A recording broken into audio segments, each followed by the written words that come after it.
good to see you two. Is there something you wish to see me about? Yeah, what was with that earthquake just now? Ah, that. The tremor didn't originate from the seafloor. In fact, it seems it came from the surface. Over the years of serving as the warden here, I have developed a sense for distinguishing between what occurs on the surface and what occurs underwater.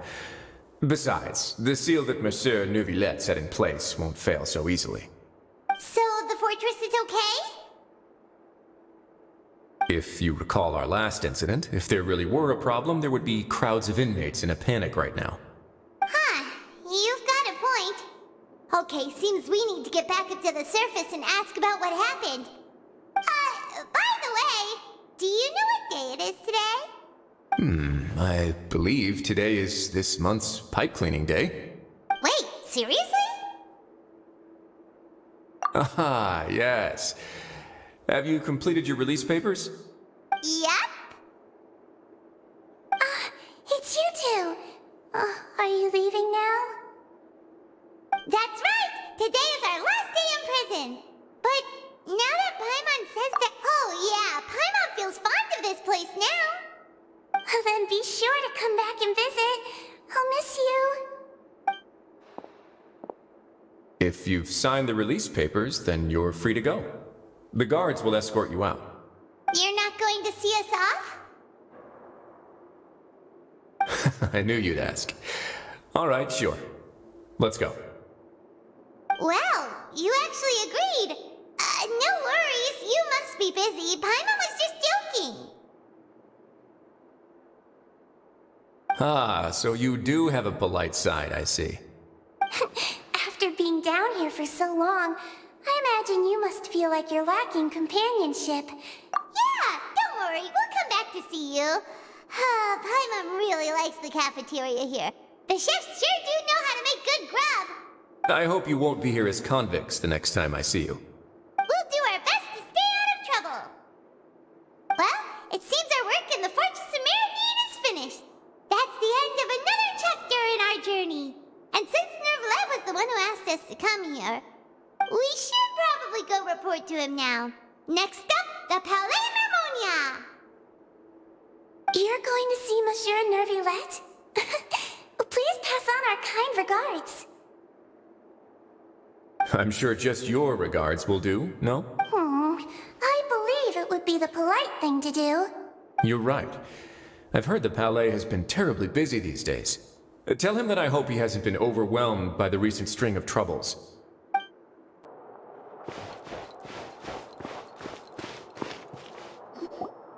The Palais Mermonia sure is buzzing with activity today. Halt! Huh? Oh, it's you two. Apologies. Monsieur Neuvillette did say you'd be welcome at any time. Excuse me. Would you mind helping me take a look at this report? I'll be right there. Sorry, I've got my hands full here. You can see yourselves in. Everyone's so busy. Seems...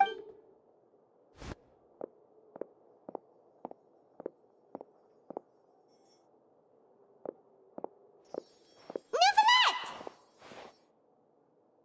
Hello. You've come at the right time, but you'll have to wait for just a moment, as there are some urgent matters I must tend to first. In the meantime, please, have a seat. If you'd like to have something to drink, let the Melusine outside know. That's all right. We just ate. Very well, then. Let's take a break over there while we wait for him to finish his work.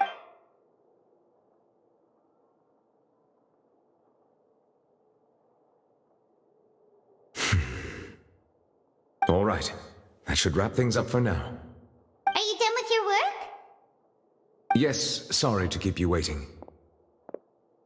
Today should be the day you were released from the Fortress of Meropide, and it appears that you've managed to complete all the release paperwork. That's right, and we came here to see you right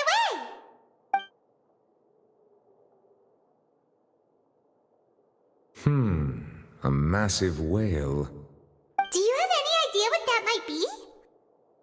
Judging from your description, that cannot have occurred in any ordinary waters, but rather something like the primordial sea. A whale of that size and shape cannot usually be found in the waters of Tevat. Therefore, we can only assume that child is presently immersed in primordial seawater. Immersed in primordial seawater? But how? And is he okay? Most people wouldn't be capable of entering in the first place. I'm not completely sure how he could have gotten there myself. Yes? What is it? Ah, right! Paimon felt it too! We asked the Duke and he said it wasn't from underwater, so we figured you might know something about it. It turns out that I have just received a report about this particular matter. In fact, that's exactly what I was busy with a moment ago. The source of the tremor was here on the surface near Poisson. After the shaking stopped, the water levels in the Poisson area rose at an alarming rate. The water levels rose? Oh no! What about all the people there? Fortunately, the water levels only rose for a short period of time, and have already returned to normal now. However, I still have a bad feeling about the whole phenomenon. If the change in water levels is connected with the leaking primordial seawater, then the situation in Poisson may be much worse than it appears. Navia should be in Poisson, right? We need to go check on her! I would also like to go there as soon as possible, but I'm afraid I can't leave just yet. We must immediately formulate disaster prevention plans for the surrounding coastal areas to avoid potential catastrophes. I'll have to ask you two to go to Poisson first. I'll meet you there to check on the situation once I finish things here. There's no time to lose! Let's get going! Please be careful.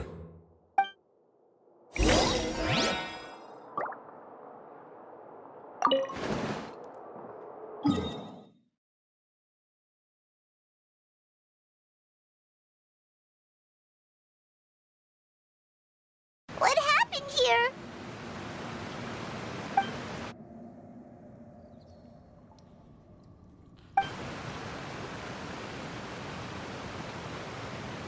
Navia should be around here, right? We need to make sure she's still... Paimon means we need to check on her. Here you are.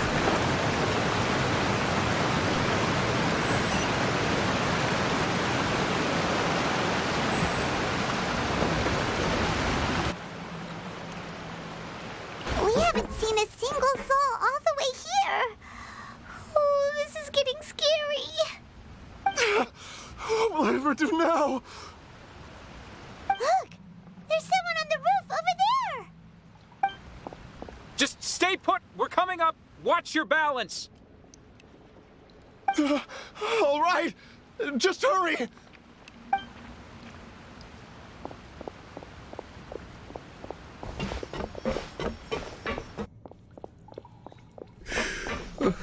I'm not young anymore. How will I survive on my own? My Desiree! Oh, he looks pretty sad. My leg! How could this have happened? Just hang in there. Help is on the way.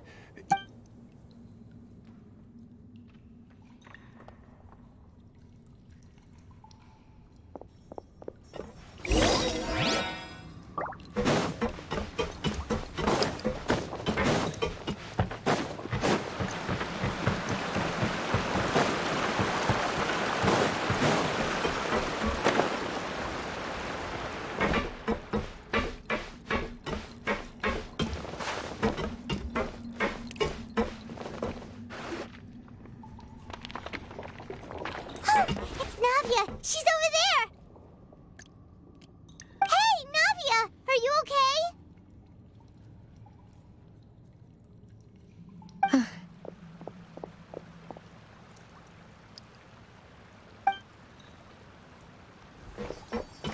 You're here. We heard there was a situation in Poisson, so we came as quickly as we could. Yes. As you can see, the water level suddenly rose. It caused quite the disturbance, in fact.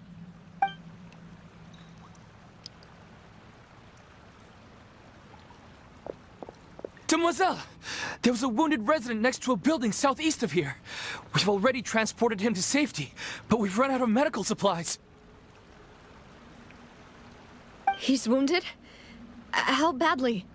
He fell, so it's probably a broken leg. He's pretty shaken up. When the water level rose, he desperately climbed up to the roof. Once the water receded and he saw the ground, he became terrified and eventually...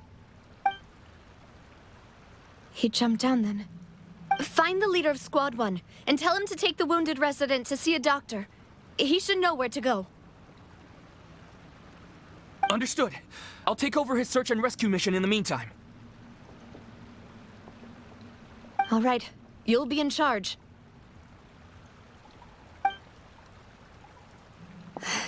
I'm sorry. Where were we? The situation in Poisson? Right. Allow me to explain. A little earlier, we suddenly heard a loud noise. At first, everyone thought that something might have exploded in the waterways. But before we knew it, water started pouring out from everywhere. The rushing water seemed a little odd, almost like the unique color of primordial seawater. Some people didn't realize the danger and thought it was just ordinary water, leaking from somewhere. Everyone on the street who happened to be close to the water didn't have a chance to escape. As the water levels rose, they suddenly disappeared. They were all dissolved. Those who realized what was happening started to flee in a panic, desperately trying to get to higher ground. Many were injured in the stampede, and some people fell from significant heights.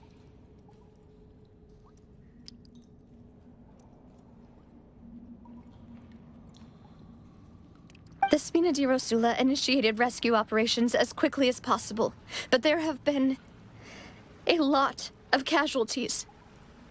Fortunately, the water began to recede after some time, and the chaos came to an end.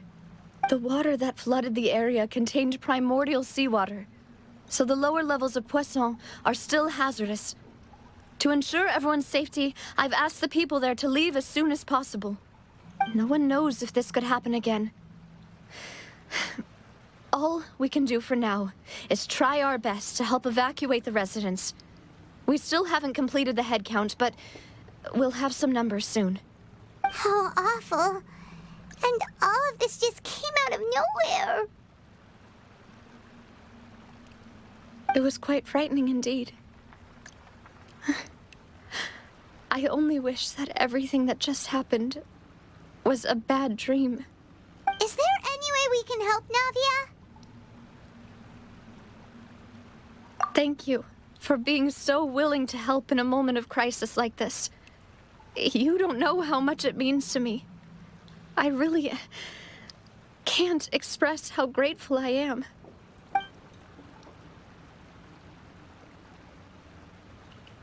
Don't say that, Navia. That's what friends are for.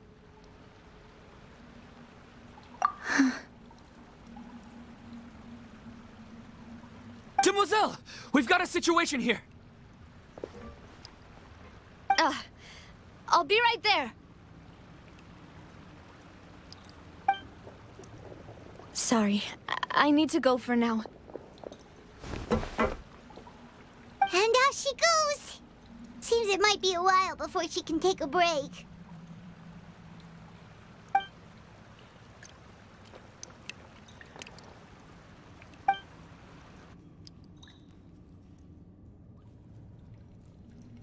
Okay, the wounded are being tended to, and we finished a preliminary head count.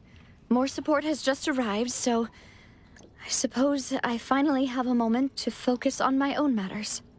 Of course, we should remain ready for anything, and continue doing our best to rescue others.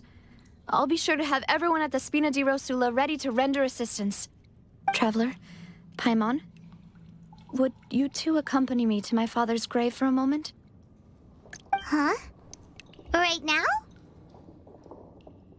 Thank you.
lot of people here, huh?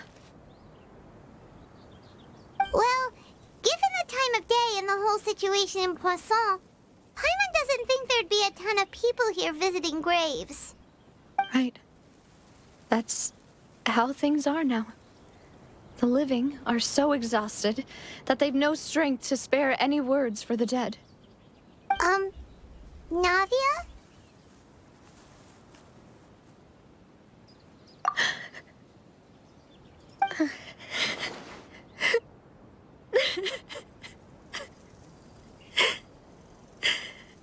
Navia, what's wrong? Sorry. I just...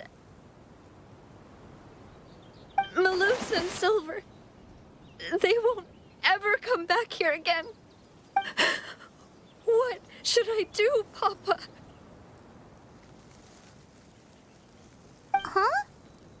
What happened to them? Everyone agreed on the rescue plan, but still, I was the one who initiated it. They were helping evacuate the residents, but they couldn't leave in time. And they were caught in the seawater.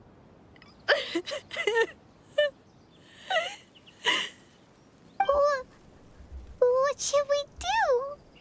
I've known them for so long. And I know they weren't afraid. But I could at least hold a funeral for my father. And I know where he rests. But as for Maloof and Silver, they're just gone. I just can't.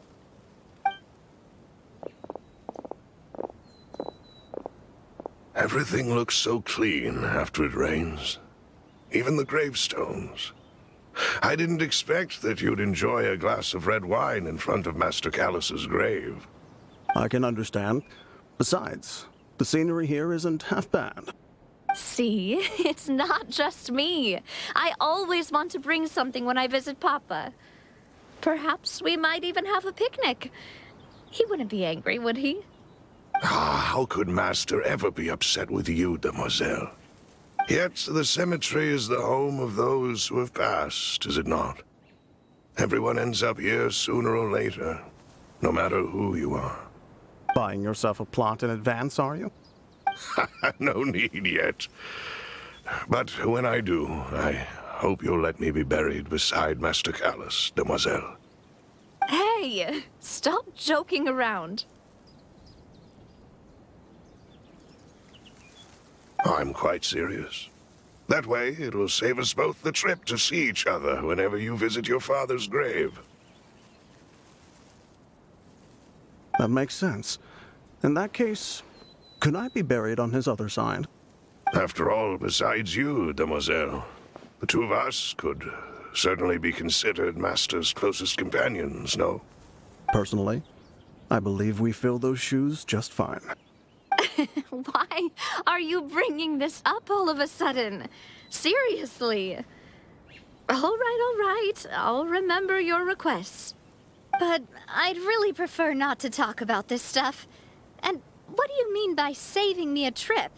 I'd make the journey even if I had to visit you two somewhere else. I'd promised to let them rest in peace here. But here I am breaking that promise. I'm sorry for letting you see me in a mess like this. I don't usually cry, really. Paimon doesn't know how to help you feel better. But, well, she understands how you feel. I had always thought I could make my wishes come true. But now that I think about it, that never solely relied on me. Many things can only be accomplished with someone else's help. Maloof and Silver have helped me so much. But by contrast, I could do nothing for them. I'm so sorry. You can spend as much time as you need here, Navia. We'll stay with you. Thank you. Right now, you don't know how much that means. By the way, You can have a look at this. It's a list of victims from the incident that took place here. Obena, Khan, Burnett, Giverny, Francine, Karina, Daisy Ray, Joinville, Julianne, Esson, as well as Malus and Silver. So, everyone else is safe. But still... It's okay. I know what you're thinking. And you're right. We lost Malus and Silver. But we were able to save more than we anticipated. The overall outcome indicates that the cost was worth it. Right! Don't think that way, Navia. One person might be saved at the expense of another, sure, but that isn't something we should ever consider a trade. Malus and Silver were not the price for saving anyone. They're heroes. You're right. What you said just now was... Oh! Seems you've become more eloquent in the time since we last met. The knave? What are you doing here? Is everything going well on your side? Yes, my people are carrying out the mission according to your request. All the residents of Poisson have been evacuated, and we're preparing to relocate them to higher ground. As for these supplies, we have everything taken care of. There is no need to worry.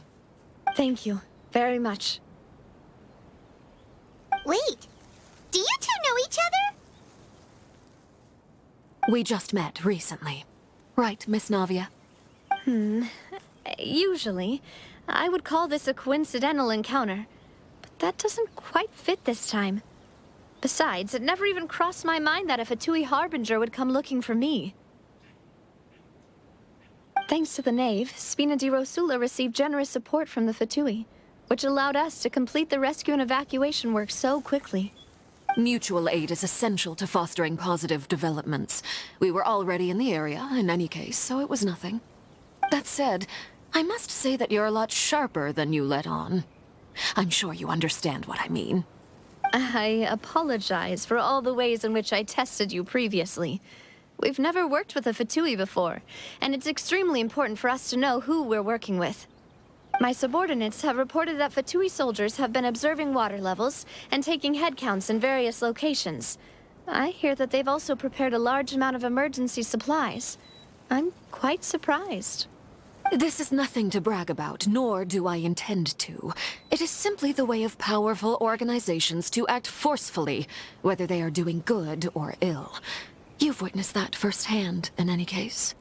As I've told this traveler before, I know of the prophecy, and I intend to prevent the impending disaster.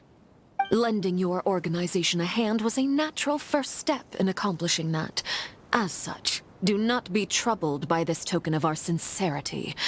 Perhaps one day, you'll also be able to help me in the same way. Without your help, there would have been many more casualties. I won't forget your kindness. Furthermore, I sincerely regret what happened to Malus and Silver. I only wish that my people could have arrived a little earlier to prevent this from happening. Don't say that. You and your subordinates did everything you could. As Paimon said, Malus and Silver didn't choose to sacrifice themselves for any specific person. And they weren't the price paid for other salvation. They chose to become heroes themselves. I've never liked hearing people put it that way. It's like trying to relieve pain by saying some noble-sounding words. But right now, there's nothing more suitable. They really did become heroes. You're right. I'm sorry for your loss, Miss Navia.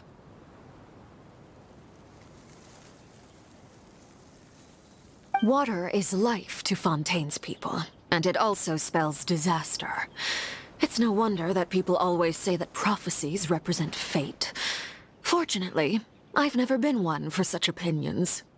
So, you're one who will try to change fate, then? Of course. That is why I'm going to Hotel Bouffe de Thé. I still have some things to take care of, and the children need my attention. By the way, Traveler, Paimon, one more thing.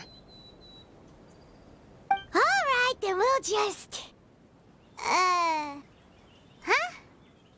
This isn't right. Paimon thought you would ask us to walk with you for a moment so you could tell us something in private. That is a clever and useful conversation technique, which I do like to use when necessary. But there's no need today. It would not hurt to have Miss Navia listening in. Traveler, I'm sure you remember that I said we could work together when we had the chance. You and I both know that there may be issues with the Primordial Sea. Previously, it was the Fortress of Maripede's sluice gate, and this time it was the water levels in Poisson. These are both signals.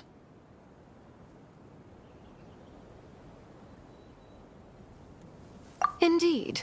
Allow me to share the latest intel I've received from the House of the Hearth's intelligence network with you. During some recent investigations, a child claimed to have discovered some ruins near Poisson. The ruins date back to ancient times, and seem to be worth investigating in many ways. Judging by the dating of the ruins, they may be related to the prophecy and the coming crisis. The situation is becoming more urgent, so any pertinent information will prove extremely precious. My people initially came to prepare for ruin exploration.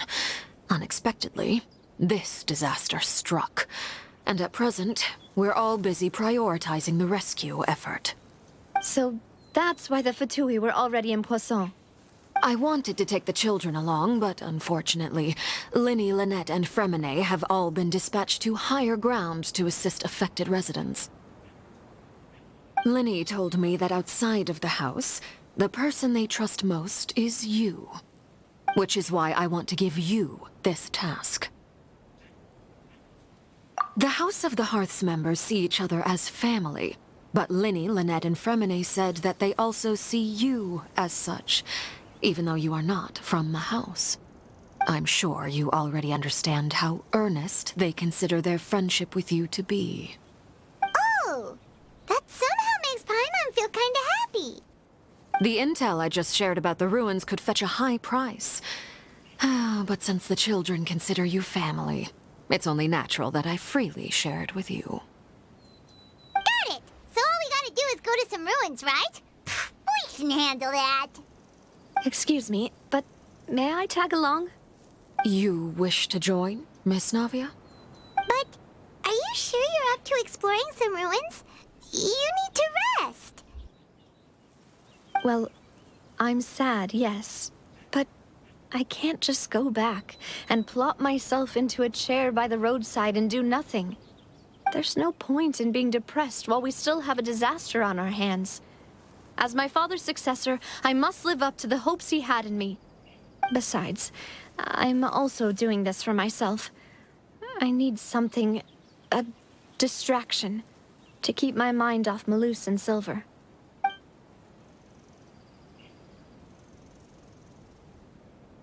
Since you put it that way, I have no objections. What do you say, Traveler? All right. The ruins are to the south of Poisson. Here's the map. Okay, the three of us will handle it. Come on, let's pack up and get going.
ruins the knave was talking about?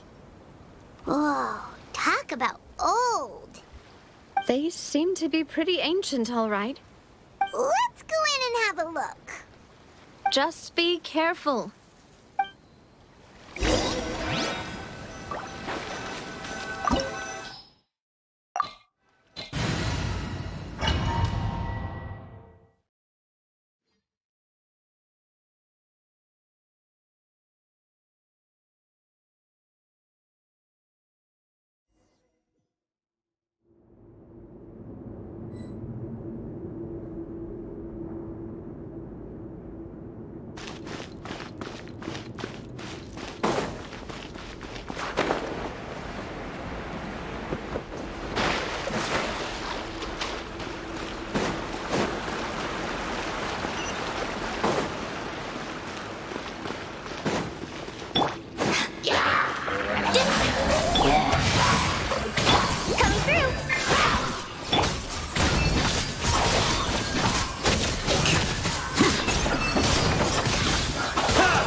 This place has also been contaminated by primordial seawater. Yeah. And a lot of it, too. A Fontanian would most likely dissolve the moment they fell in. Right! You can't go down if there's primordial seawater. It's too dangerous, and it won't be any help for you to just stay here. Don't get my wrong. We're not saying you're useless. It's just that... No, you're right. I can't do anything in this situation. I'll leave this to you.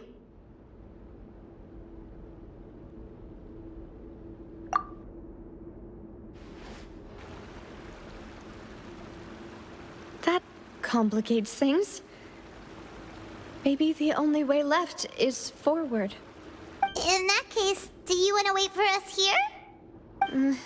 The water levels here are unstable, and there's a chance the water will rise. So staying here wouldn't be safe either. I'll go together with you. Perhaps we'll find the exit just up ahead. All right. Come.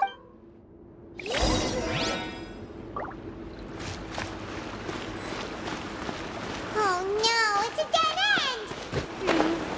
Let's try climbing over from the side.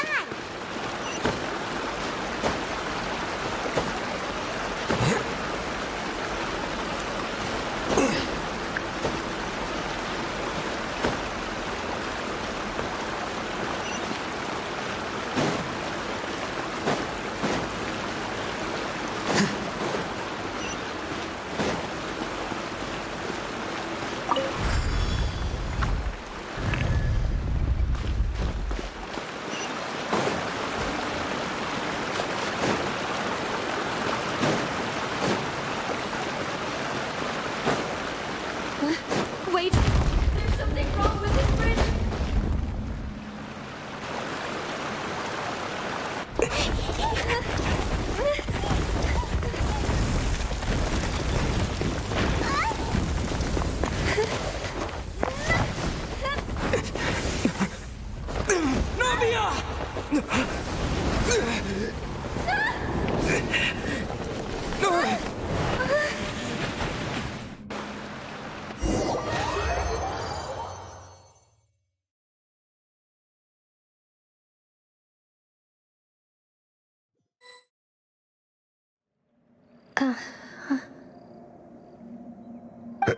Demoiselle.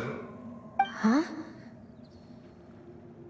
Demoiselle, what are you doing here by yourself? Would you be standing here till dark if I hadn't come to get you? Maybe she just wants some time to herself, Malus. Oh. Was I? What? Yes, it would appear so. I must be tired. That's quite possible. However, you were the one that suggested we go out for a walk. Oh, right. I nearly forgot. It must have slipped my mind when I dozed off. I haven't had a nap today yet. Have I? This is a familiar feeling, yet something's a little strange. Is something the matter, Demoiselle? Oh, no. No, I'm fine. I was just trying to recall why we came out for a walk. Do you remember Mr. Giverny? He'd requested our help before with foreign merchants who had a debt dispute with him, and we'd resolved the matter not long ago. We were headed to see how things were going with him at the moment. Ah, right. Yes. I remember now. Oh, Miss Navia. Ah, Mr. Malus. And Mr. Silver, too. It's good to see all of you. How have you been? I've been great. Thanks to your help, those bothersome merchants finally realized that I wasn't the one they were looking for. Why, I wasn't even the guarantor for that person. They were knocking at my door day and night. Even my neighbor, Obina, was getting fed up with them. Sometimes force is required to calm someone down and get them to listen to what you have. That's right. Oh, yes. One moment, I have it right here. Miss Navia, these are some flower seeds that I prepared. Please take them. They're a very good variety, and they'll become very big and beautiful once they bloom. I don't know what we would have done without your help. Did you cultivate them yourself? Thank you so much. Why, we can have as many pots as you'd like, Demoiselle. Perfect. In that case, we'll swap out some of the decorative plants for some of Mrs. Burnett's. Very well. Wait. Something seems to be off here. Excuse me, madam. If I'm not mistaken, your name is Burnett, correct? That's right. Is something wrong? No, it's nothing.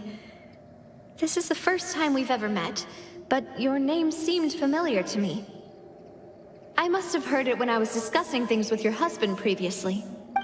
I've heard this name before. Sometime recently, And why are there so few people around here? We must mind the time, Demoiselle. We still have it. Huh? We do? Well, now, did you forget? Miss Navia, here you are. I've been looking for you. Please, come to the Opera House. Your trial is about to begin. My trial? Wait, why would I need to go to the Opera House? Yes, she's right, Demoiselle. It's just about time now, so... Oh? All right then.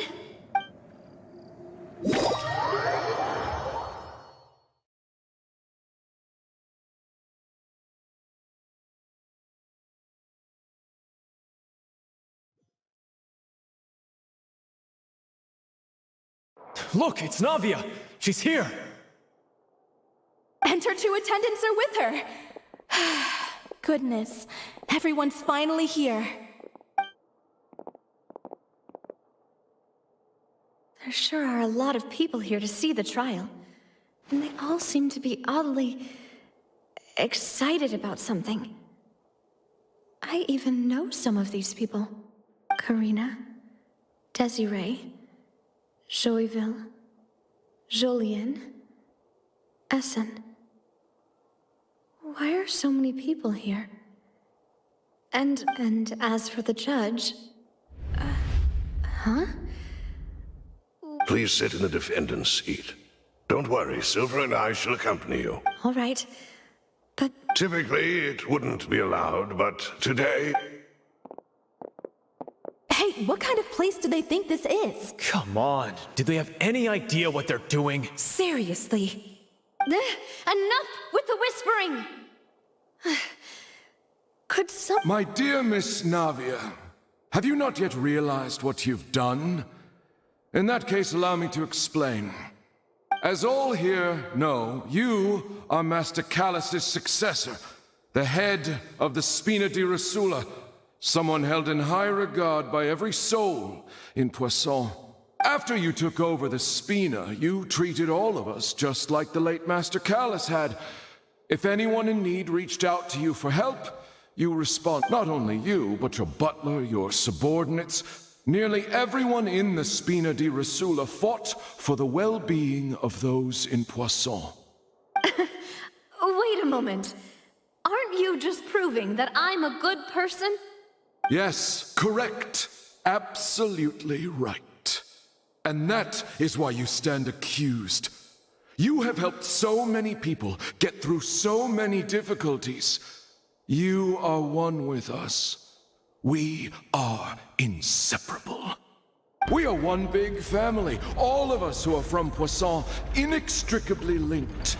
And with you being so important, we couldn't possibly do without you. Therefore, this fair and honorable court shall declare you guilty, and you shall stay here. You will be together with us forever. Huh? What are you saying? Everything you have said is correct. I have indeed done a lot for my hometown, and I would be willing to be with you all, but what is the purpose of having me stand here like this? What is there to discuss? Oh, well, if that's what you think, then I have no further comments. How wonderful, Miss Navia!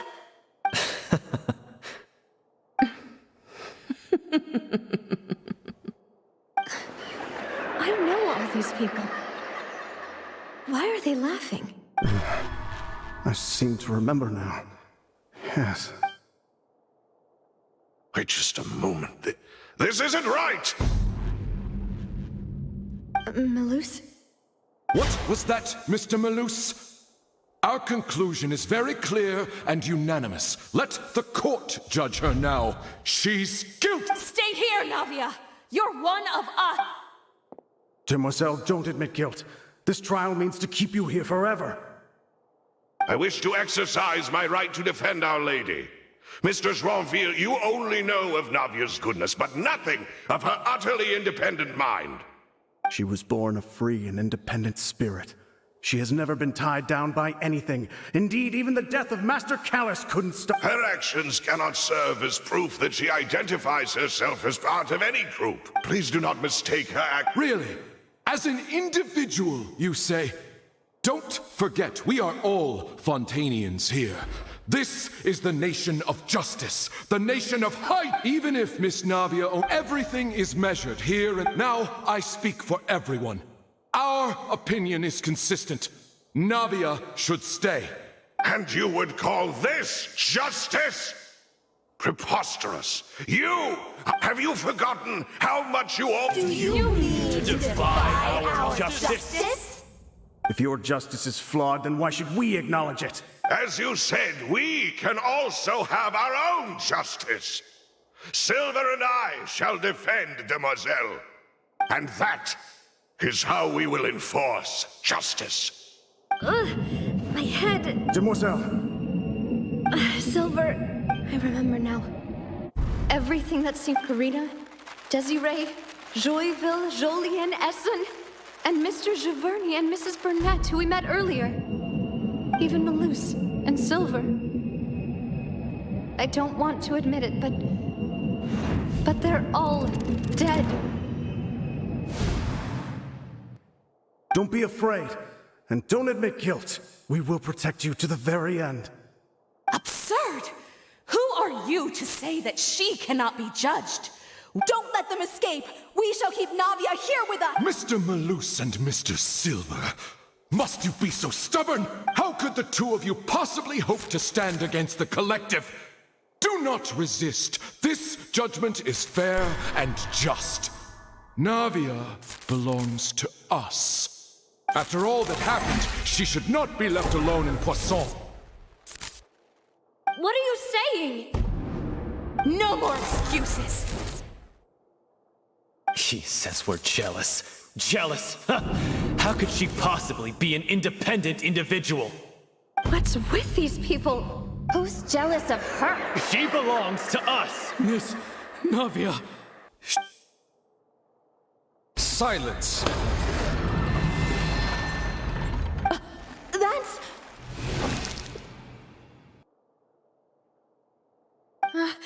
Monsieur Neuvillette! Such commotion is prohibited in the court. The accusations you just presented are nonsense and cannot constitute a proper trial. The court will adjourn for the rest of the day. In this, I shall hear no objections from any unauthorized party. Our thanks, monsieur. Please leave with me, Miss Navia, while there is still time. But... Go on now, demoiselle. This is your only chance to leave this place. Malus. My apologies.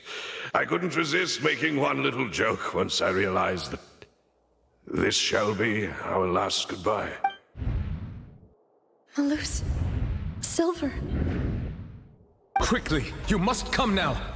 Goodbye. Farewell.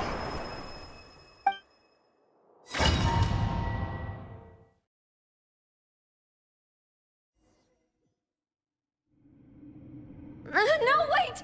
Just a second! Navia? You're awake. Good. I must have been dreaming. Malus and Silver were still alive, and they were defending me at some insane trial. It looks like you're all right. Did all the sad feelings cause you to have a nightmare? Paimon could give you a hug. The ruins you were exploring suffered a cave-in. When I arrived, I found you falling toward the water. You were just about to be dissolved within, but I...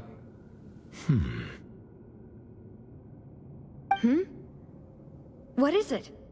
I think I saw 2 Oceanids protecting you.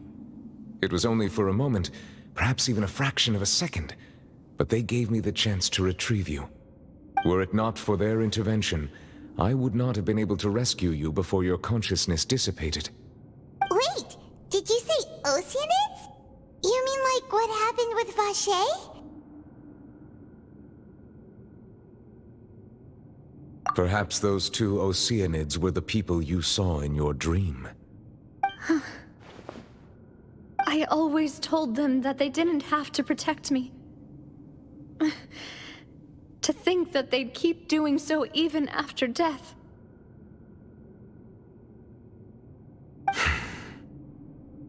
Please come with me.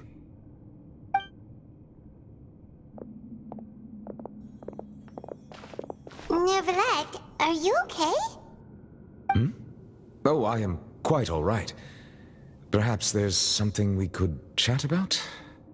Why do you look so stiff all of a sudden? Oh, Paimon knows. You're the type who feels awkward when there's nothing to talk about, right? I merely thought that we should give Navia some time to herself. Huh? Why didn't you just say so then? Don't you think it's even more awkward to call us over like this and then have nothing to talk about? I suppose so. Ah, Sigewinne. I hope all is well with her these days. Her work in the Fortress of Meropide has not been too much for her, has it? No way, don't worry. She's doing fine down there. She's an amazing head nurse. I see. Well, that is good. I have always worried that Sigewinne would need a lot of time to understand the world of humanity, just as I have. Oh, and the Duke also says hi. Even though Sigewinne made him do that. He hopes that you haven't been overwhelmed by all that's happened lately. Thank you. I have indeed been busy lately, and I also hope that everything is going well in the Fortress of Meropide. He still doesn't know what to talk about. Let's chat So, Neuvillette, you're probably quite the swimmer, huh? Yes, of course. This isn't going anywhere. Let's try something else. How did you find these ruins? Did the knave tell you? Yes, in fact. I had arranged to meet you in Poisson, but when I arrived, I discovered that the Fatui were helping the residents evacuate. They had even transported a large quantity of supplies to the area. Amid my astonishment, I ran into the knave, and we had a chat. She informed me that she had asked you to investigate the ancient ruins here. Yeah, we originally planned to meet up with you, but we thought you might still be busy with all those official documents. We didn't think exploring the ruins would take very long, and who would have thought you'd wrap things up so quickly?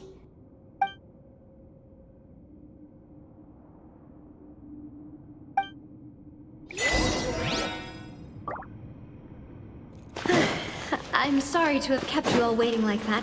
I'm feeling much better now. I guess we should get going again. Will you come with us, Monsieur Neuvillette? Yes, if you wouldn't mind my company.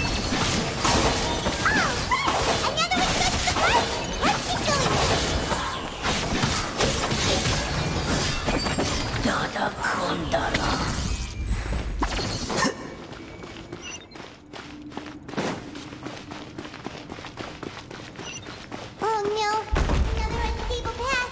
Watch your step.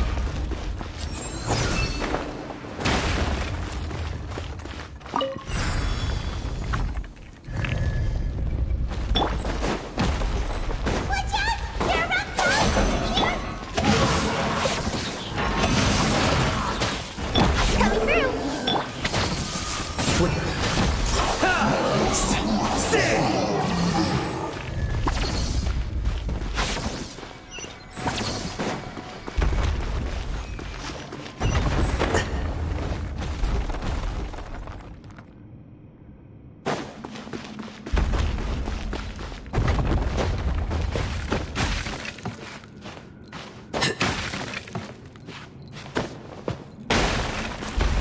Almost at the top. Keep it up!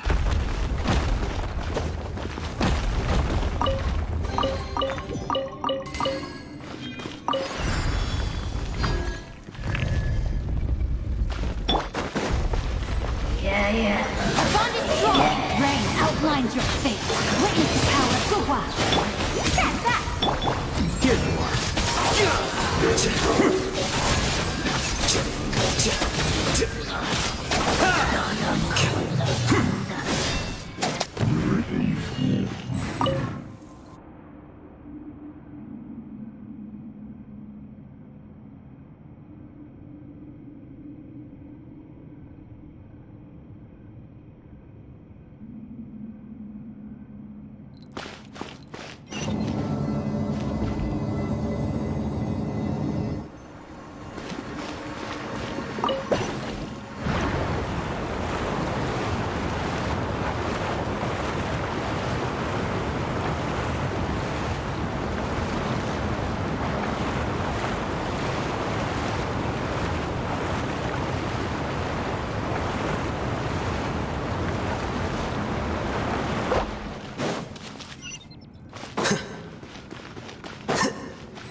Looks like we've reached the end.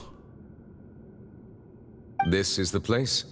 There should not be any other hidden spaces in the vicinity. The path sure had some twists and turns, but it turns out that this place isn't actually that big.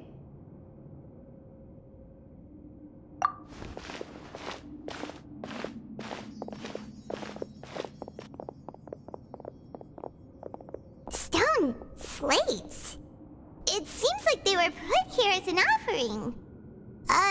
Could we take them down and have a look? Perhaps we should just leave them be for now.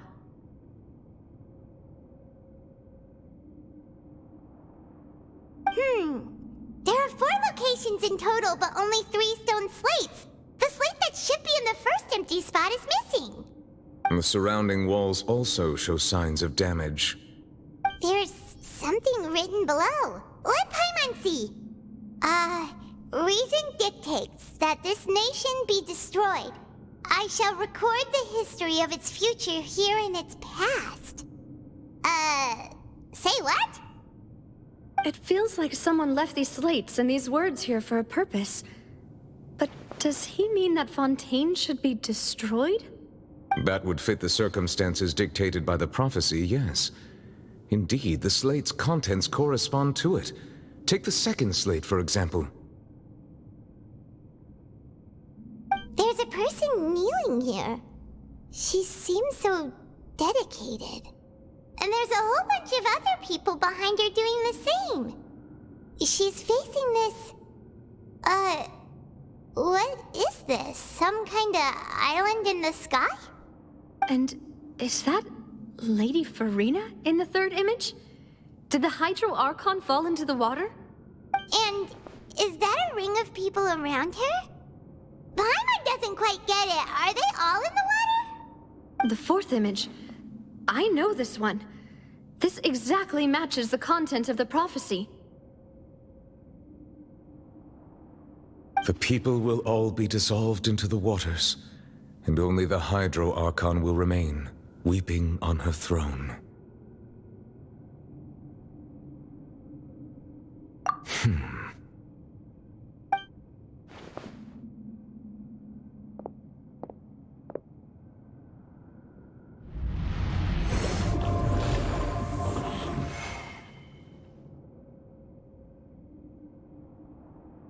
More information should be hidden in these slates, but I fear I cannot easily uncover it, most likely due to us missing the first slate. I am very sorry. Don't blame yourself, Monsieur Neuvillette. Deciphering ancient stone slates isn't one of your duties. Ooh, Paimon's getting the chills just looking at these slates. This says that it's the history of the future, right? That means the prophecy's sure to come true. I really hope it doesn't mean that. Still, Paimon feels like these images are kind of weird when you look at them together. Huh.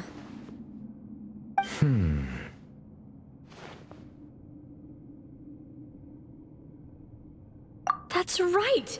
If the images are in chronological order, shouldn't the fourth, the waters drowning Fontaine, come before the third, where the Hydro Archon herself falls into the water? And yet the order is reversed here.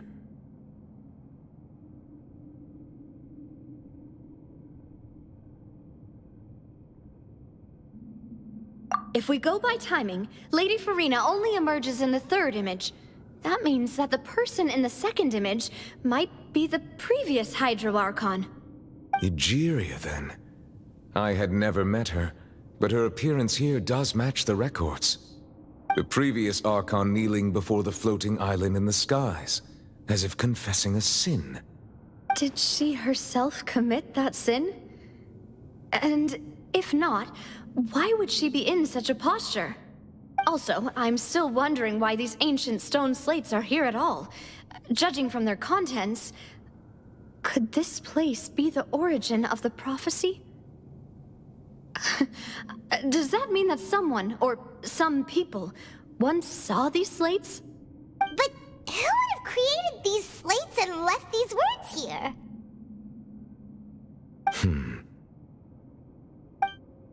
It seems that any further clues will have to come from Farina. In that case, there's no time to lose.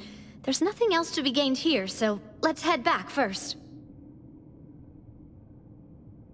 Yeah, we better get somewhere safe for now.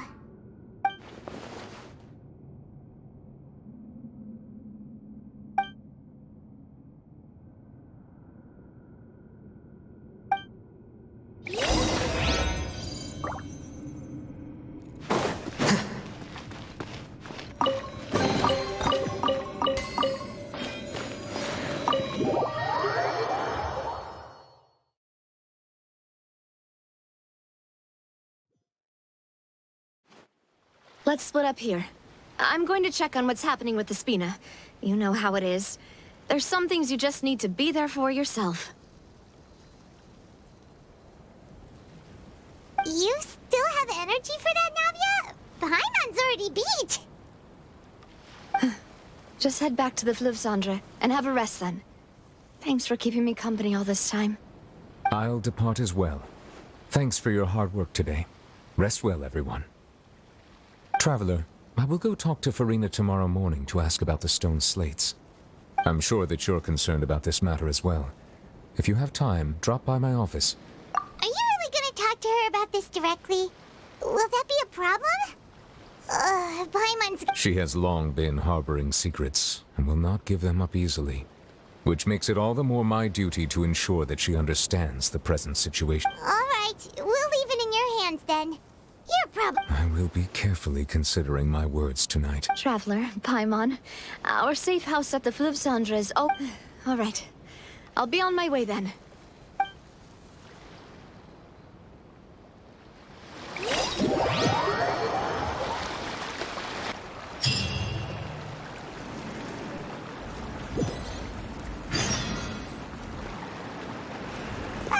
We're finally back!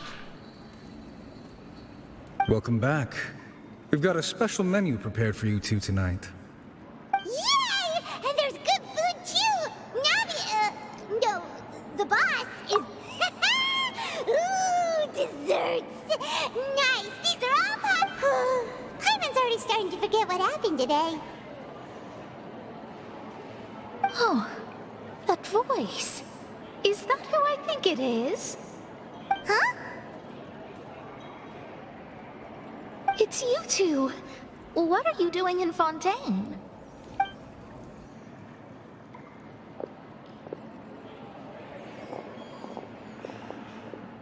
Mona?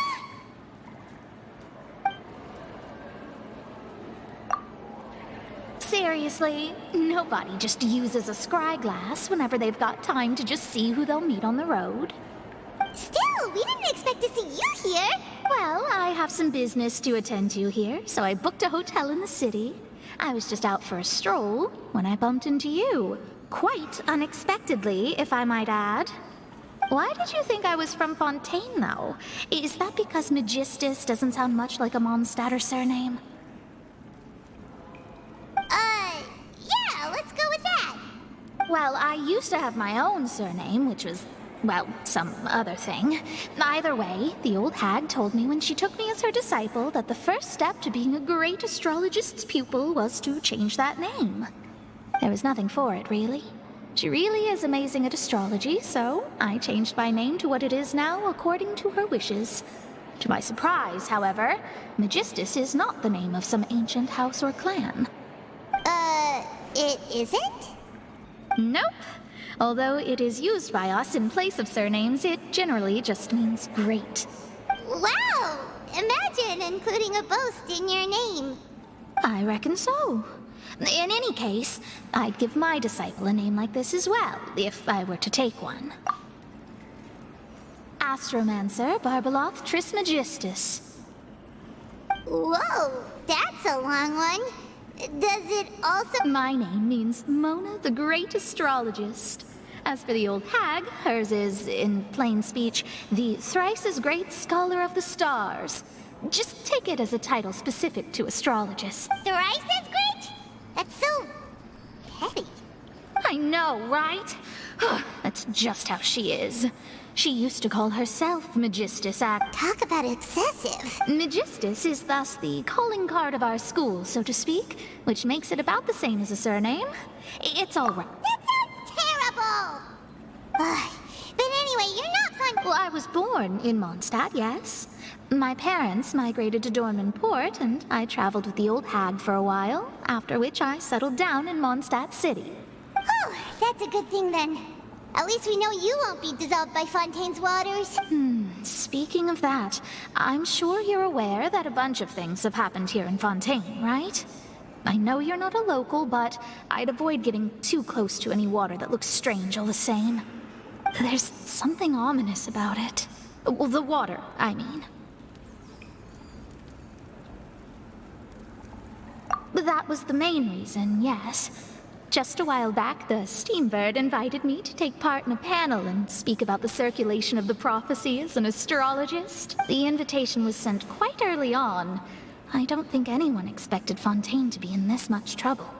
What do you make of that prophecy, Mona? Just tell us what you think as an astrologist. Your word would go a long way to make things more certain and less... What I can tell you is that I'm an astrologist, and that this prophecy concerns the fate of Fontaine. Even that of all Tevat. Ascertaining this is akin to reading the fortune of the whole world. I'm afraid that this is not something that just anyone can do. If I could do it, you would no longer call me an astrologist, but a visionary. But on the flip side, the prophecy is so huge and powerful that it must surely come from a powerful visionary. Its contents involve the fate of the world. Disregarding it would be a mistake. A visionary? Sounds really powerful and all, but does such a person really exist? Of course. The old hag could do it, and I bet there are others amongst those Hexenzirkel colleagues of hers who could do something similar. Huh? Are you sure? All right, I'll help you. It isn't often that I see you with such a serious look on your face. I'll tell you once I hear back from her. Thanks, Mona. You're amazing as always. Oh, well, this is something only I can do after all. So yes, your praises are quite welcome. That's the greatest of astrologists for you! Of all the people we know, you know the star's the best! Indeed, indeed. That's the spirit. Oh, sorry. I came to see what all the commotion was about. If there's anything you need, do not hesitate to inform the Spina di Rosula. Oh, whoops. Guess we were getting a little too carried away there. Well, I'll go tend to my own business now. If I receive any news, I'll be sure to come find you two again. And there she goes, quick as rushing water. And here we are with the Spina guy giving us suspicious looks. Right, but we were able to recruit Mona's help, didn't we? Our Fontanian friends will thank us someday.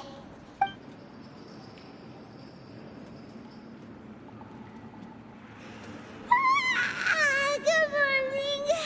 To be honest, Paimon's still feeling kind of sleepy. But it's time to get up, Traveler. We agreed to go see Neuvillette, so let's pack it up and get going.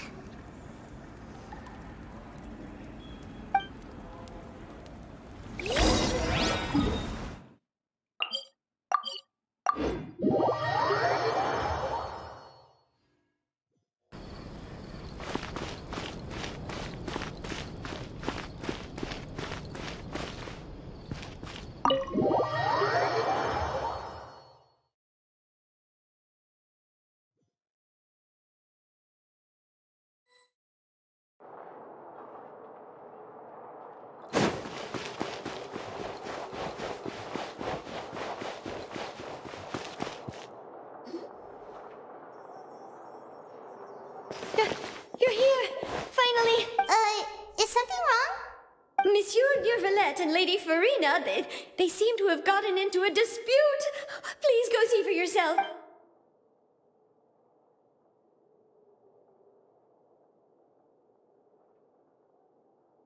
Like I said, I've already explained everything!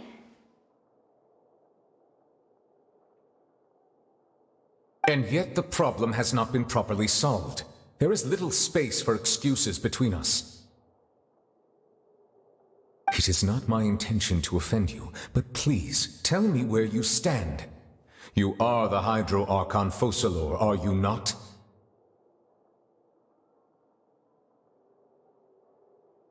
Look at this. This is a list of the victims from the recent Poisson incident.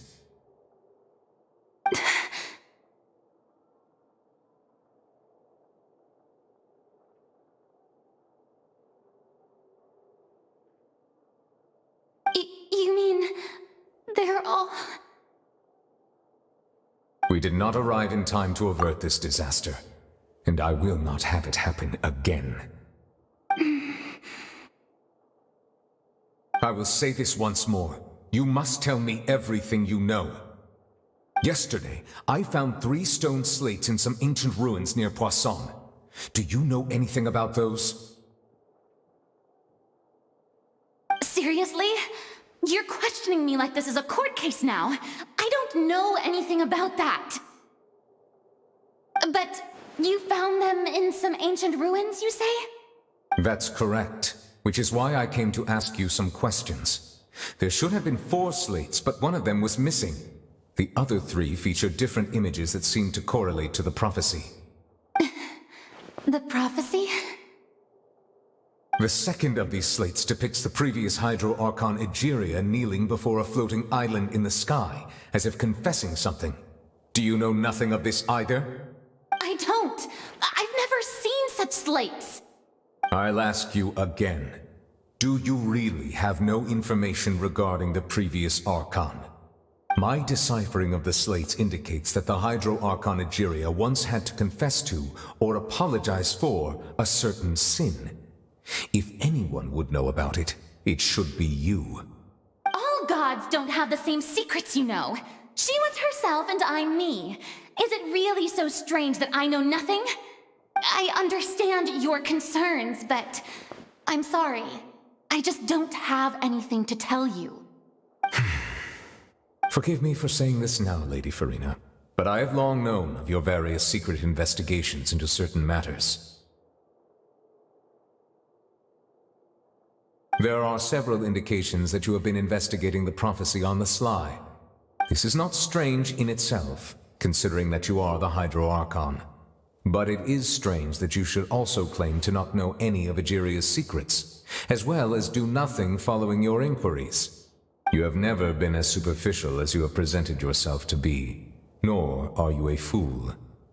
And yet, your behavior is very inconsistent.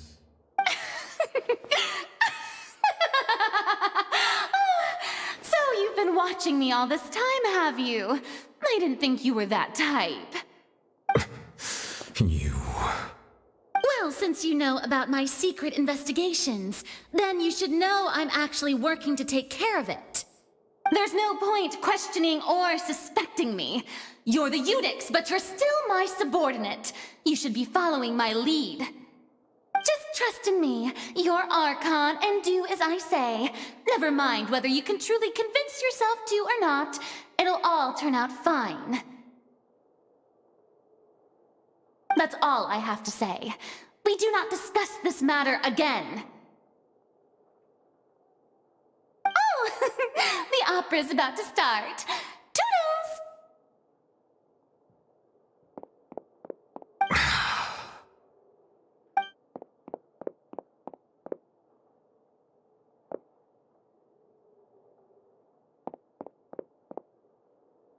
Did Farina not notice us standing by the door? Wonder what's up with her.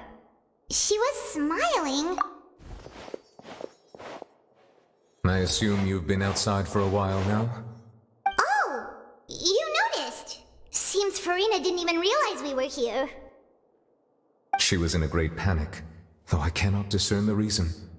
Our discussion reached impasses time and again, a state of affairs that we cannot allow to continue. Still, I do not understand. Dialogue is the basis for understanding, so why did she keep refusing to engage? Everyone in her inner circle has noticed that she is hiding some secret. The issue is her attitude. I fear that she will not reveal anything unless absolutely forced to. We may have to create a situation in which she will have no choice but to speak. Oh? Like what? Normally, people will only reveal the truth when standing trial. Perhaps we must have the Hydro Archon experience just such a scenario. But Farina's seen so many trials, and she's really good at dodging questions. How do we make sure that she won't just slip away at the first chance she gets? We will need to consider this thoroughly, join forces with various parties, and then do what we can. If at all possible, I would prefer to recuse myself from this affair, but we must prevent the prophecy from coming to pass. This may be cruel to her, but all Fontaine is in crisis. The information a god possesses is too precious, and so we must take a chance on this. But who will lend us their aid to do such a thing?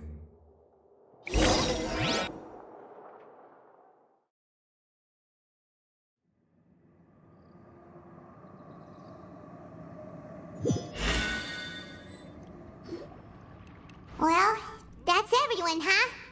Speaking Speaking of which, it was pretty smart of you to think of hiding here. Poisson was just involved in a disaster, so it's presently devoid of people. That naturally makes it the best choice. And here you are drinking tea like it's the most natural thing in the world, huh?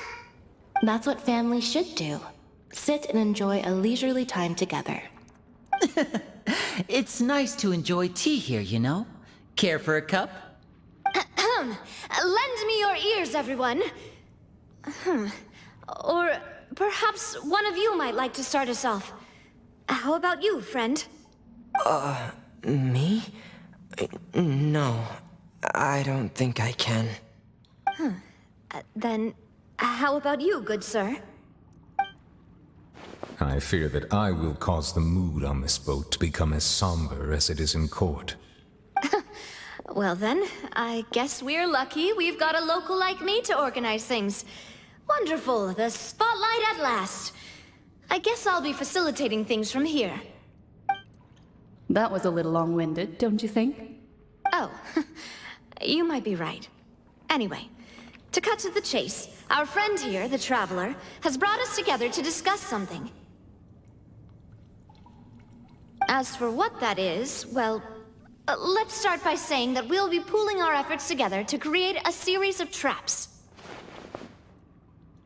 Oh, how intriguing. Well, it's just an expression, really. One that I just learned from Chlorand, and used on the spot. So, let's invite her to explain in detail. A round of applause, please.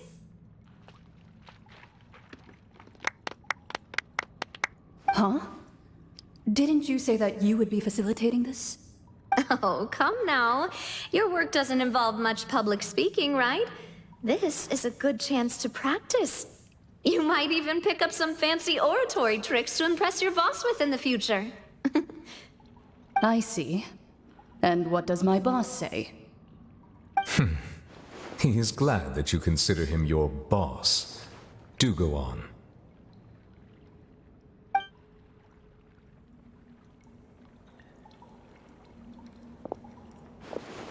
In that case, do any of you have experience hunting? Not that I recall. Fremine and I once used a wooden stick in a basket to catch wild rabbits when we were younger. As for Lynette, oh, right. You were sick that day, weren't you? I've also gone diving to catch some fish before. Does that count? I'm afraid not. You may or may not have heard, but Fontaine once played host to a group known as the Marechaussee Hunters. Though that was their name, they did not hunt animals, but rather various monsters left behind by the ancient dynasty of King Remus. Today, Fontaine's monster population has already thinned greatly, so the hunters have blended back into society, taking up arms in other lines of work. They even left a unique methodology of hunting in their wake. A trap comprises of the following components: bait, a trigger, and a containment device. Sometimes a lethal implement will also be necessary to deal with the prey. So, if we were to build a trap together, right now, what would you choose to build it with? For me, I would prefer something basket-shaped. Pigeons and rabbits will see the bait and naturally enter the snare. Our line of work requires a deft hand, and we're some of the best in the industry, so you can count on our techniques. You used some of those techniques while moving the people of Poisson, didn't you? My subordinates mentioned that you even performed some magic for the bawling children. Yes, and I even managed to gather some intelligence in the meantime. I'm quite the multitasker if I do say so myself. I'm afraid I can't claim that as my strong suit. I prefer more stable methods, like placing bait in the water and waiting for the fish to come within reach. That's the kind of method I would count on. Calm and steady. Exactly the kind of person who would catch loads of fish. And I can be their assistant. With discretion, I'm sure. I'd probably use some sort of mechanical animal. Papa once bought me some small clockwork squirrels, mice, and such. When placed in the forest, they can attract others of their kind. I remember that you liked those too, didn't you? I did. And that would be a good way to go about it. If they're realistic enough, animals of the same kind will follow them all the way to the trap. What about you, Monsieur Neuvillette? I fear I do not have any related experience. That makes sense. You usually solve problems directly, without the use of any such tricks. But I do have one more question for you, Monsieur. If we were to create a trap now, how would you design it? I would like for it to be effective, but bring no harm to the prey. A more gentle trap would be ideal. Kind, as always. However, our intention doesn't necessarily change the containment device and the type of implement we need. If we wanted to kill the prey in one strike, we would need a powerful implement. However, that also goes for prey that must be captured and safely contained. Wait, why's that? Only a hunter who's a true expert at subduing their prey can snare it without harming it. The line that divides life and death is often exceedingly thin. So are we going hunting together? Huh. We hadn't thought of seeing ourselves as hunters. It kinda works, but maybe it's still not the best metaphor. If our means of capturing and dealing with our prey is to put them on trial, then the hunting metaphor is actually quite accurate. But we shall require much more courage than any hunter to judge a god, a being whose seat is an exalted throne. Oh, so that's what's going on. Sounds very interesting.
Few days, hasn't it? Paimon didn't think the meetings would go on for so long, but everyone seemed pretty fired up, huh? Paimon thought they'd be at least a little frightened. Well, Fremine was, now that Paimon thinks about it, but everyone, well, it's hard to say. Paimon doesn't have any experience. After all, you're the most reliable person in, did you just pour some, then what's that? Paimon's never seen that cup before. Don't be frightened. I'm just joining you two for tea. I merely... Who's that voice? But there's no one here! Aw, have you forgotten me already? Wait, you are familiar. You're the voice we heard from the sky in Sumeru! The voice from the sky, I fear that description is wrong. Though, not completely wrong. You're feeling lost now, just as you were feeling previously. Consider me a passerby, just accepting a commission from my friend's disciple on a whim.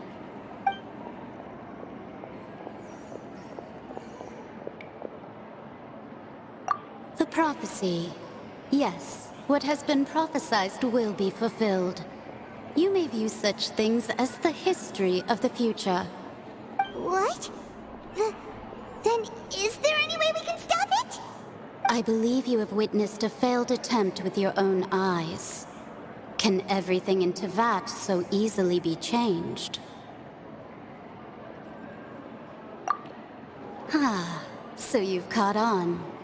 Just as prophecies are usually only the future as seen from the perspectives of the gods, could things be happening in hidden corners where the gods' gaze does not fall?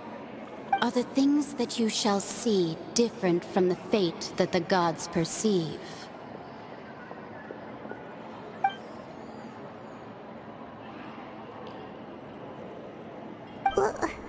What is she talking about? It all sounds really impressive and important and... I believe that you understand, right? Some things are insignificant, but others you must reach out to change. Ultimately, fate shall serve as your only guide, no matter what will happen in Tevat's future. All you need to do is to play your part. This was good tea, by the way. Thank you for your hospitality. Well, that'll be all for today. The voice. It...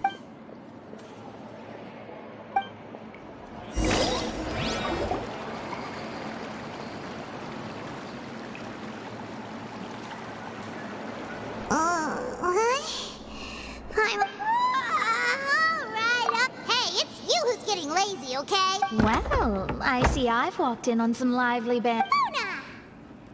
Fine, just fine. I went to take part in that Steambird panel. It turned out to be more interesting than I expected. Not all Fontanians are pessimistic about this. One journalist mentioned that sitting around and waiting for the end to come would be wrong, and that they should make their own rescue preparations. I agreed, so we had a brief chat with her. Did she have pink hair by any chance? Why, yes! It was Charlotte. You remember her, right? That daredevil journalist. I'm in full support of her view. Prophecies are very important, but how can people allow their lives to be commandeered by just a few words? That's right! Paimon's glad to hear something sensible for once. Ah, yes. About what we had discussed before.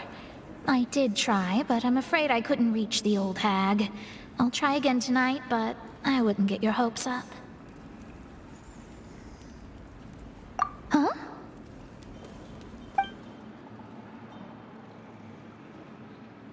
Goodness gracious. Are you serious?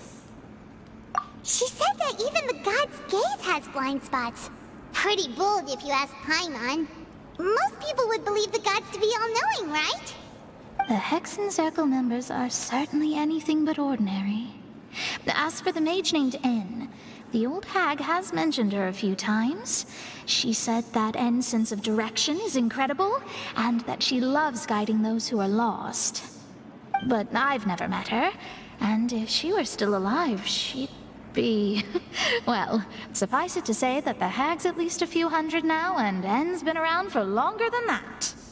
Whoa, the Hexen Circle sounds like a scary group.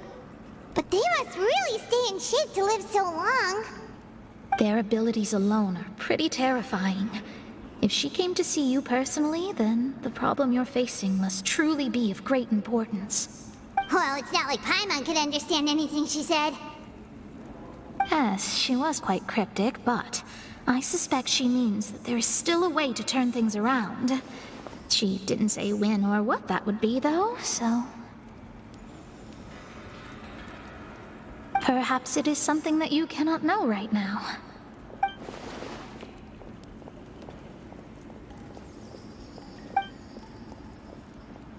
Traveler, Paimon, are you two all right? Oh, we're fine. We're just a little down right now. I see. I feel that same sense of desperation, too. I guess you could consider me someone who has often witnessed fate. So far as I have seen, it cannot be swayed. But even so, I still hope for, and believe in, miracles. Astrology is eternal and rational, but fate may not be. It is cruel, but it can also be beautiful. Perhaps that's what En was trying to tell you. Not to lose heart, and to believe that what you are seeing playing out before you is not yet set in stone. I did originally think of steering clear of all this, but I couldn't. Even if this is all futile, I still wish to help everyone. If we don't struggle to the last, then how can we face the end when it comes? Huh. You do have a point. There I go, talking about astrological principles again. Sorry about that. The moment I start talking about work-related stuff. I need to get going. It was worth trying to comfort you, even if only a little. I believe that you'll help those who are struggling in the same way I did. I suppose that might be why we always seem to meet by coincidence. Paimon feels kinda moved by what Mona said. But also kinda sad too. Hey, Traveler. Paimon suddenly feels like going outside. Let's walk around the city, shall we? There's a...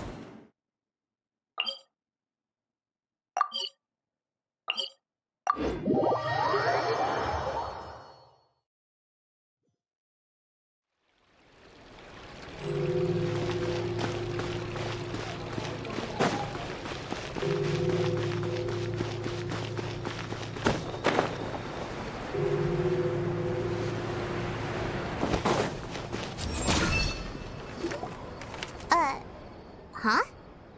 Our name? Let Paimon see! The underwater stronghold, the Fortress of Meripede, has continued in its noble autonomy. But that does not mean that others cannot interact with it. My recent attempts to enter the fortress bore little fruit. Huh.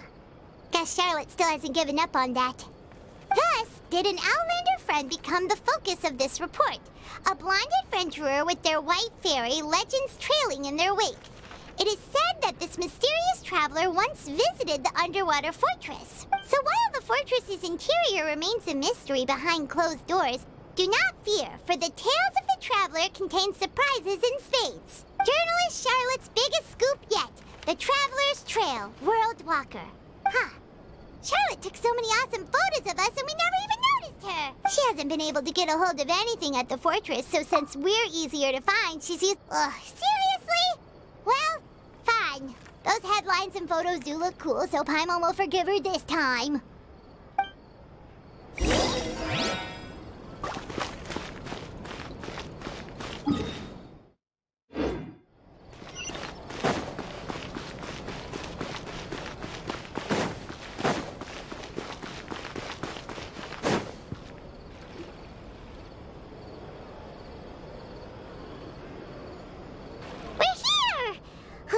Paimon's hungry. Should we go in and get something to eat?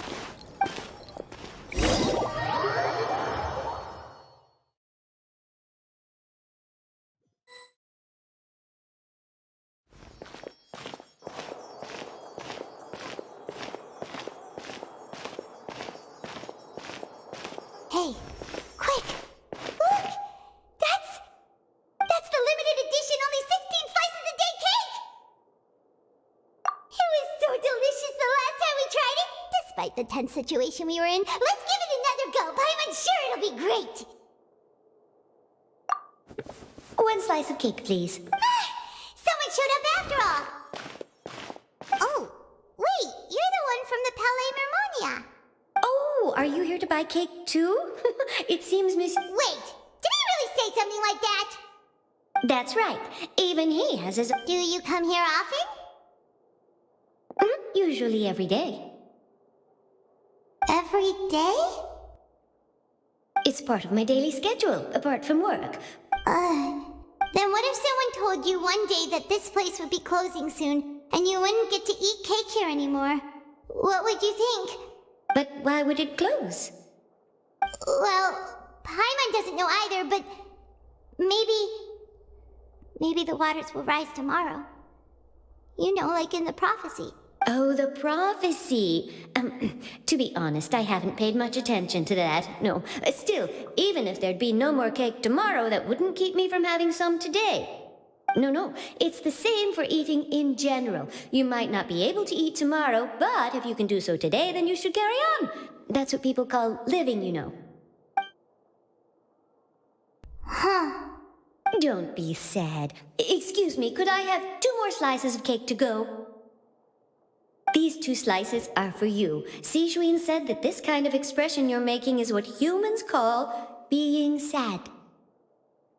Oh, you know Sijuin? I sure do. She was born before me, and she sometimes comes to the surface to teach us things about humans.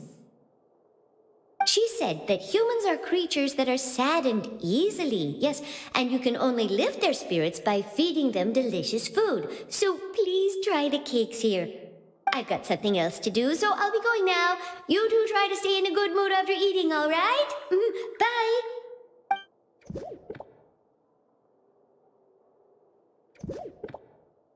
And there she goes. All right, let's dig in.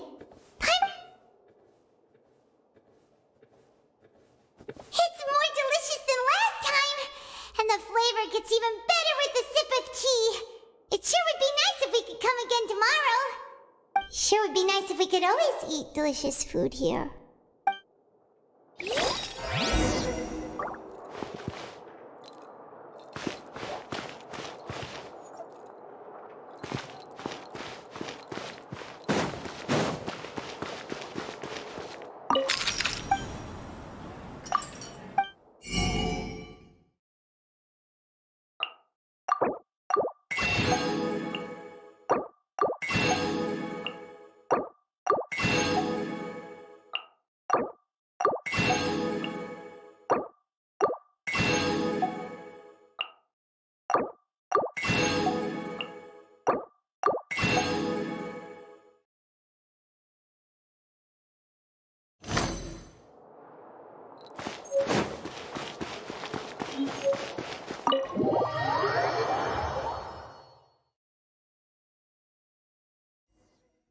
Oh, we're near the Steambird office.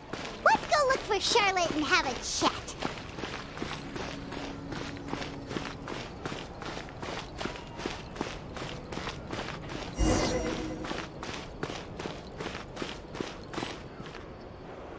Wow! If it isn't the Traveler and Paimon!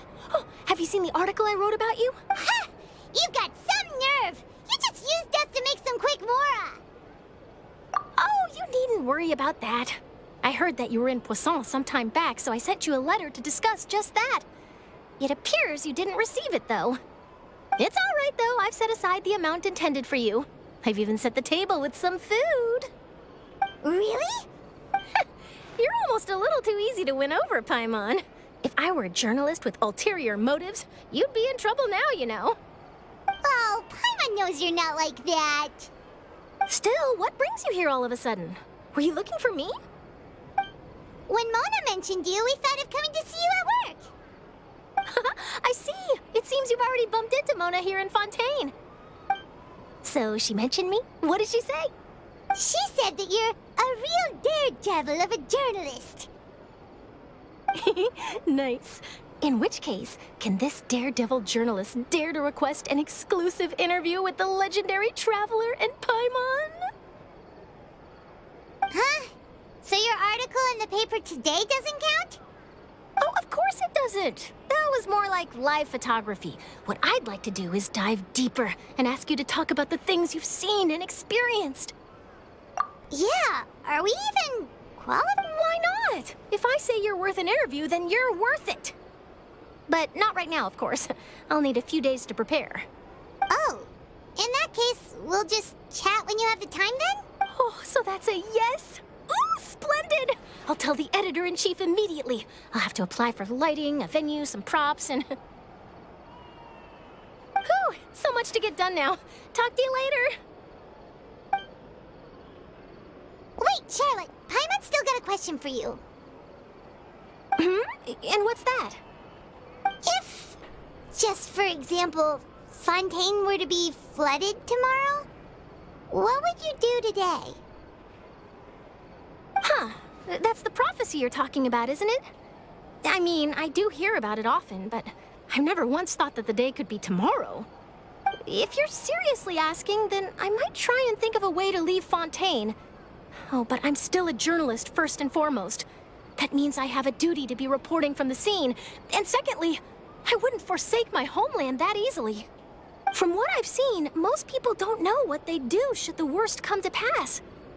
In truth, it might be better just to behave like normal rather than worry over such an end. So in all likelihood, I'd probably still be prepping at the office for that interview of ours. I know what you're thinking. That sounds a bit sad, but I've always believed that it's best to do what you enjoy. Just think about it. If this nation really were to be suddenly destroyed tomorrow, but I still successfully finish an exclusive interview with a truly unique person, then the story I would wind up writing would truly be timeless. And then do you know what I'd do?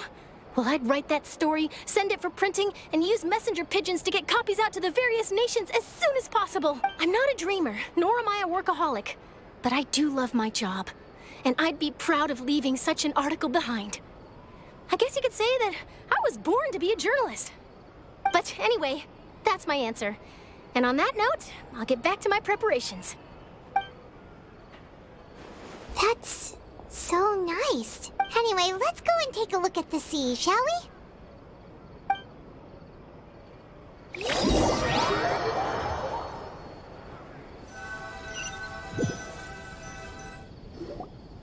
The sea breeze and scenery can be a pretty soothing combo, huh?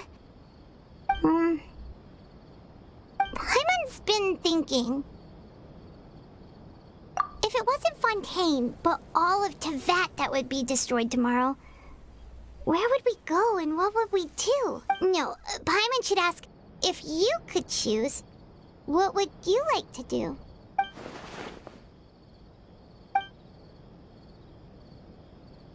We've always been moving to the next destination, so we haven't spent much time thinking about these kinds of things. We didn't have to either, with us always being on the road and whatnot. You mean, still traveling? Huh. Wait, isn't that what we've always been doing?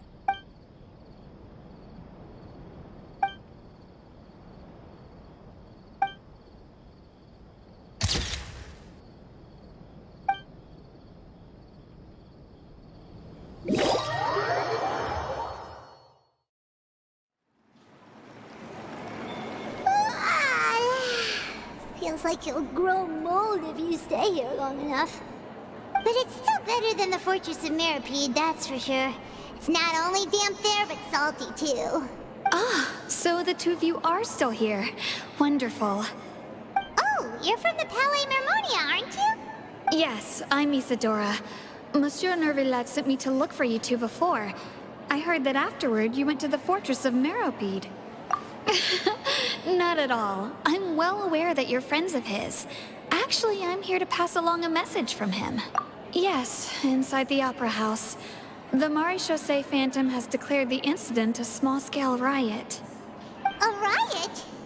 Well, that said, I don't personally think it was that serious.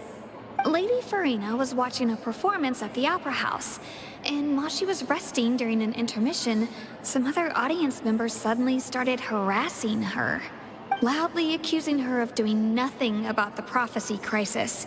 And before she could respond, others started to join in. The crowd continued to grow, and protests against the Hydro Archon started to break out. So people have started to put the blame on Farina. Guess they finally found an outlet for the pressure they've been under due to the prophecy.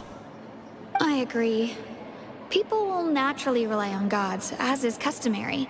But the moment people feel threatened, gods are also the first to be blamed. So what happened after that? Is Farina okay? Seeing that the situation was spiraling out of control and that further argument was pointless, she claimed that she'd gotten tired of this and left in a hurry. The Maréchaussée Phantom had their hands full maintaining order and did not catch where Lady Farina had gone. Only when things had stabilized did we realize that she had gone missing. So, you mean she's still missing? That's right. The Maréchaussée has dispatched many people to search for her, but we don't have any leads yet. That said, I don't think there's much to worry about. She is a god after all. Even if she were to fall into the hands of rioters, what could ordinary people do to her? Good. Monsieur Nervillat sent me to tell you about the situation, but he didn't say anything else. Don't worry, this is more than enough to go on. Thanks for keeping us informed. Ah, is that so? Well, all right then. In that case, you two take care. I'll be heading back to the Palais now.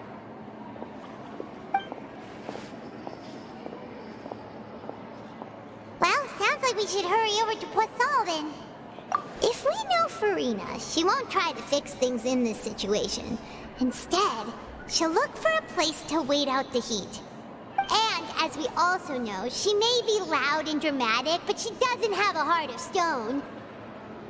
When Nervalet was talking to her in the Palais Mermonia, and she heard about Poisson, she couldn't hide her sadness and remorse. It would be hard for her to ignore being accused by the public today. Paimon thinks Farina's probably taken the opportunity to slip away to Poisson and try to relieve the sense of guilt that she's feeling. Huh! Well, what do you think? Paimon knows the answer. In that case, there's not a moment to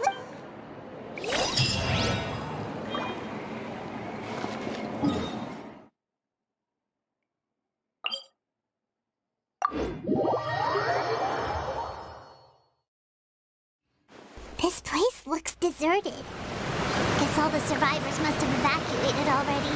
All that's left here are signs of devastation.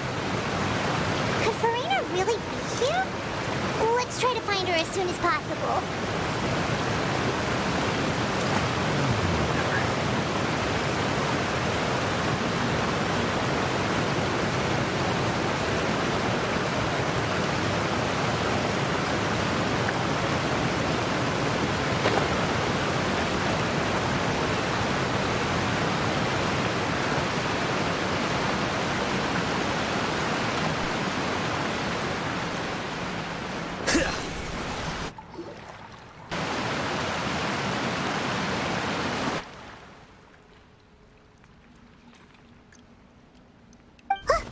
That's Farina, right over there. She really...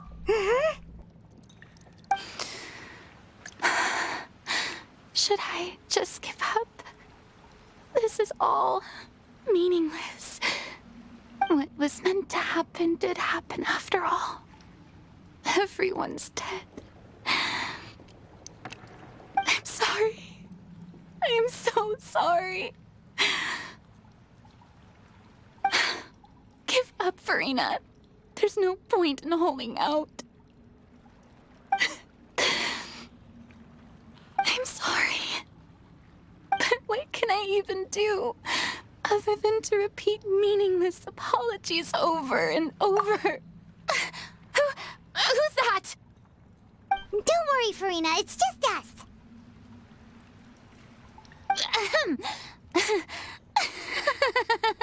So it is you, blonde traveler from another land. Why, I almost thought you were someone from that mob of my ignorant subjects. Come to kneel and beg for my forgiveness. Farina, you were crying just now, weren't you?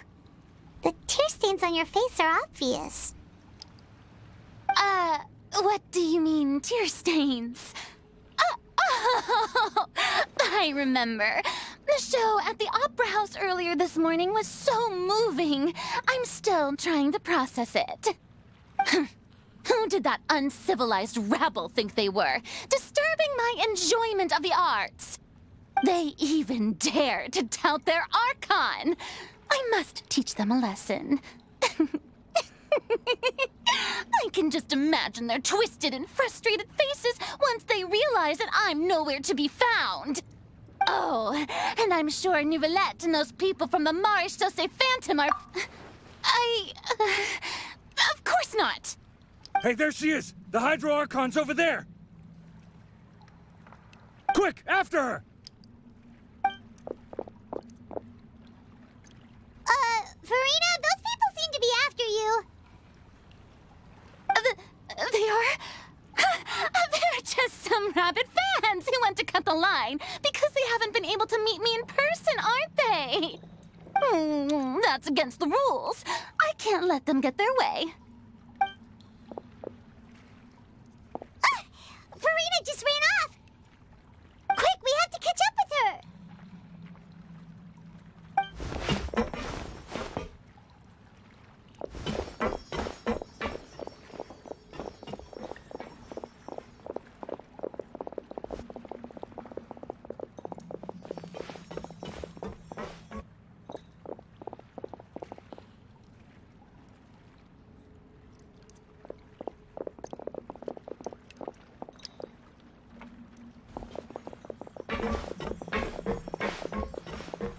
should be the place, right? Hey, Farina!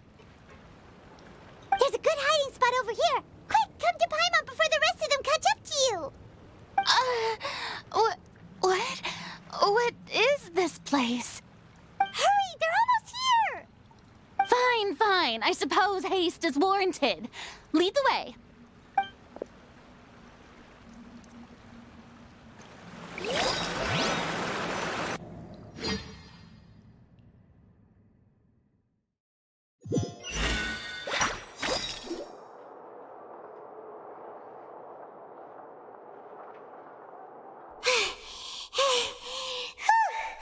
Paimon's exhausted.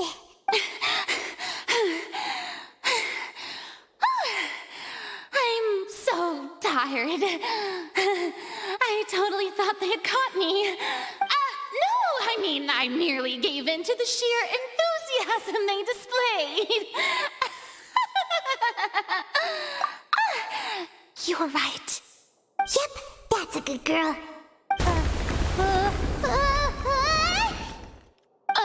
What's happening? The ground's shaking. Yeah, a quake of this kind preceded the flooding in Poisson, didn't it? It can't be. It's happening again.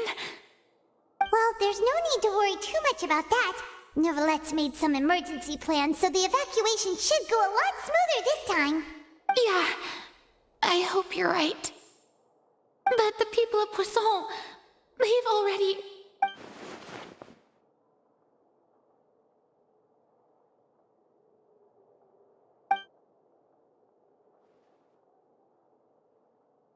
It's true. I've been investigating the prophecy for hundreds of years. I once had informants all over Tevat, searching for clues and feeding information back to me. I've tried all kinds of ways, too, to hold back the sea. Anything to keep the coastline from advancing. But all my efforts proved to be futile in the end. Really, the truth has been clear to me for a very long time. We cannot make an enemy of the divine. No matter what we do, the will of the heavenly principles will have its way, and the prophecy shall be fulfilled. Give up.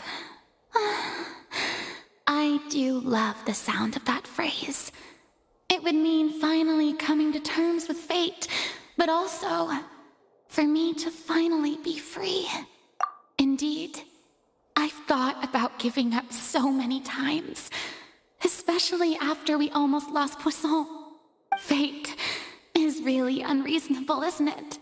It has no heart and obeys no rules.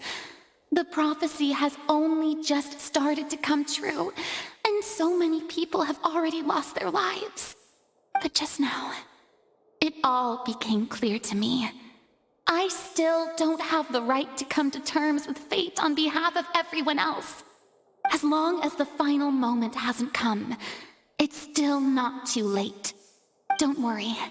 I will keep hope alive for everyone until the very end. Well, that's enough for now. I got the impulse to play the stricken maiden, but honestly, considering my rank and station, that wasn't a good fit at all. Don't take any of what I just said seriously. How could I possibly let Fontaine fall to the whims of trivial prophecy? Come on! Paimon could have sworn you were actually being honest just now.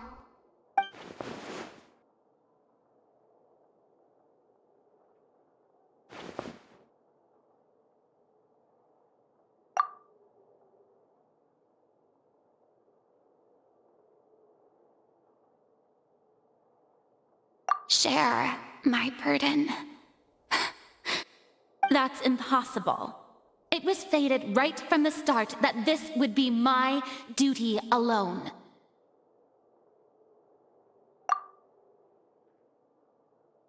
A witness.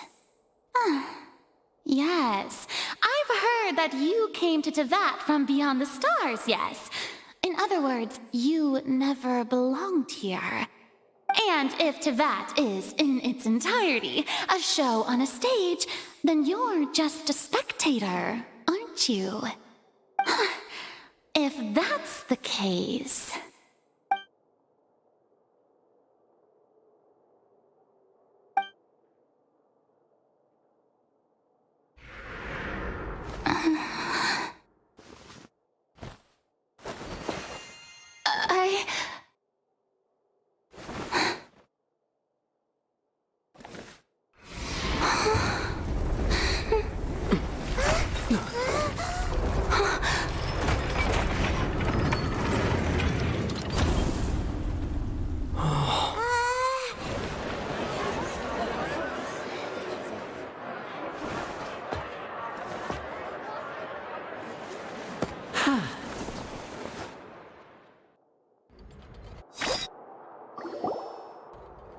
Ladies and gentlemen, this concludes my opening performance. Now, without further ado, we may proceed to the trial of our god. So this is what it is. Yes, you deserve praise for the effort you took to raise the dramatic stakes. Do not forget, however, that I am Focalor, the god of justice, the embodiment of justice itself. Does it not strike you as even the least bit absurd to bring the very concept of justice to trial? May I interpret these words as your refusal to stand trial? In that case, you will have the opportunity to defend your honor through a duel. You would draw your blade against a god? I see. It seems like you have made up your mind.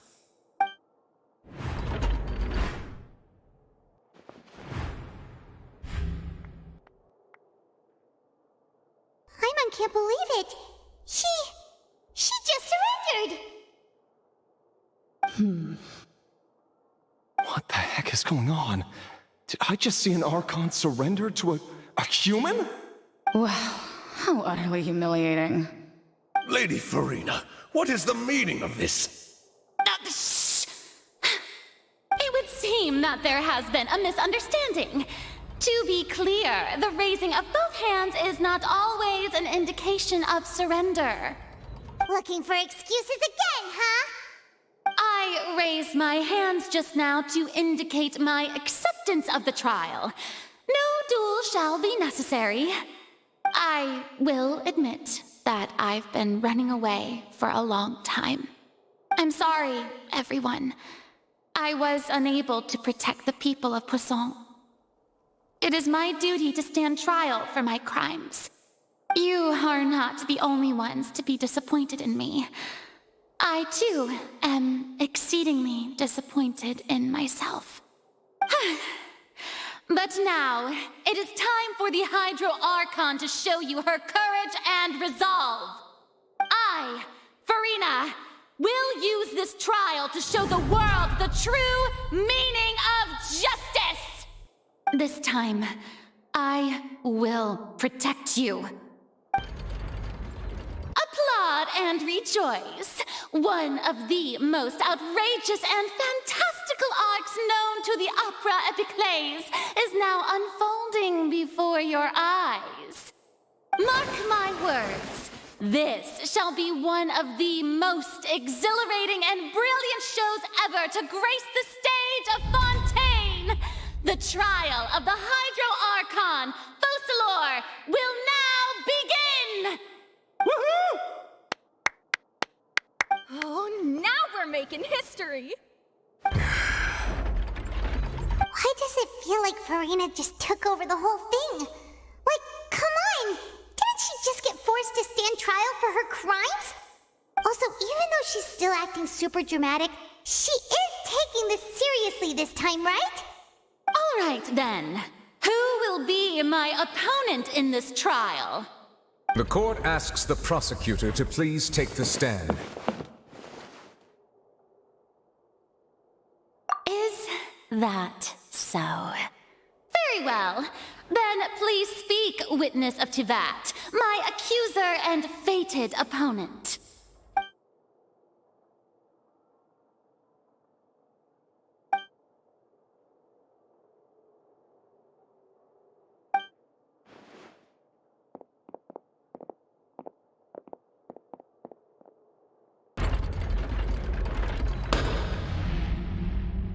Also, please allow me to ask, as a final question before the trial begins.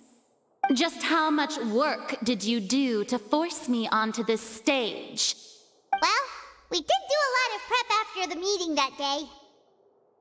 I can go over the tasks assigned to the Spina di Rosula, since they were rather straightforward and easy. Navia, the president of the Spina di Rosula. Most of the people who participated in the disturbance this morning were my subordinates. They changed into plain clothes and came to the Opera House as regular audience members, waiting for the perfect opportunity to incite insurrection against you. The people's resentment against their Archon has been building as more and more of the prophecy is fulfilled.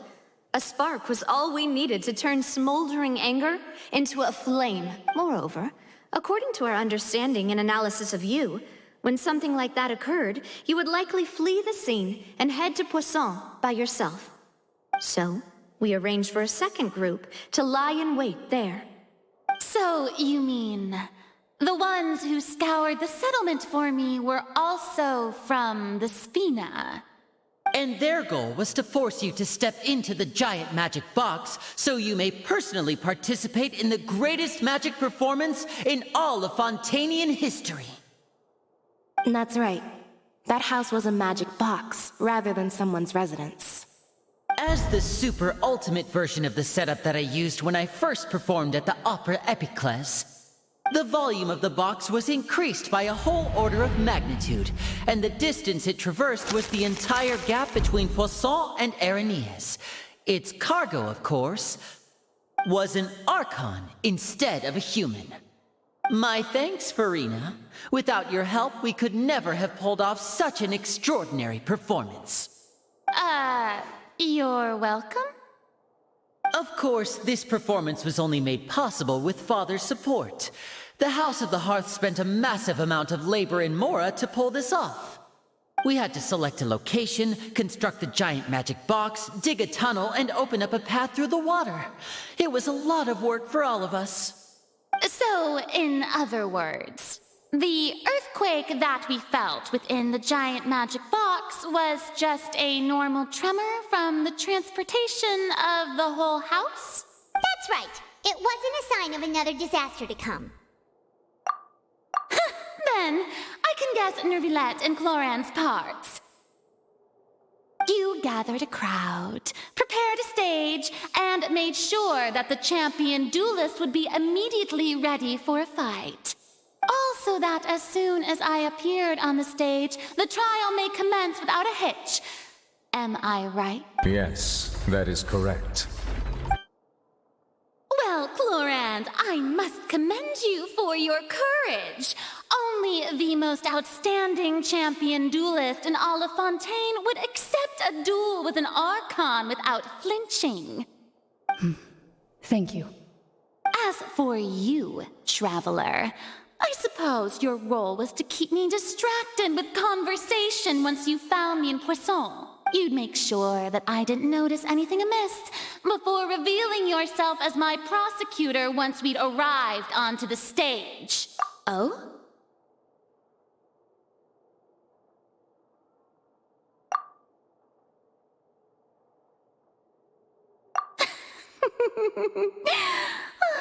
Is that so? Then I suppose I must have missed my final chance. It's fine. It matters not. What's done is done. The stage is already set, so there's no reason to disappoint the audience. Let's see this trial through to the very end.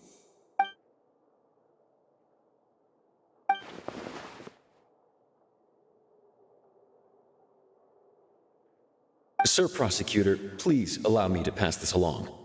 This is a document that Miss Charlotte applied for and received permission to share with you during the trial.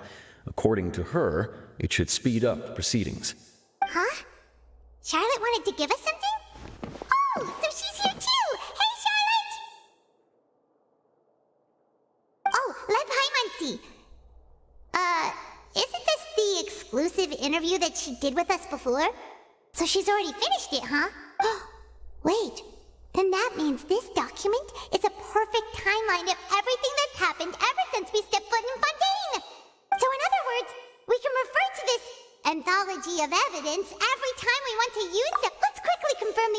information in it. Just think of it as a refresher, alright? You defeated the Hydro Archon in the very first duel you took part in at the Opera House. That's one for the history books, all right. I didn't think that you'd wind up getting to the bottom of the case I'd been following all this time. I guess you could also see this as a happy coincidence.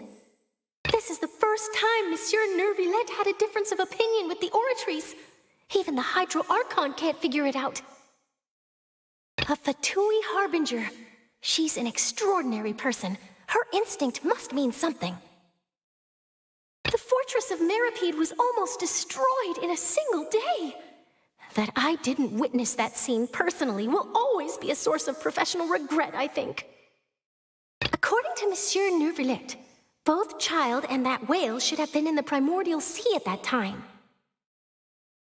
I nearly lost my awesome friend Navia. To be honest, that still gives me shivers. The words of someone as extraordinary as a witch can probably only be truly understood when something surreal happens to you. I nearly lost my awesome friend Navia. To be honest, that still gives me shivers. The prosecution and the defense are both in position. The trial shall now begin. Oh, come on, Nervillette. There's no need to repeat all the unimportant legalese. Just fast forward to the part where the prosecution lays out my offenses.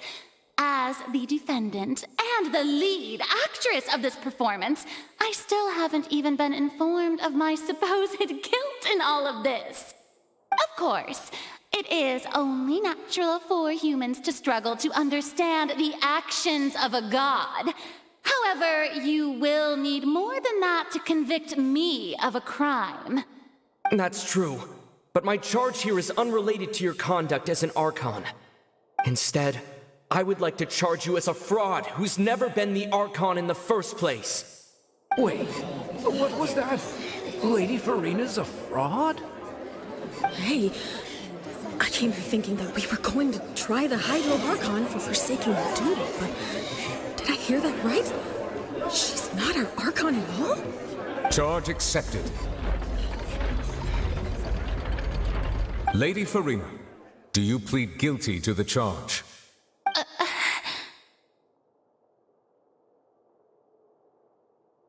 Lady Farina.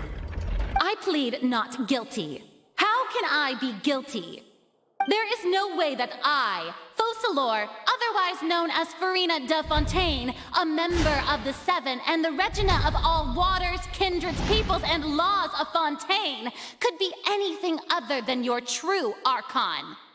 Yeah, even though Lady Farina can be rather eccentric, isn't it going too far to doubt her very identity? Yeah, I've never questioned her identity either.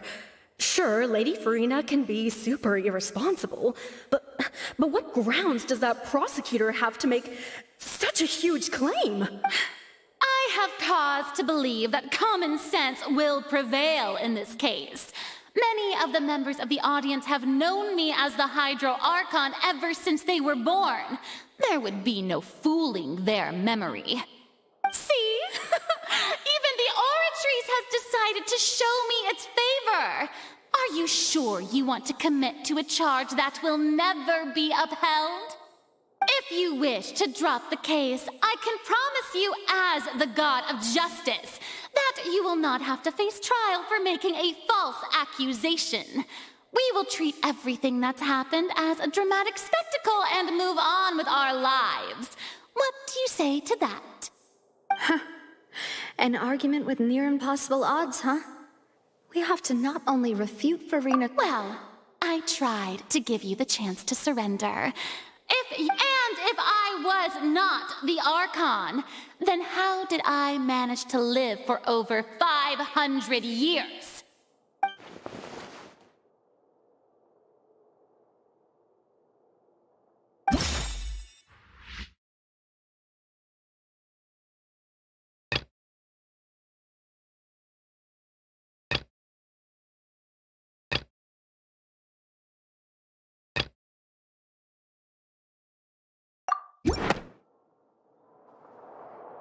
That doesn't sound right.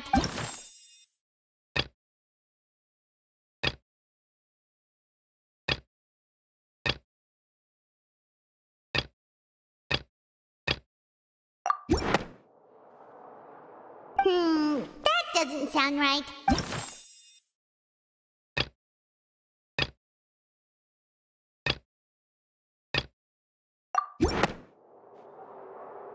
First of all, you may be a member of another long-lived race, which would allow you to naturally possess an extended lifespan. And second of all, even if that wasn't the case, there could be other ways to extend your life. Who gave you that idea? Was it the knave?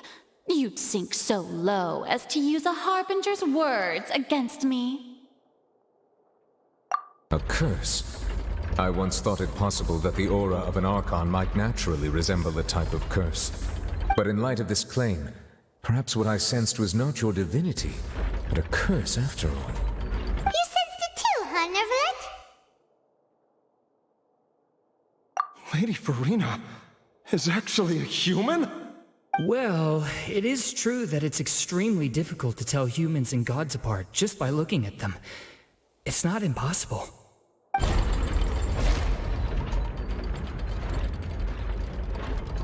Well, don't start celebrating too early now. Even if I have been carrying a curse like you said, how does that prove that I am merely a human being?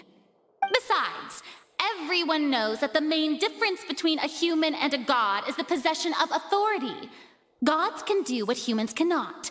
That's why they're worshipped as gods. For centuries, manifestations of my authority have served the nation of Fontaine.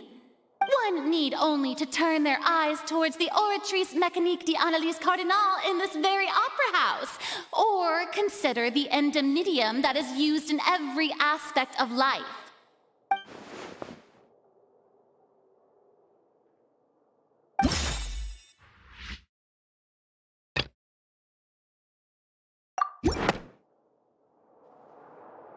You tried to reference the Oratrice.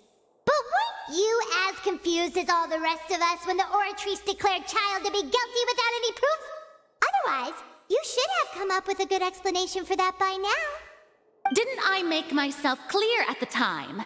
The decisions of the gods are naturally difficult for humans to comprehend. There is no need to provide an explanation. Lady Farina, I believe a reminder of your current circumstances is in order. While the court is in session, the principles of justice and the law must come before all else. While you are an Archon, you are also first and foremost the defendant in this trial. You will prove yourself unable to defend against the prosecution's charges if you continue to withhold vital information against the rules of the court. I never thought you'd use that kind of rhetoric against me. That was no trick of rhetoric, Lady Farina. I've merely reiterated the rules of the court. Rules that all should respect and follow. So, you neither knew why Child was declared guilty, nor did you understand the structure and operations of the Oratrice. Instead of having been created by you, the manifestations of authority you mentioned have been made by the real Hydro Archon, haven't they? The real Hydro Archon? Well, now you're really losing me. It is true that I did not know why the Oratrice gave out a guilty verdict that day. But the Oratrice handed out that verdict unilaterally, and it has been operating independently ever since it was first created. You can't argue that just because a divine creation is flawed, that the god behind it must also be no god at all. She's still throwing out all kinds of excuses. Seems like she's confident. My power as an Archon. There are many ordinary citizens in the audience. How can I just carelessly demonstrate the formidable power of an Archon? If that poses a concern, I'm prepared to extend my protection to the audience. You don't need to go that far. Aren't you the Hydro Archon? Or is it that you can't even wield the power of Hydro, much less the authority of a god? Indemnitium! Yes! It's all because of Indemnitium!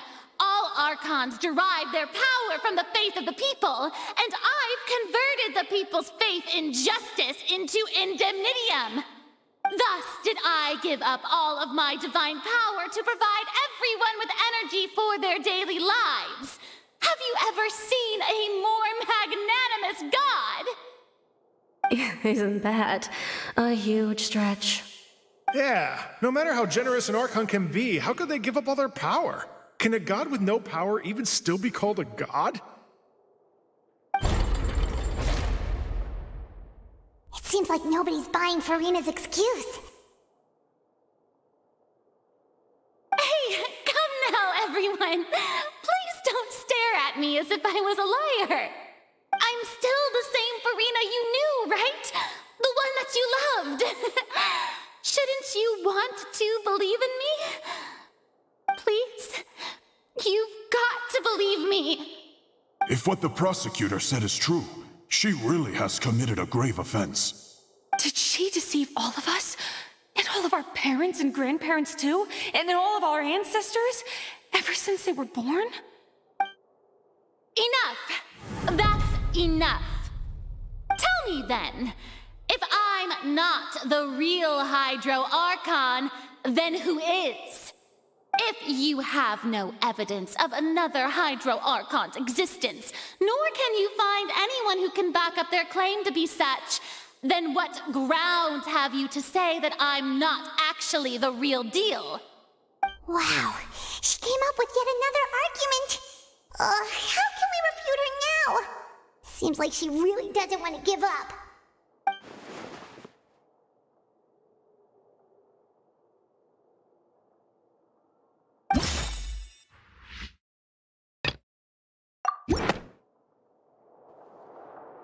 That doesn't sound right.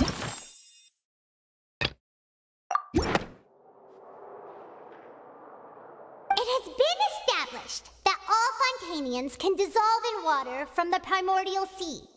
And that means...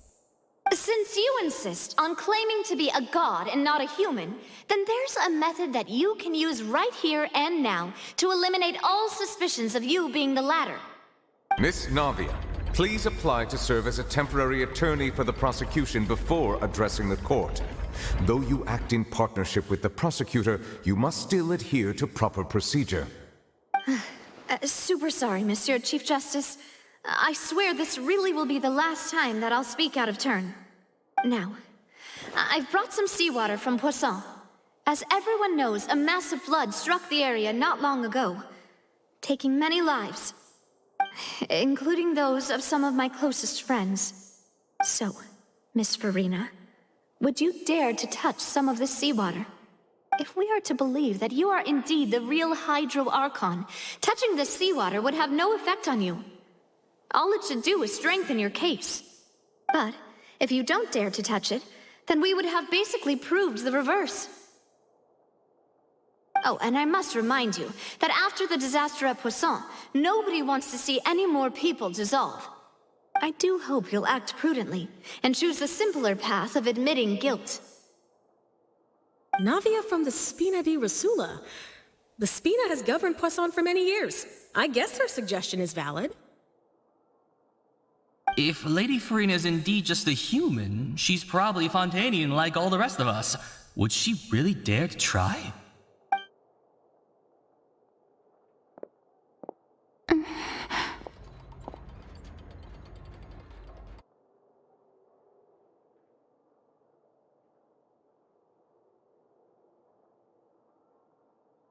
Lady Furina, this test has been unilaterally proposed by the prosecution. As it falls outside the realm of standard court proceedings, you possess the right to decline participation.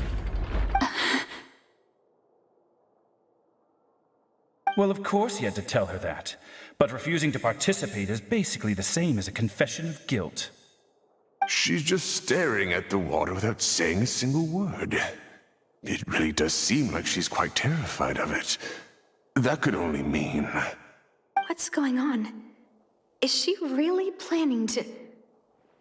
That's not what we thought she would... Due to the inherent risk of the test, Lady Farina, you may... Hey!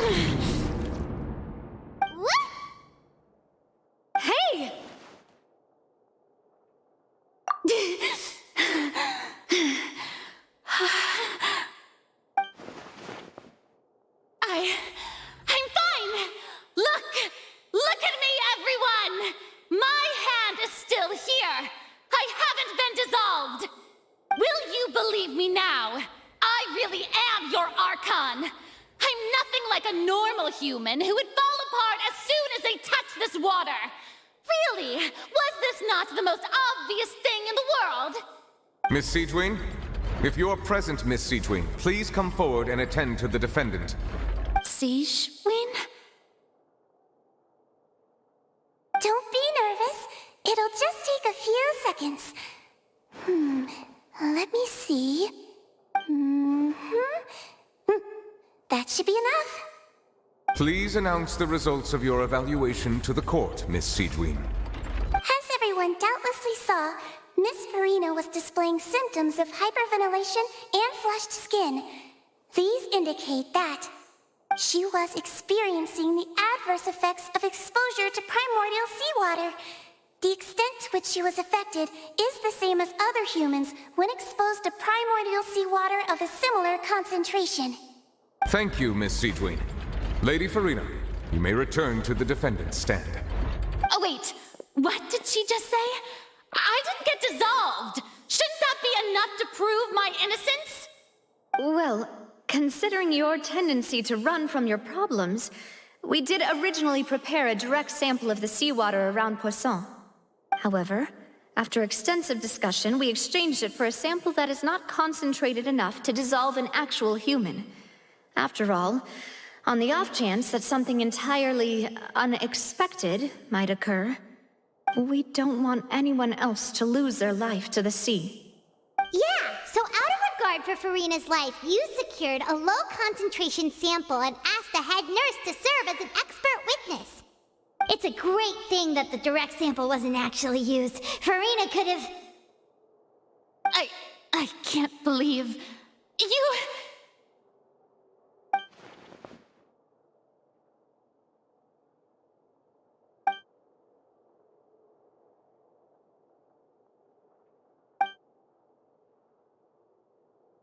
Listen to me, everyone! Please don't give me such cold and disdainful looks! What happened just now didn't prove a single thing! Think about it! How can you conclusively prove that an Archon can't also be affected by the primordial seawater? Also, if I was really just a human, why would I dare to just put my hand in that kind of water?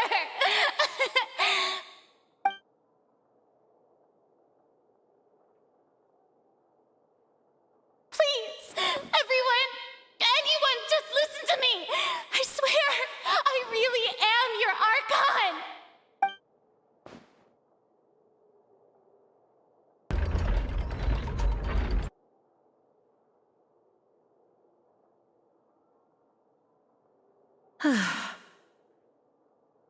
I don't think anything she says at this point will sway anyone. The odds are just too stacked against her now. With all the things that have been said, Paimon doesn't think there's any way left for Farina to win. I believe the time for arguments and presentation of evidence has come to an end. If there are no objections, we will move on to the final judgment.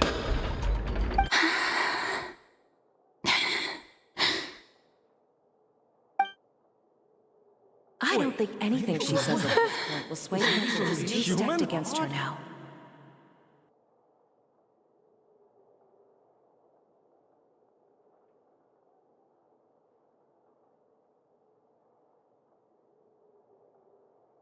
In my capacity as Chief Justice, I shall now render judgment on Farina's misrepresentation of herself as the Archon of Fontaine. As a human who knowingly deceived her fellow citizens, Farina is... guilty.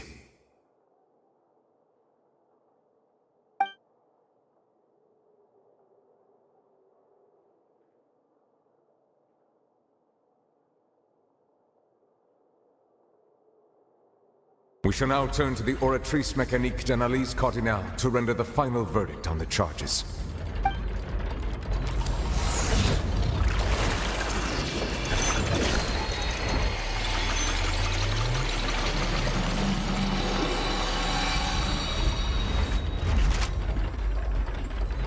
According to the judgment of the Oratrice Mécanique d'Analyse Cardinale, Farina is... Well, what's wrong? What's the Oratrice's verdict? No, the Oratrice also displays a guilty verdict. Isn't that correct then? However, the exact wording of the verdict is thus. The Hydro Archon, guilty, to be punished via the death sentence. The death sentence? That's actually one of the available sentences?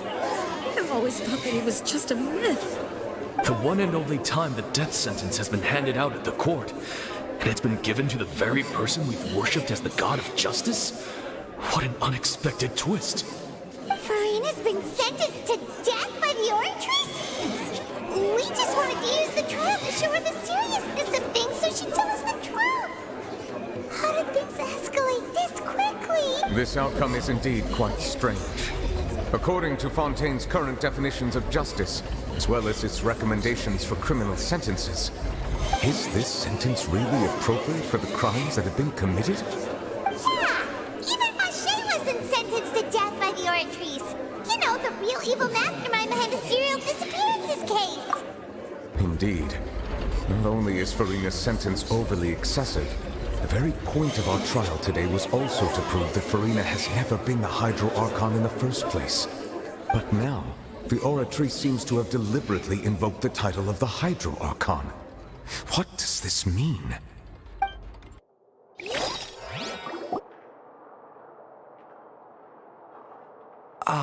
Excuse me, if I may interrupt.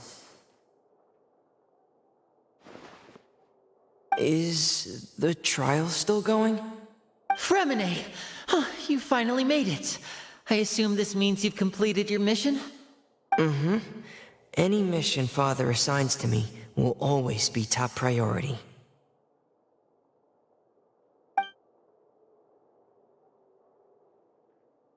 Is that the first prophecy slate? Huh. So the knave privately arranged for Fremine to try and find the missing slate. I looked everywhere and finally found it at the bottom of the sea.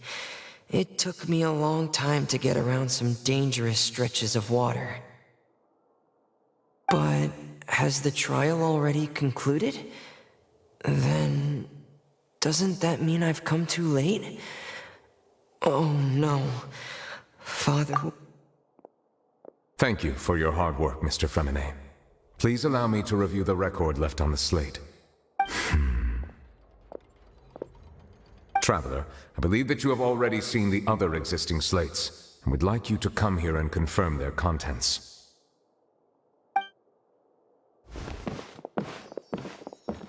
Huh? So what do you see? What is it?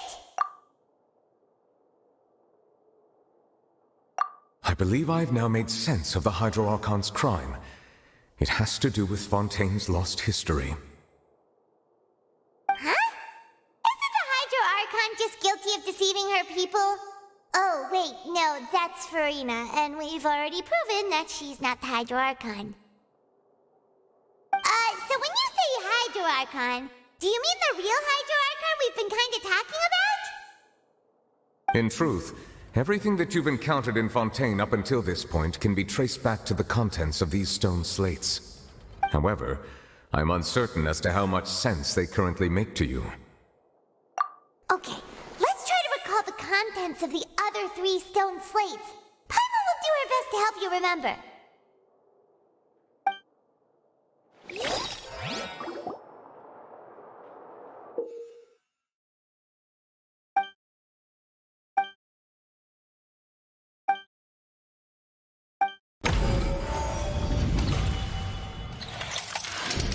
The first stone slate describes what you just said. It show the previous Hydro Archon using her divine power, and then the Oceanids turn into humans. Does that mean that Fontanians are transformed Oceanids? Oh, Paimon wasn't expecting that. But if Oceanids can turn into humans, then perhaps this process can be reversed as well. The second stone slate shows Celestia floating in the sky, and the Hydro Archon and her people worshipping it together. But the heavens still brought judgment down upon them. This must be the point when the Hydro Archon and the Fontanians were branded with their original sin. Does this mean that the original sin and the Hydro Archon sin are the same thing? The third slate shows the Hydro Archon sinking into the sea surrounded by many people. That reminds Paimon, didn't we also watch that happen to someone else? Well, the fourth slate is the prophecy the Fontanians have been talking about. People dissolving into the sea, the Hydro Archon crying on her throne, and so on. We didn't believe that such a crazy disaster could happen at first, did we? But after that incident, it was just a question of when and not if.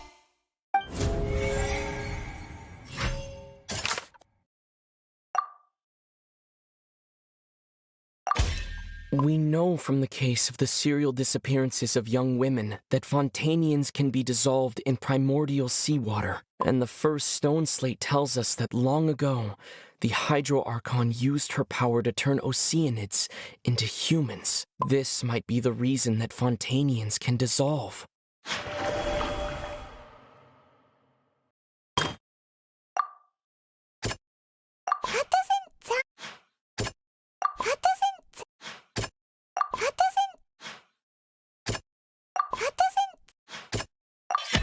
Perhaps what is about to take place has all happened before, and the original sin cast down on the people of Fontaine by Celestia, as recorded on the stone slates.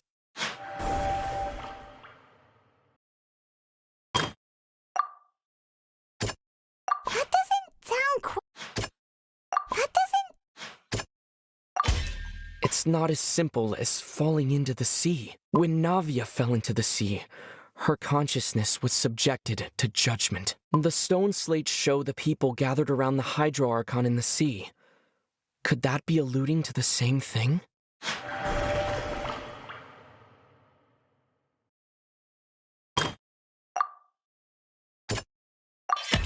The prophecy from the stone slates found its way into society, but not many people believed it at first. The fortress of Meropide was nearly flooded with primordial seawater, which we know can cause Fontanians to dissolve. It seems increasingly likely that the prophecy may come true. If we hadn't dealt with it in time, things could have gone very badly. They'll dissolve into the primordial sea but won't cease to exist. Their essence will flow in the seawater, converge, and take the form of an Oceanid. The Hydro Archon was sentenced to death in court, shocking everyone present. Perhaps this means that her sin was actually Fontaine's original sin. Navia fell into the water inside those ruins, and she nearly dissolved. She was surrounded by the people of Poisson in a court within her consciousness, and was forced to take part in a trial meant to make her stay. The eruption of the primordial sea at the fortress of Meropide was the surest sign that the prophecy was about to come to pass no matter what. The prophecy's contents can all be verified by recent events. If we combine what we know together, loads of truths should come to light.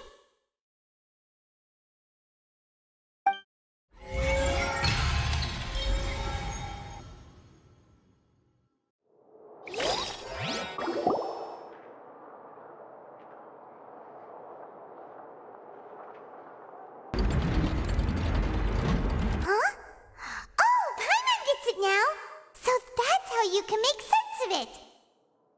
But then it feels like we're going to have to share some truly shocking revelations. Let's hear them.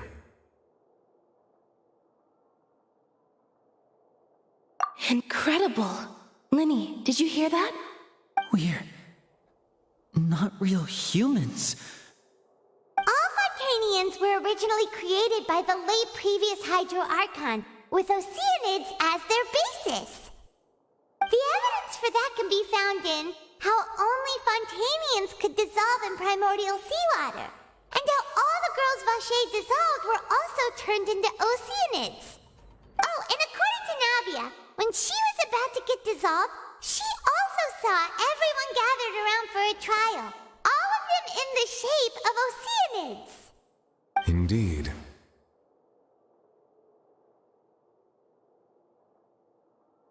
Yeah, and it follows from the content of the first slate that she probably angered Celestia by creating humans without prior permission. That could also explain why the Oratrice judged the Hydro Archon to be guilty. It's to account for that ancient sin. The Hydro Archon's true sin was creating us? And yet, after many hundreds of years, the Hydro Archon's creations have turned around to try to judge the Archon within the Opera Epiclese. The twist. Yeah, isn't the image here just like when Navia fell into the sea? So wouldn't it be trying to show the image of the Hydro Archon also falling into the sea once the prophecy has been fulfilled in the fourth slate? In the end, the people will all be dissolved into the waters, and only the Hydro Archon will remain weeping on her throne. Only then will the sins of the people of Fontaine be washed away. Did Paimon get all that right? You've made some keen deductions. I must say, given how much you still don't know, it is impressive that you've already managed to connect so many pieces of the truth. However, while you were able to decode all the information on the slates, they've also been etched with an additional layer of hidden information using a different power source. When we were at the ruins, I tried to decipher the hidden information recorded in the slates.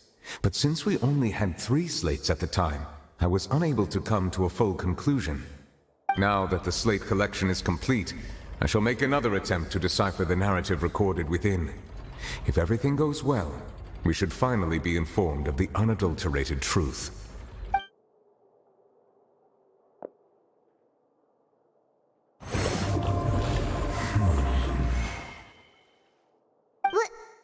Well? Did you get it? I believe I should share this truth not only with you, but with all the people of Fontaine as well. I will try to briefly summarize it for you.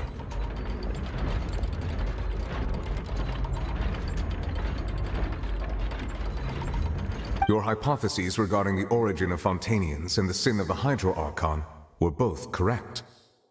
In the Fontaine of old, the previous Hydro Archon sensed the yearning of her Oceanid familiars for life on land.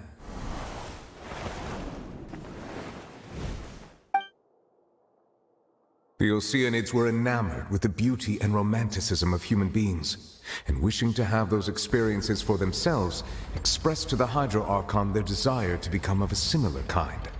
However, even though water as an element is intricately linked with the power of life, the Hydro Archon, as one of the 7, did not possess the authority to create a new form of human life. Not one to give in, she eventually found a way to create permanent humanoid bodies for her familiars by appropriating the power of this planet's primordial sea. She poured primordial seawater into the Oceanid's blood vessels, creating humanoid mimics in the process. But if Fontanians were to ever come into direct contact with water from the primordial sea, the power within their bodies would escape these artificial restraints and return to the sea. As a result, their forms would collapse, and they would be reverted to their original forms as Oceanids.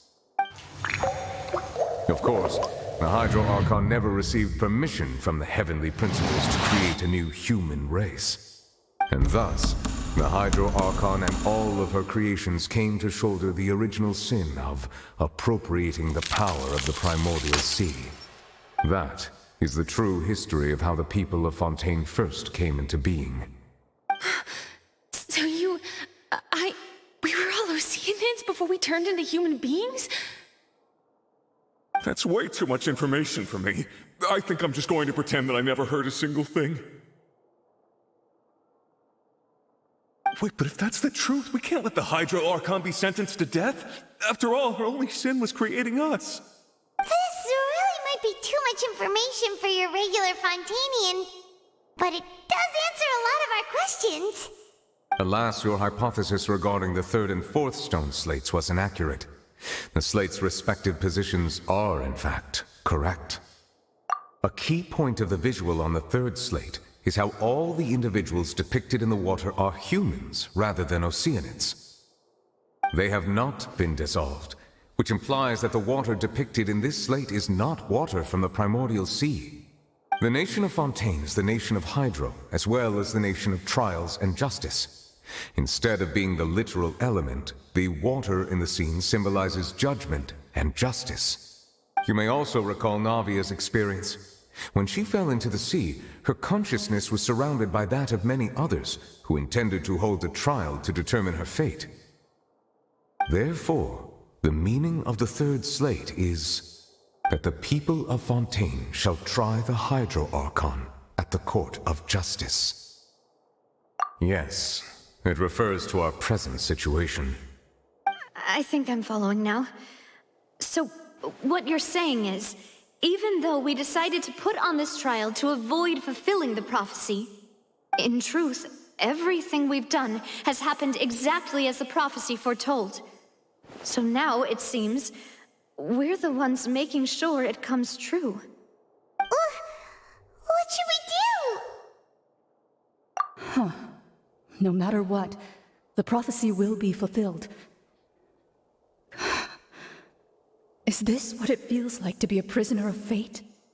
If that's the case, does that mean the scene in the fourth slate will also be fulfilled soon? Traveler, I would like to point out another small fallacy in your deductions. About the fourth slate, you probably thought that the eruption of primordial seawater beneath the fortress of Meripede served as the surest sign that the prophecy was about to come to pass, yes? However, I believe that rather than being a sure sign, that eruption could in fact only be a small warning of something far worse to come. As for the root cause of the catastrophe, I believe you've already encountered it once before.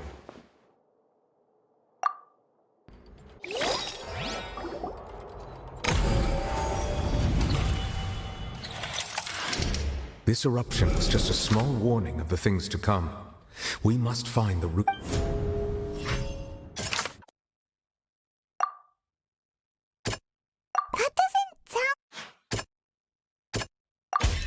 It was both dream and... If we're talking about a true culprit, that could only be that thing inside the primordial sea, right?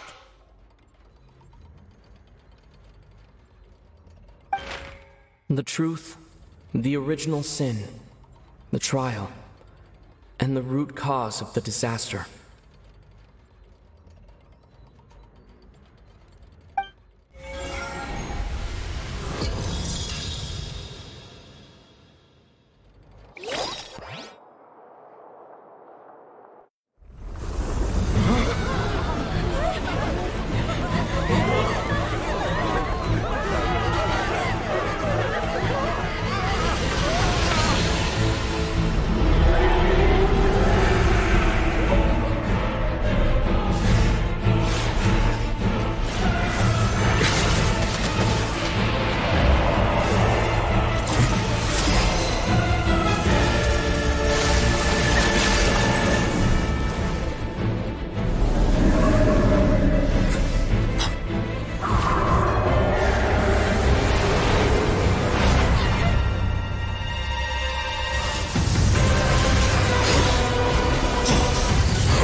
That was way too close!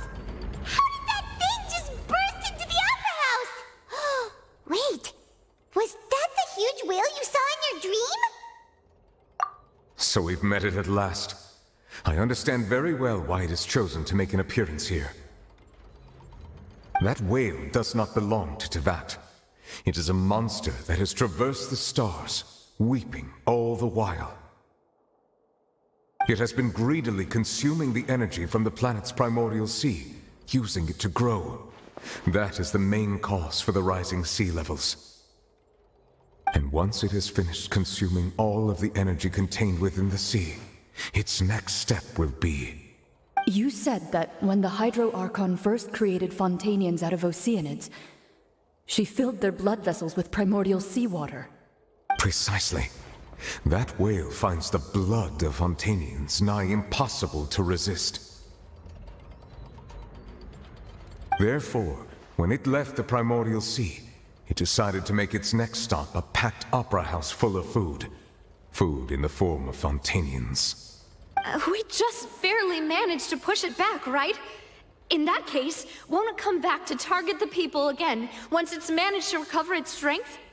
That is correct. Indeed, it is more accurate to say that we should thank that Harbinger for buying us some time. Without him, the whale would have likely come onto land far sooner. From the way he looked, he must have been fighting the creature for quite a long time. That battle maniac! We've always known that he had a special connection with that whale, but we definitely didn't expect it to help us out like this! Anyway, now that we know that this whale is the actual cause of the disaster recorded in the prophecy, all we need to do to stop the prophecy would be to find a way to beat it up, right? It is too late. It had already absorbed too much of the primordial sea's energy before we could notice it. At this point, it has become practically integrated with the sea itself. Even if the entirety of Tevat were to be destroyed, it could still survive and swim off towards some other world.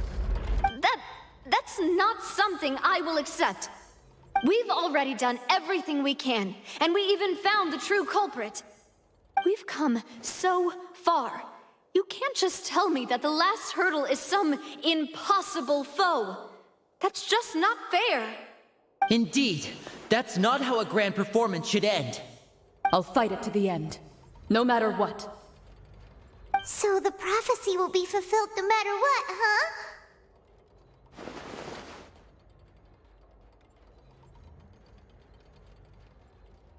The prophecy. Yes. What have...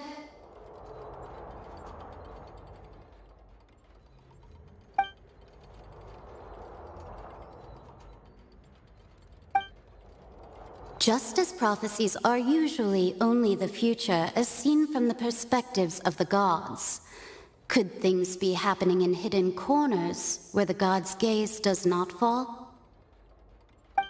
Ultimately, fate shall serve as your only guide, no matter what will happen in Tevat's future.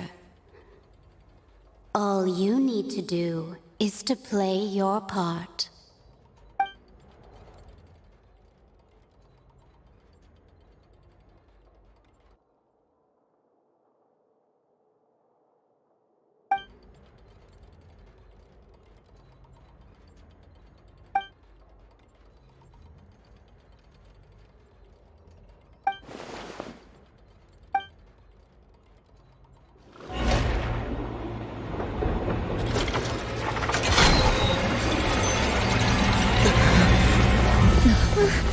What's happening with the oratories? I believe it is preparing to carry out the death sentence.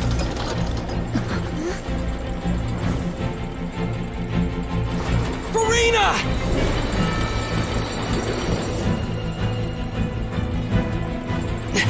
No, I still need answers.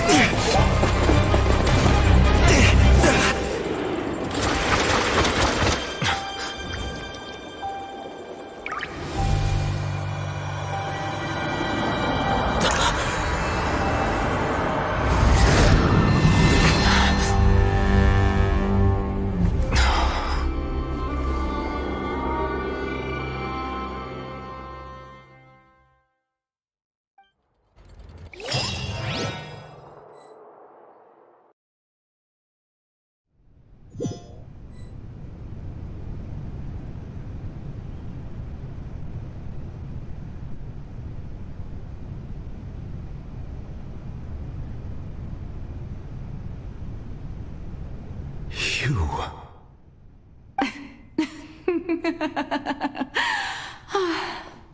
Sorry. That shocked expression on your face is just too amusing. I couldn't help myself. You are not Farina. Who are you? The sweet sound of bewilderment. Marvelous. A sure sign that my attempt to deceive everyone was a resounding success. But to answer your question, I am Focalor. You know, the god. Focalor? Why did you deceive us?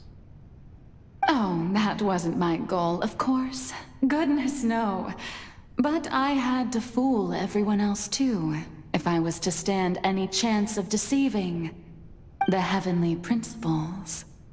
Deceiving the heavenly principles? It's all because of that pernicious prophecy. Dreadful, wasn't it? Everyone doomed to dissolve. Fontaine condemned to be flooded. One was not amused. In fact, one was positively bemused when that problem was thrust upon me by my dearest predecessor. That's the former Hydro Archon Egeria, for the uninitiated. It hardly gets more disastrous than a preordained national catastrophe, now does it?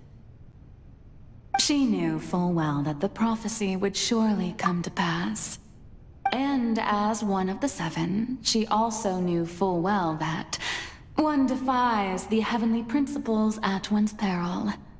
So yes, as you have no doubt surmised, it was a rather impossible situation that I found myself in. I spent a terribly long time mulling it over, alone on the ocean floor. And I was almost growing barnacles by the time I finally realized there was only one possible solution to this confounding conundrum. I had to outwit the heavenly principles, allow the prophecy to be fulfilled, ostensibly at least, while saving everyone at the same time. I'm a genius, I know. I can only assume that's why Egeria chose me as her successor. Although, looking back now, it was hardly the inheritance one dreams of. Between the task of saving the nation, the quotidian duties of the Hydro Archon, and not to mention the original sin of creating a new race of humans, I dare say she left me quite a colossal mess to clean up. But one can only play the hand one is dealt. I did not choose this, any more than I chose to be one of her Oceanid familiars. So you were also once one of the Oceanids, transformed into a human by Egeria's hand? Yes, I was. I always dreamed of becoming human. And I still do, even now. In my eyes, to be human is to be part of the greatest opera ever known. After becoming a god, I separated my divinity from my body and spirit, leaving behind only a self that was as naive and bewildered as my past self on her first day as a human being. The me you see before you now is that divinity. And the human counterpart I left behind, I named Farina. She could feel joy, sorrow, and everything in between. She could be as vain and conceited, or as meek and vulnerable as she wished. Her strengths were of a kind only a human could possess, as were her shortcomings. But in my eyes, Farina's humanity was what made her perfect. She was perfectly human in every way. The person I always wanted to be. Anyway, so then I cursed her. All part of the plan, of course. The plan to deceive the heavenly principles. Do you still remember the final scene of the prophecy? The Hydro Archon alone, weeping on her throne. In order that the prophecy might appear fulfilled, I invited Farina to be an actress, to play the part of the Hydro Archon in the prophecy. Under the curse I placed on her, so long as I, Focalor's divinity, continued to exist, she could not die. But nor was she free to live her life in the pursuit of happiness. Instead, she was forced to take the stage in the opera house, to embrace the role of leading lady, to forever play the part of the god from the prophecy, all to create a deceitful appearance of that prophecy coming to pass.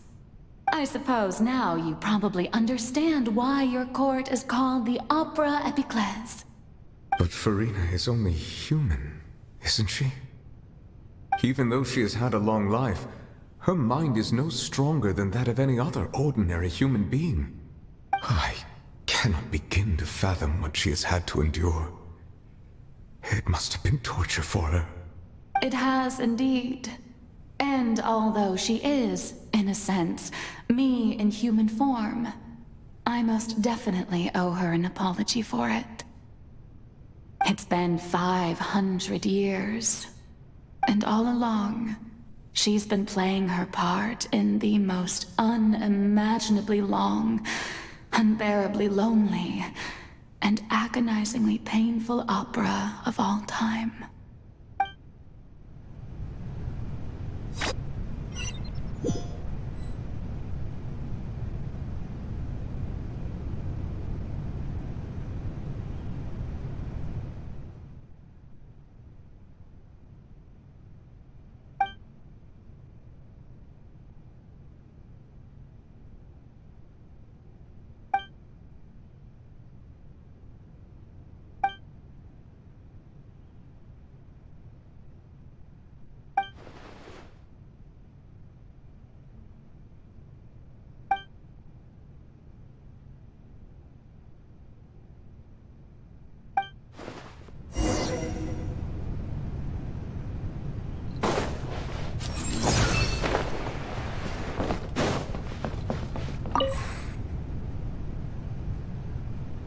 Oh, who permitted you to come onto the stage?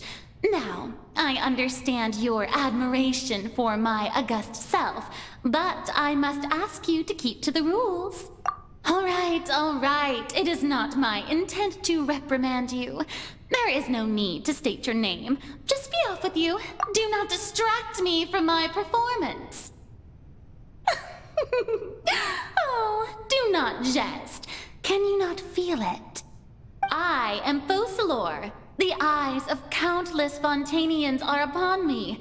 I must, at all times, display the utmost elegance and nobility.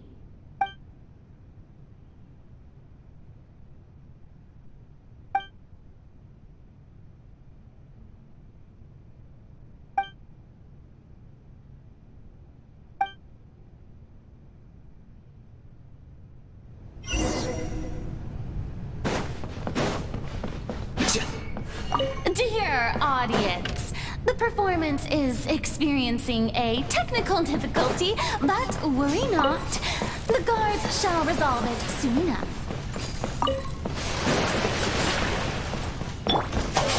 Top rank that know my sword. Coming through.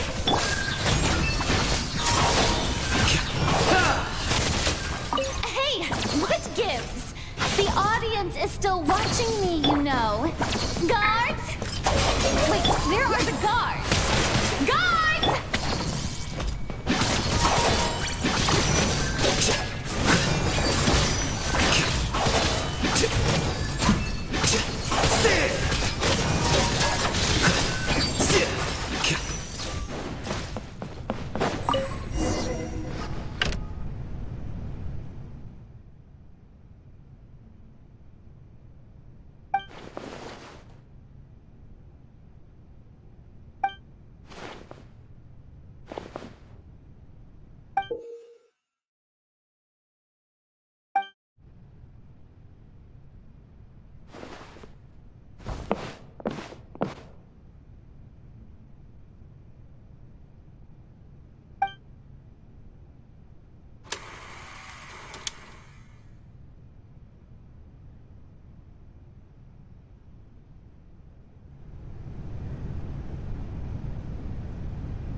Farina.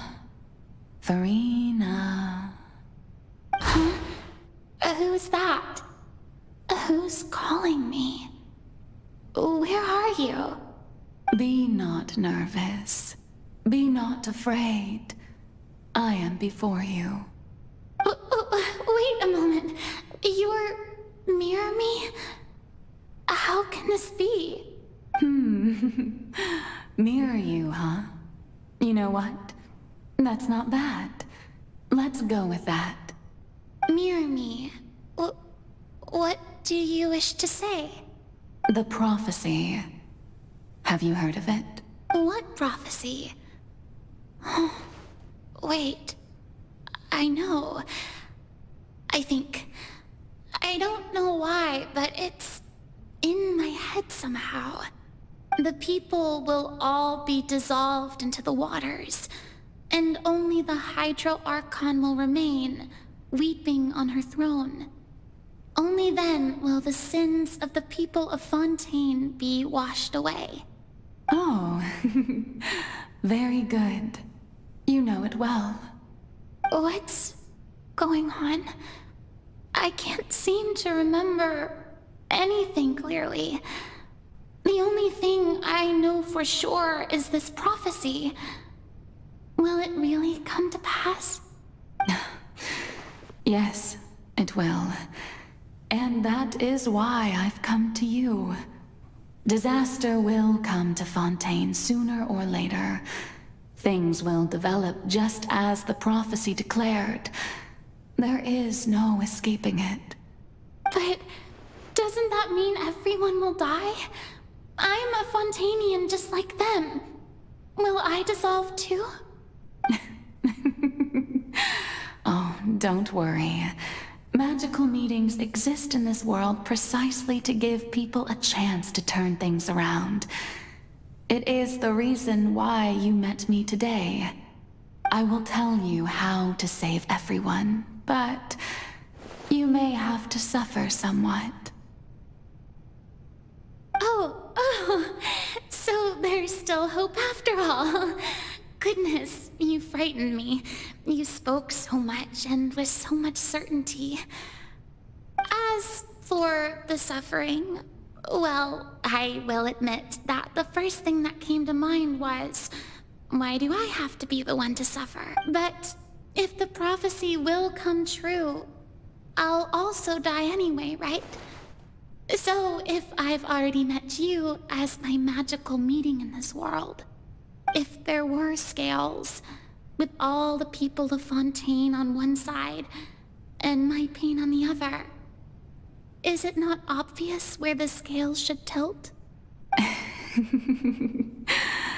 You truly are the perfect human. My ideal. I suppose this would also be the justice that belongs to you. Huh? Don't worry, it's nothing. Listen well. Fontaine has just lost its Hydro Archon. I need you to play a role. That of the new Archon. Play as a god?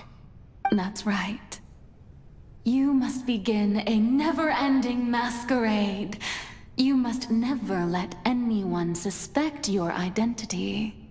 If you can keep it up, then I shall have my way of defying this prophecy. But should your identity be revealed, then all hope will be lost. But how will I do this? A human assuming the role of a god without being exposed. Don't worry. What you must do is not to turn yourself into a real god.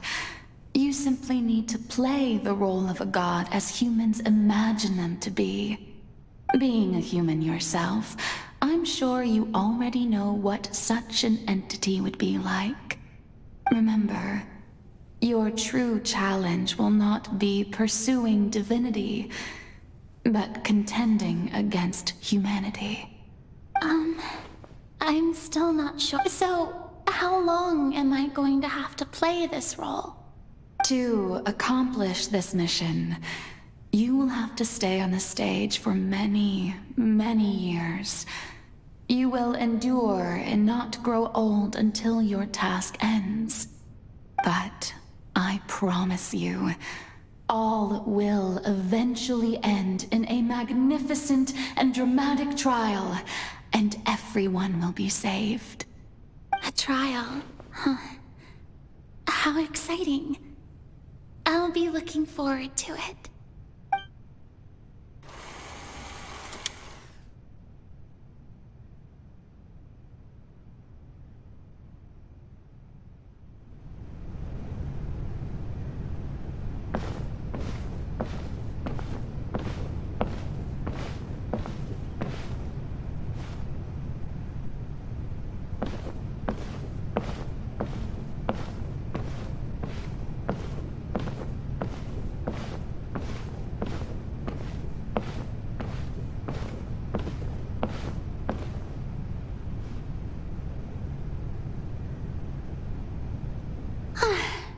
The Maison Cardinalise has announced my accession, but this is my first time facing the people.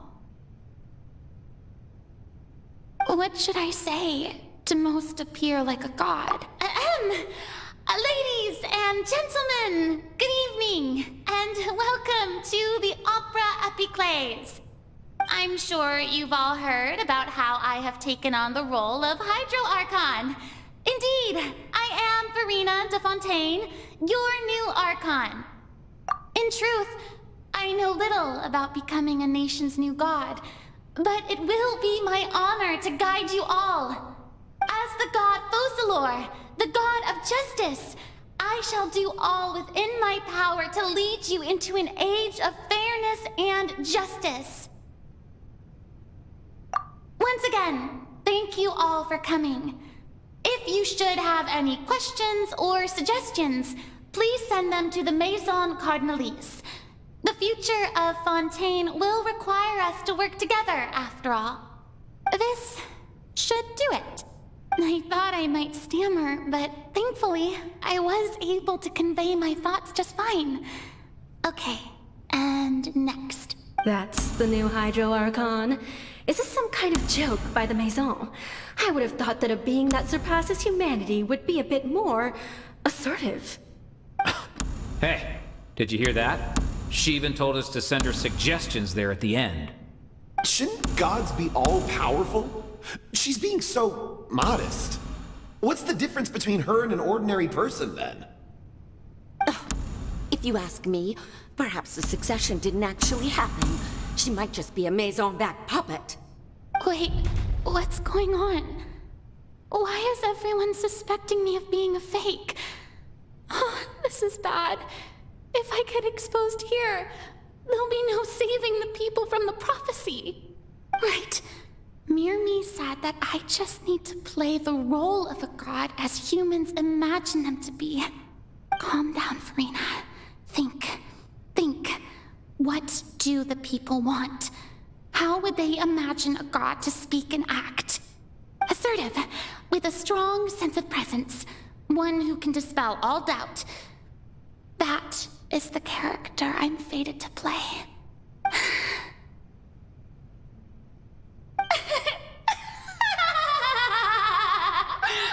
Oh, very good, my people. Only ones such as you are deserving of my rule. Now, I was wondering if some weak puppet were to one day come onto the stage and claim ownership of this opera house, would the children of Fontaine follow them? Well, it seems that you would all see right through them. Having passed my test, you are qualified to witness wondrous trials alongside my august self, here in this opera house. You may consider my previous act a door gift of sorts. I thought it was a debut that suited the atmosphere. Now then, let us be reintroduced. Ah, so that was just a performance. How could I have forgotten that we were inside an opera house? Her personality. It's quite shocking, to be honest, but I suppose it's a better look than before. Such a fascinating and bold deity. How wonderful! Our future may yet be bright after all. It seems I've turned them around. Best follow this flow and my dear people, whether you acknowledge me or not, whether you trust me or nay, I say to you, keep faith in your ardor for justice. We have heard it said that this nation's sins can no longer be washed away. Well, I say that justice is most fragrant when it blooms amid sin. The scales of justice should not weigh heavy in the hands of its God. On one side, it must carry fairness and justice. And on the other, praise and applause. May law be the prayer on our lips. May judgment be our worship. Let us light the fires and drink to the future of Fontaine!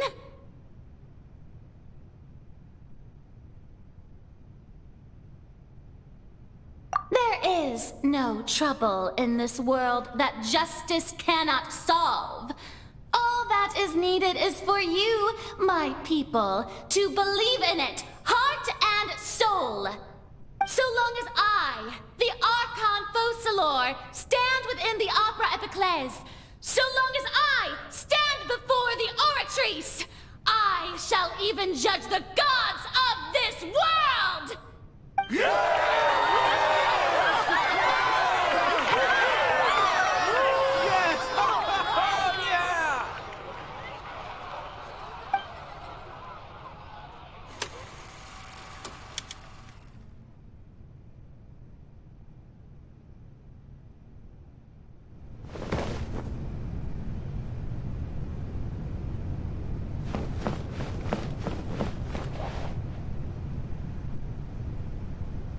Lady Farina, here are today's case reports, as well as a summary of the follow-up for your perusal.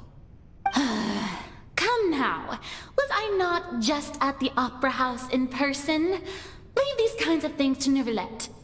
Besides, none of these trials were the one that I'm looking forward to the most. If I may be so impertinent, what kind of trial are you truly looking forward to? A magnificent, dramatic, and wondrous trial. A trial to end all things. How could you hope to understand? That's true. I fear I lack the ability to grasp your divine thought, Lady Archon. No need for fright, and do not take what I said before too seriously. Go now, do your duties. The trial I await. It will come one day.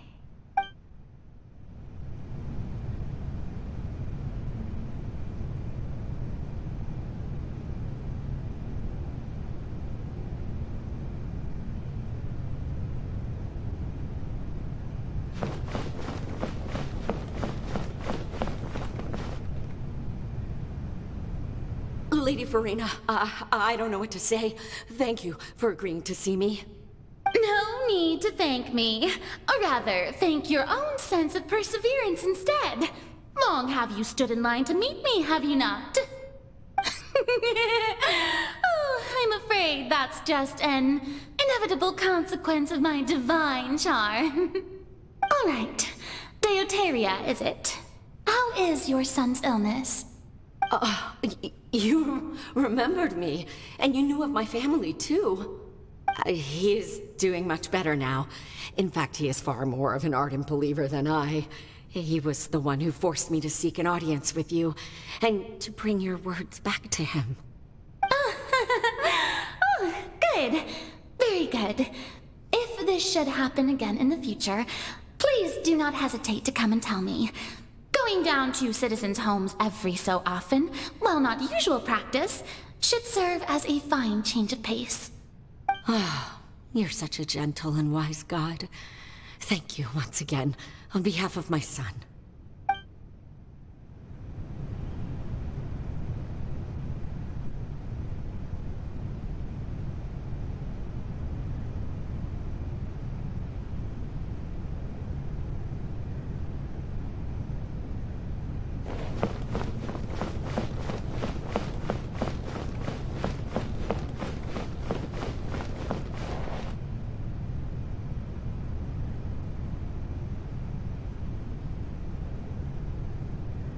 Lady Farina, here are the latest hydrological reports. As for the specific parameters you asked to take note of, I'm afraid things still don't look good. I see. It's as I thought then. As your god, I did already expect this, but I wanted to see how far your human wisdom would allow you to analyze it. All manner of signs indicate that the prophecy will still come to pass. Forget it. That's not something you need to worry about right now. Well, as I understand it, the Fontaine Research Institute is also trying to find a way to counter the rising water levels. Really? Have they found anything? I'm afraid that they haven't found any effective solution thus far. Oh, is that so? Well, no wonder. This issue has reached the realm of the gods, after all. Still, their spirit is praiseworthy.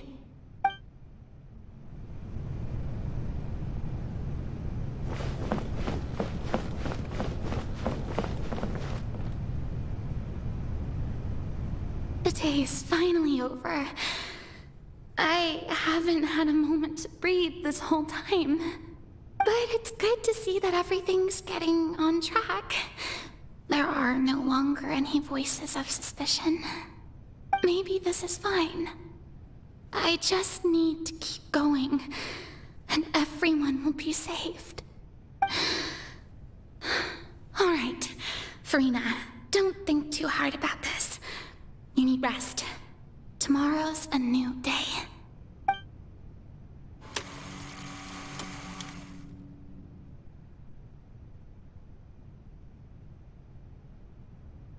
Lady Farina, here are the new trial reports for the latest cases, as well as a summary of the follow-up. There'll be no need for that. I've seen them already. There's no need to go back over scenes I've witnessed in person before. Lady Farina, I've waited so long for this chance to see you in this manner. Indeed, my dear, loyal citizen. This joyous moment is an honor for us both. Lady Farina, we're detecting significant hydrological anomalies near Poisson. Understood. Keep monitoring. Keep me informed should anything come up at the Institute.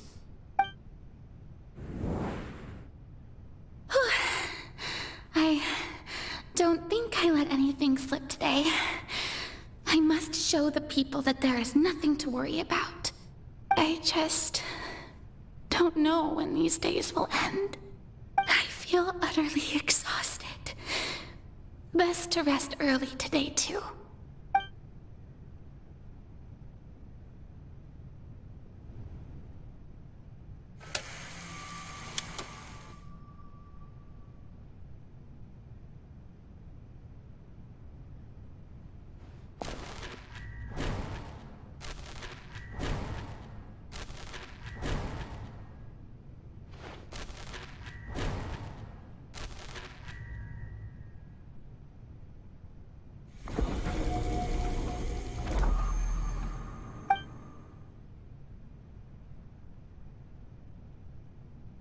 Lady Farina, it's like a dream being able to speak with you up close like this. I've heard that the first member of our family who was honored to receive an audience with you was Madame Dioteria, almost 20 generations ago.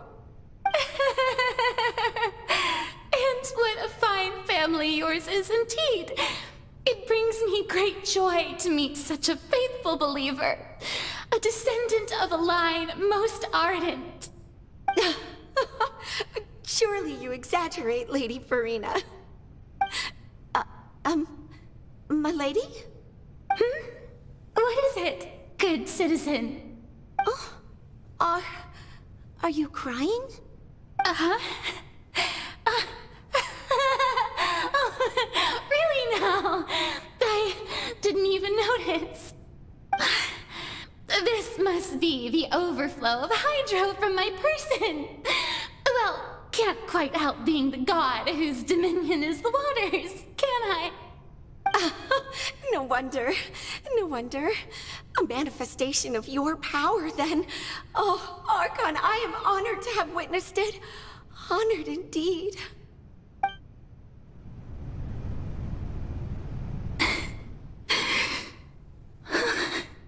So interminable.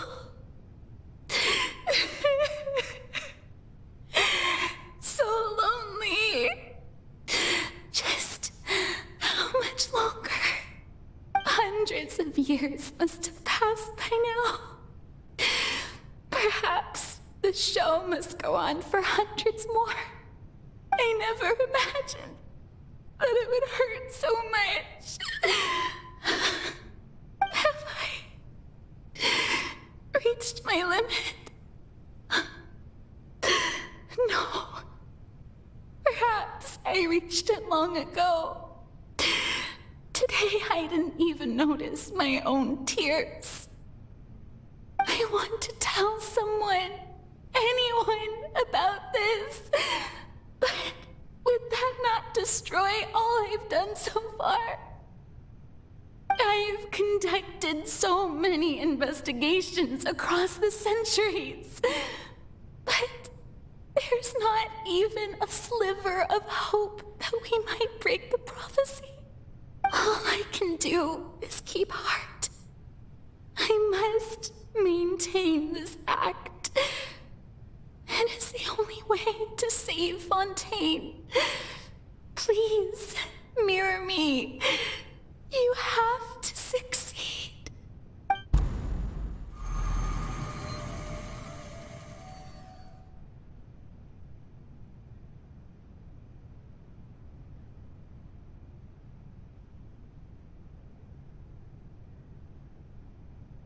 Farina, you don't have to shoulder this burden alone.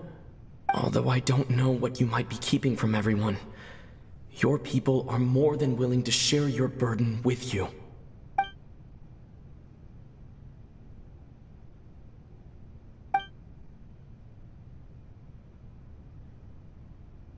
Share my burden. That's impossible. It was fated right from the start that this would be my duty alone. But even if your burden doesn't need to be shared, you can still choose to confide in someone. Just share it with me. I'm what you'd call a witness. A witness? Yes. I've heard that you came to Tevat from beyond the stars, yes. In other words, you never belonged here. And if Tevat is, in its entirety, a show on a stage, then you're just a spectator, aren't you? If that's the case... He's right. I could confide in him, couldn't I? But if things don't play out as expected, the people of Fontaine will be the ones to pay the price. No, Farina. You shouldn't be selfish. But what if it's really all right? Farina, you've worked so hard for so long. Surely it would be okay to put yourself first for once. Just this once. Is it such an outrageous thing to do anyway? To find someone in whom you can confide your frustrations and sorrows? Surely it could not hurt. If you let this opportunity slip through your fingers, it might never come by again. Think about it long and hard.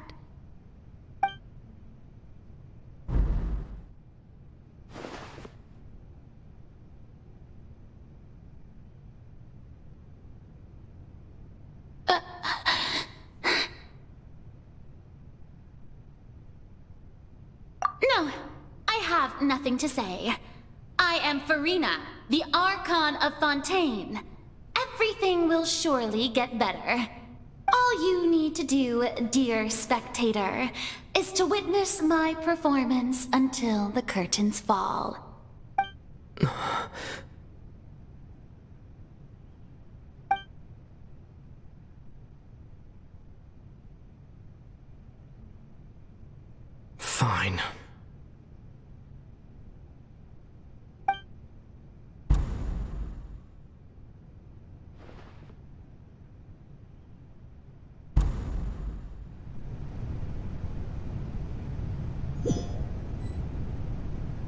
So even Farina doesn't know the truth?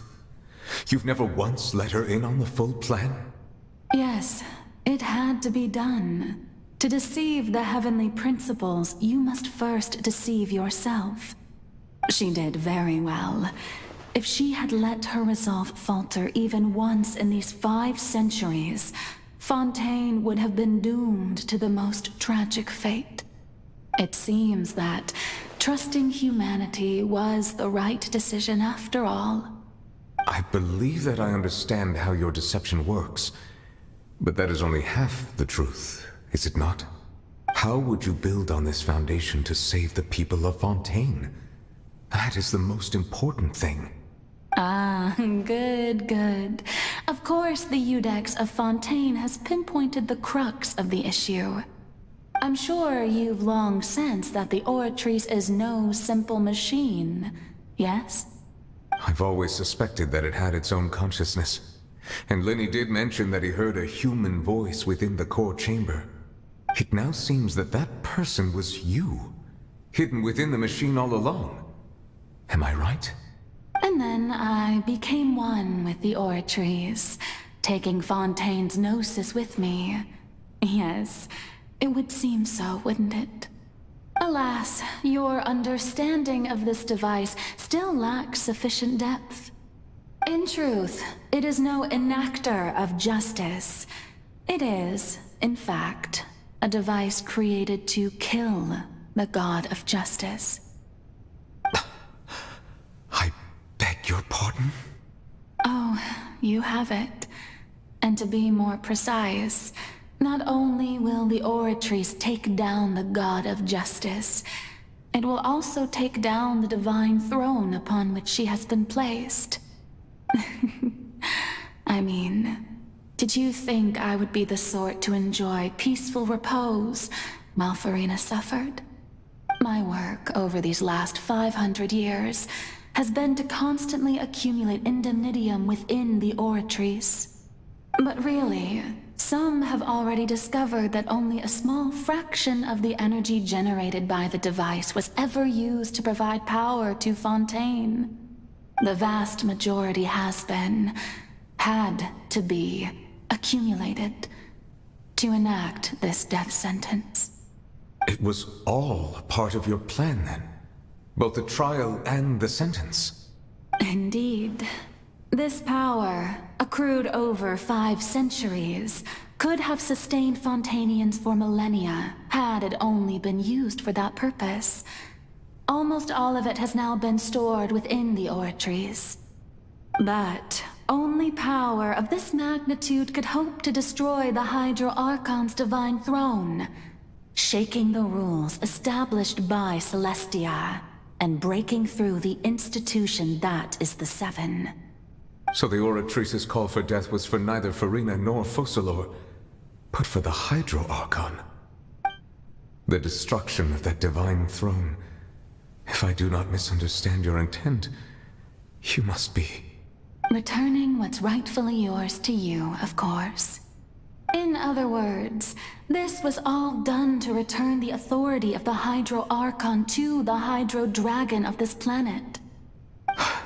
But...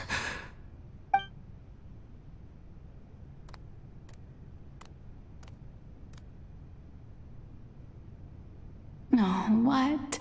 Getting sad again, are we? The authority of the ancient dragons shall soon be yours once more, O Hydro Dragon Sovereign.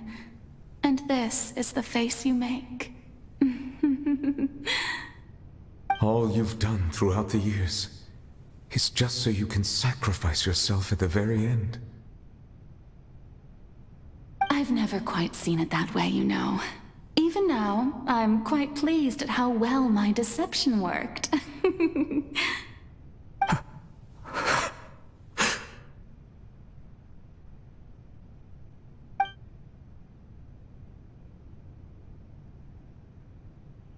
Hydro Dragon, don't cry. I must say, had it been within my rights, I would have loved to judge the heavenly principles themselves. Were they not guilty of essentially the same crime? Egeria stole the power of the primordial sea, and the heavenly principle stole the power you ancient dragons possessed. I, for my part, am the god of justice. And is it not just that your original powers should be returned to you? Speaking of justice, I have always believed that justice lies in the process of pursuing human existence itself. So, if the theft of the primordial sea's might was Fontaine's original sin, then, leaving matters of procedural right and wrong aside, the descent of the Fontainians as humans and their right to exist in this world would be Fontaine's original justice. In other words, existence was Egeria's justice, and to me, justice is the continuation of that existence. Defying the prophecy and ensuring that Fontaine's people shall live on, that should be the justice enthroned over all others. At this point, we, whether it be myself or all other Fontainians, have shouldered the burden of this sin for far too long. Iudex Neuvillette, the highest judge in our land, when you regain your full power as an elemental sovereign, what verdict shall you pass upon us? So when I was invited to the court of Fontaine to serve as Iudex, I see now that that was your idea too. At last, I now understand the true purpose behind this position. In the beginning, I was uninterested in human existence. But these 5 centuries of living alongside them have gradually brought about mutual understanding between us. And I have even attempted to feel as they feel. You are a devious one, Focalors. Things being as they are, surely you know that I could never declare them to be guilty.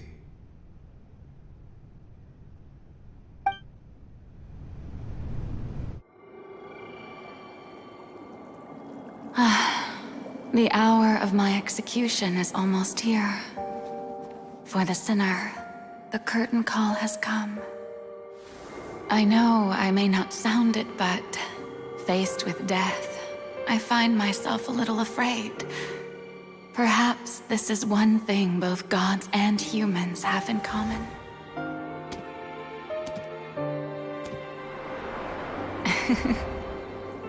Farewell, Neuvillette. I hope you've enjoyed the part you played these 500 years.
Iudex Neuvillette, hereby declare People of Fontaine, your sins are forgiven.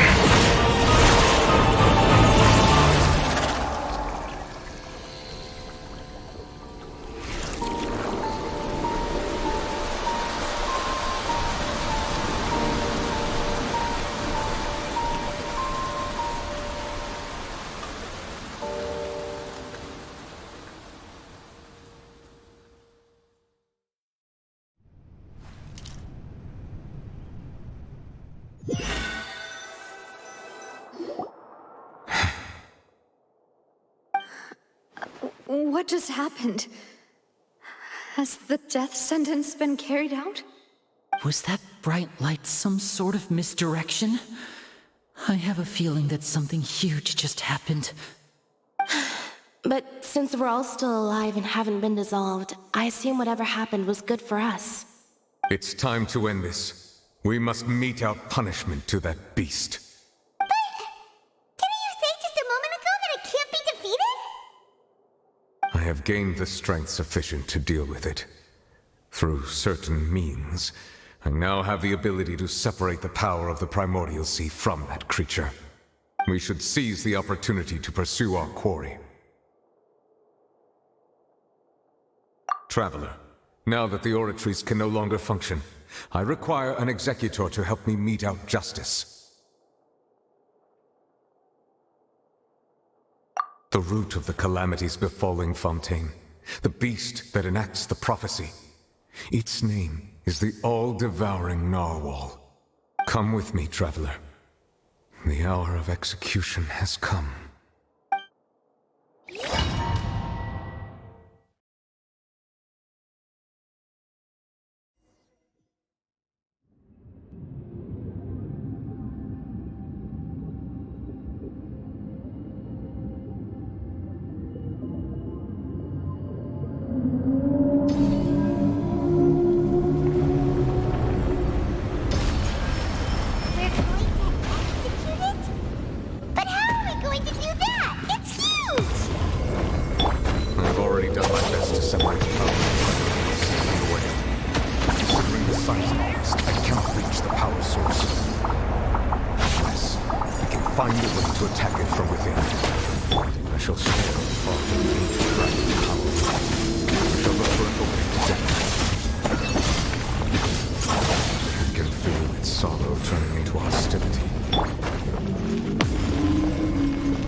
Trigger its hostility. Chance will present itself.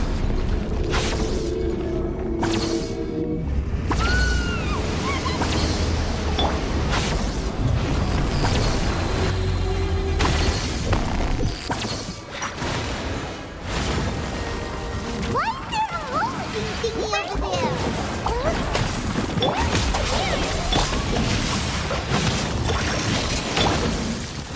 Not here, please! The process of elimination.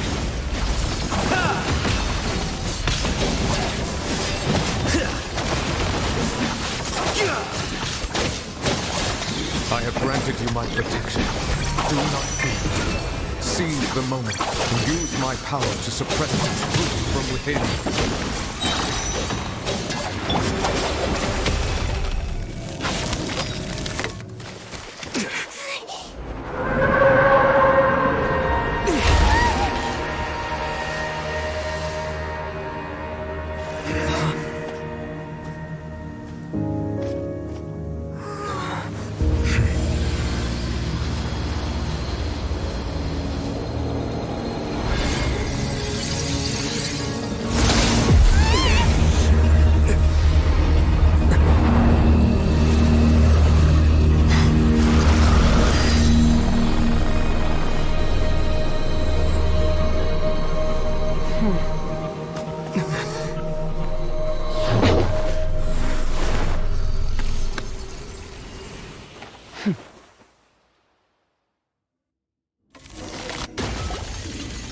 guys for helping with the cleanup.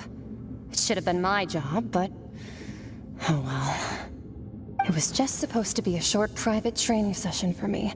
I didn't think that my disciple and my master's pet would start brawling in the meantime. Well, actually, I had a feeling that it would happen at some point, but they bumped into one another earlier than I thought. What a blunder.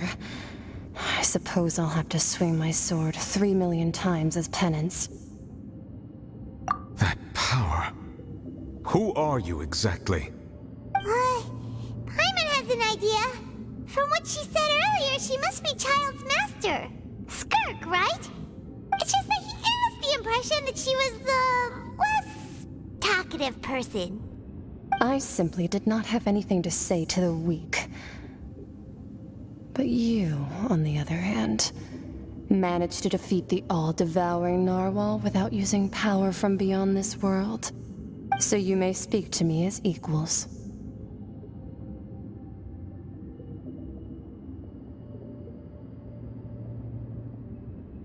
I have to agree. It's a strange use of a planet's primordial waters just to raise an all-devouring narwhal. That kind of power is wasted on it. It's not cooperative. It eats too much. And I have more important things to do with my time than pet sitting. The only thing that creature has going for it is its looks. All in all, it fails as a pet. Miss Skirk? I think you might have missed the point. The point being? Well, being that this pet almost destroyed an entire nation. So what sort of person is your master? Well, Child's master's master. Wait, is that right? Oh, right. So you don't know him. Sorry, I assumed you did. His name is Sir Taloji. Huh? I am unfamiliar with that name. Huh. So Master isn't sufficiently famous. How should I describe him then? Have you heard of the name The Fowl? The Fowl? Still nothing? Well, how about the Visionary? Vetterfulnir then? Or Gold? Ooh, that one we've heard! Rhine-Doctor's part of the Hexen Circle. She's Albedo's mom, right? Oh, so you do know that name. To be honest, I also heard all of those names and titles from my master. I don't actually know them either. But I suppose you understand now, yes? My master is likely a similar sort to Rhine-Daughter. They are both pursuing some form of perfection. Wait! Didn't you also mention a visionary person? Paimon didn't quite catch their name. Actually, never mind that. I believe it expedient to inform you that the all-devouring narwhal used up nearly all its strength fighting you. Such roiling hydro energies will prove difficult for the planet's deep seas to digest.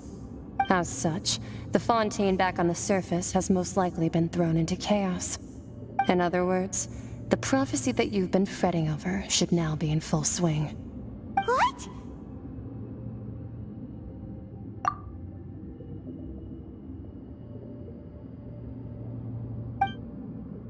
Not to worry. Focalor has already managed to deceive the heavenly principles.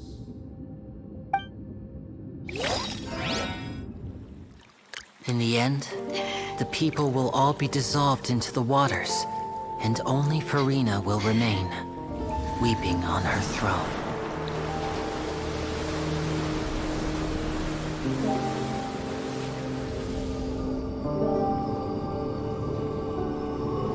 Only then will the sins of the people of Fontaine be washed away.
Archons initiate emergency rescue!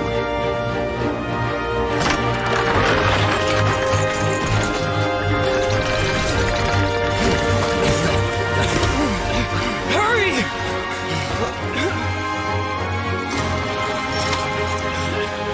Hey, lend a hand!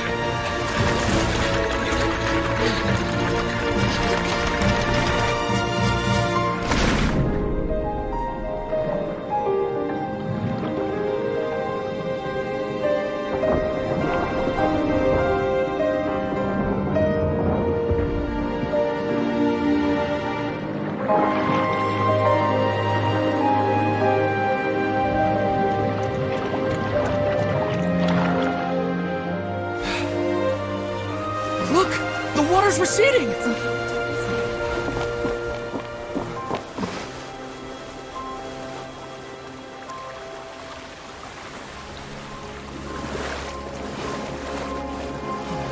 It's a miracle! Water's receding. We didn't dissolve. The prophecy was wrong. The prophecy was wrong.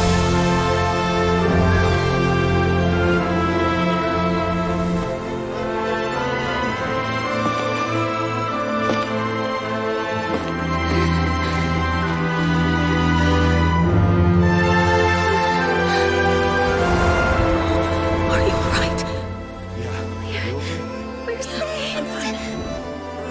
The prophecy was wrong.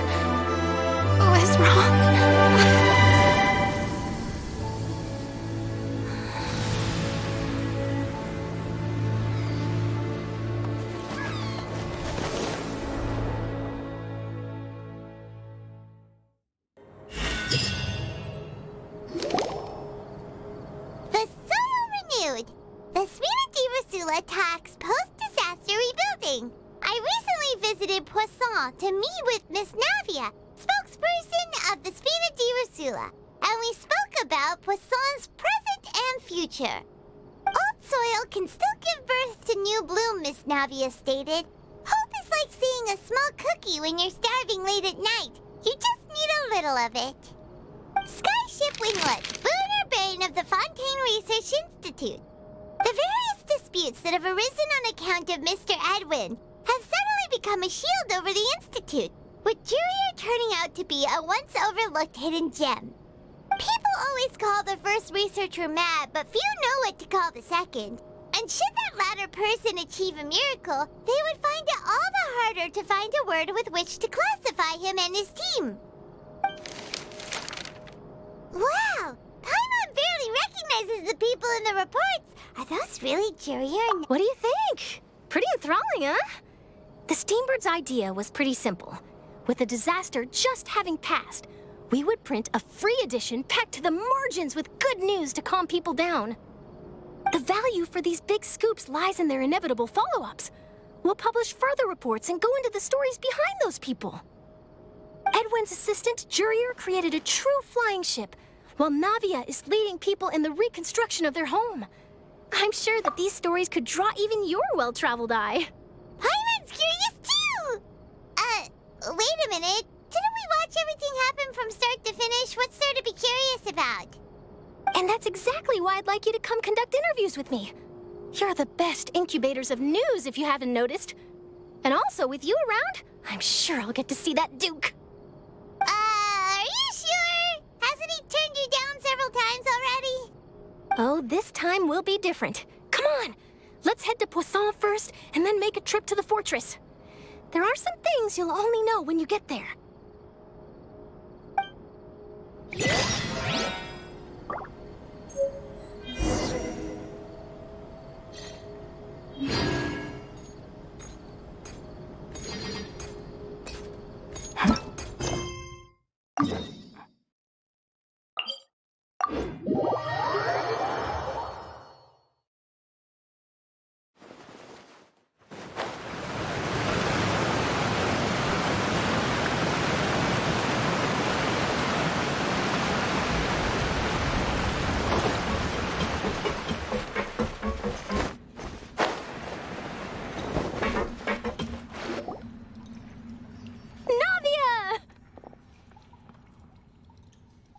Oh, it's you. What brings you all here? Hey, we're just having having a look around. I'm here to update myself on how things are going here. Oh, the Fatui are here too. Let me introduce you. This is Mr. Garunt Snezhevich. He represented the Knave in sending us a large amount of supplies, and is helping with our work. Our residents are hard at work as well. Thanks to everyone, work is progressing nicely. We've lost a lot of people, but we're moving forward. That will have to be enough. Hello, Miss Charlotte. I'm a big fan of yours. I especially like that article you wrote last year about Fontaine's stray cats. But if you don't mind, could you not emphasize our role too much in your report? It's not charity we're doing here. We just happen to share the same interests as the Spina. I get where you're coming from. I'll keep it as simple as possible. Or would you be willing to feature as friendly neighbors? That would be fine. Thanks. Oh, you're back too. How are things? We finished laying down the construction materials. It'll be another hour before the workers are able to go over there. Huh? You're here too, Clorinde? Well, her reputation's greatly risen after that whole duel business with Miss Farina. So she's here in Poisson to wait out the heat. All right. She really came here to help me out. There's too much to consider in the reconstruction of Poisson. The Spina has need of more decision-makers. And, well, I do already happen to be connected to Mr. Callis. Oh, wait just a moment. Do you mind me asking a few questions? You know, about how you felt before the duel, about what it was like facing down a god. There's lots of exciting material there, I bet. Forget it. I'm sure you can find a better theme than that, Miss Charlotte. I see you're the same as always. Couldn't you do me a favor, for Navia's sake? Well, if we're talking about doing things for my sake, you might as well just take a few more photos of me. Or of the Traveler. It's better than wasting time persuading Clorinde, at any rate. Of course I will. I'm not gonna let him off that easy. All right, then everyone who wants to be in the photo, gather up. And smile.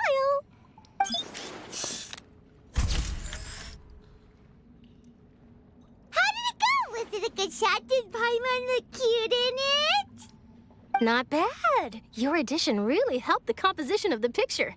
All right, hang on a moment. Let me snap a few more shots.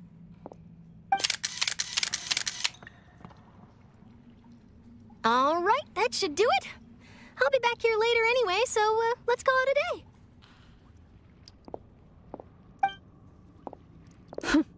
You're very quick. Speed is of the essence when it comes to the news, and freshness is the key. Also, not to brag, but I'm pretty good at building connections. Who knows? I might eventually get that interview with you after all, Miss Clorinde. Wow, you really do have that never say die spirit. I'm impressed. I'll hazard a guess that this is how you got that interview at the Fortress of Maripede. Whoa, you're well informed.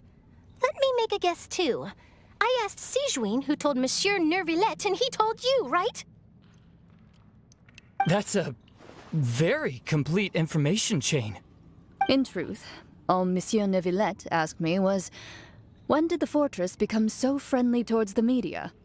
I told him that it was best not to speak too soon. There's no guarantee that Wriothesley will make a personal appearance. You're right. I've got to treasure every moment I have with them. In which case, I'll be making a move first. Stay safe now. And tell me if you hear anything interesting. I'll treat you to afternoon tea in exchange.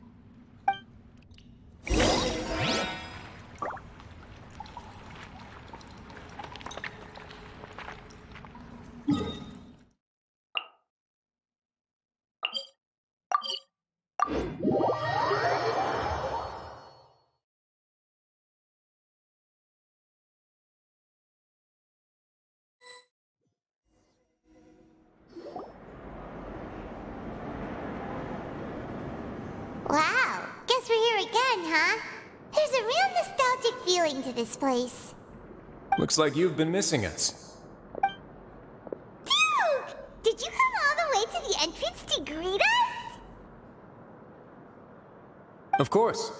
I'm here to welcome you and our dear Miss Charlotte, whom our good head nurse recommended to me. It's an honor to finally meet the much-rumored Duke. Thank you for consenting to my visit to the fortress, sir. No need to thank me. But that said, I shouldn't be the focus of your interview. I trust you recall our agreement? Of course, of course. All right then, this way.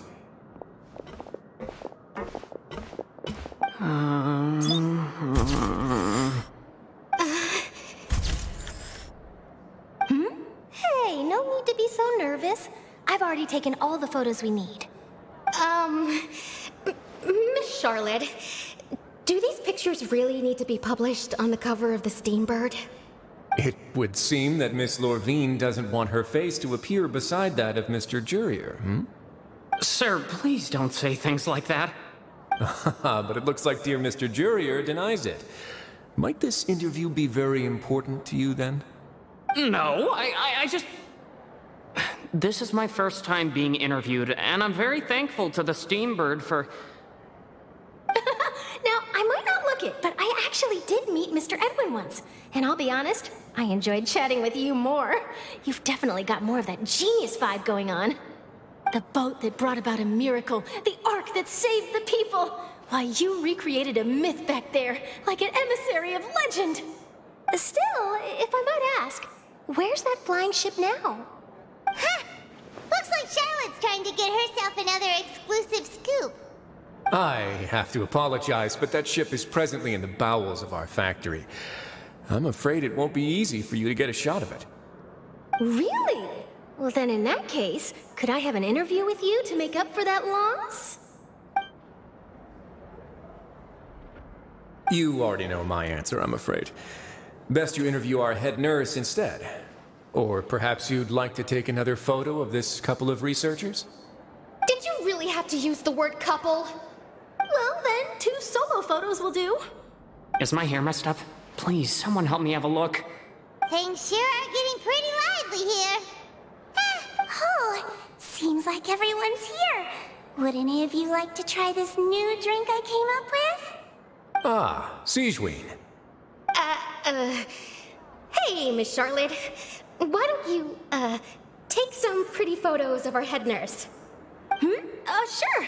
Come on, Miss Siegeween. Over this way. Let's find a brighter spot. Huh? Sure. Do I have to smile?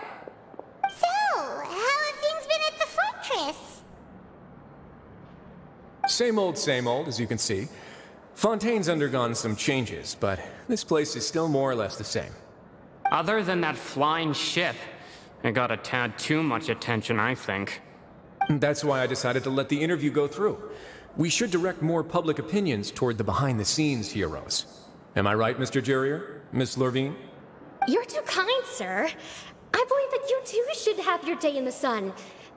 Not that you would want that, which is a pity. I'll just leave the spotlight to you two.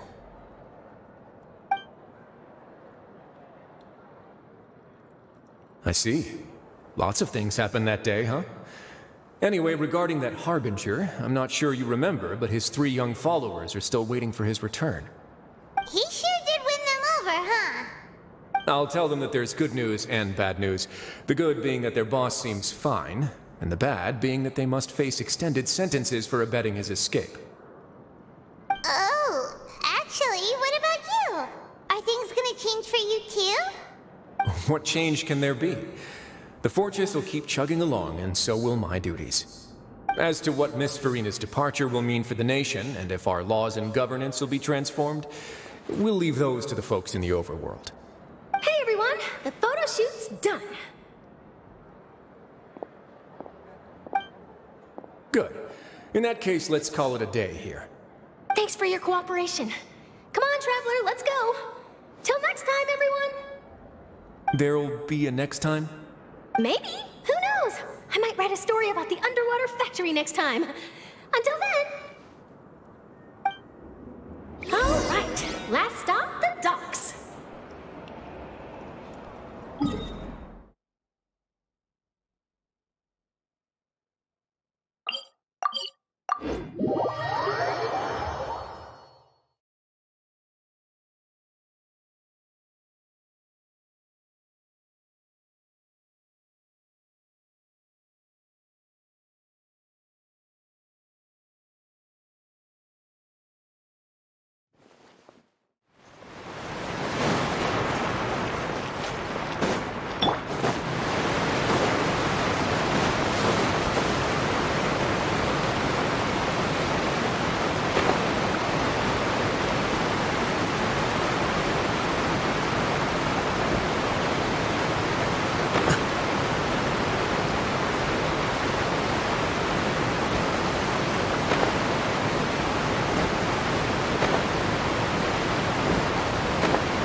Navia mentioned that she stayed in touch with Linny and the others after working together.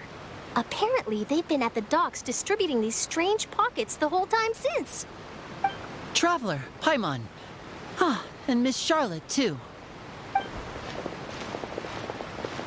Would you like a magic pocket? What sort of gadget is it? It's a wondrous bag that can be used to carry many things. The water level has returned to normal, but if you see any of your things floating around, you can use this to carry them. Or you could trick a friend into doing it for you. Trick a friend?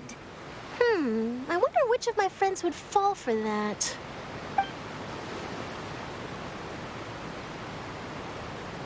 You could just make a friend like Fremine here. Isn't that right, Fremine?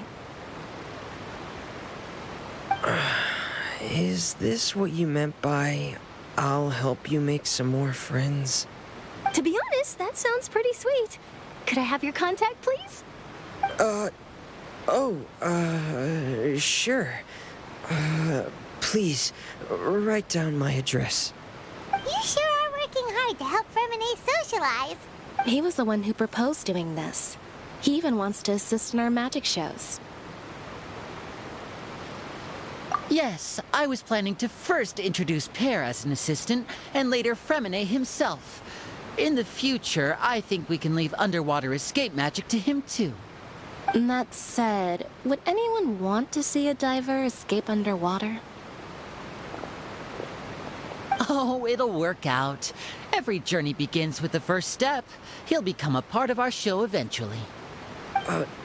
Lynette, could you come over? Miss Charlotte says she wants to take a picture of us. Got it.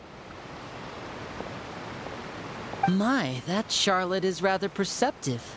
She got rid of everyone the moment she... Father says that you did a great deal during the latest events. She's very grateful for your contributions to Fontaine. That's all right. We were more than happy to help. So, what's she doing now? Oh, I guess you haven't heard. Well, after Lady Farina left, Father and Monsieur Neuvillette opened negotiations, during which he gave Fontaine's gnosis to her as a diplomatic gift. A diplomatic gift? A gnosis? Yes, I was quite surprised at first myself. But when I thought it over, there were actually a number of things going for it. It could have been done as an apology for the incident with Lord Child, or as thanks for his help in tying the all-devouring narwhal down. Furthermore, Father did also lend significant aid to Fontaine and Poisson. Well, that's true, but this is a gnosis we're talking about. Doesn't this seem a bit irresponsible? I would agree, but I've also heard that it seems that Monsieur Neuvillette has had a significant change of heart regarding the matter. So there's some reason for this that only Neuvillette knows about? I suspect you'll have to ask him about that yourself.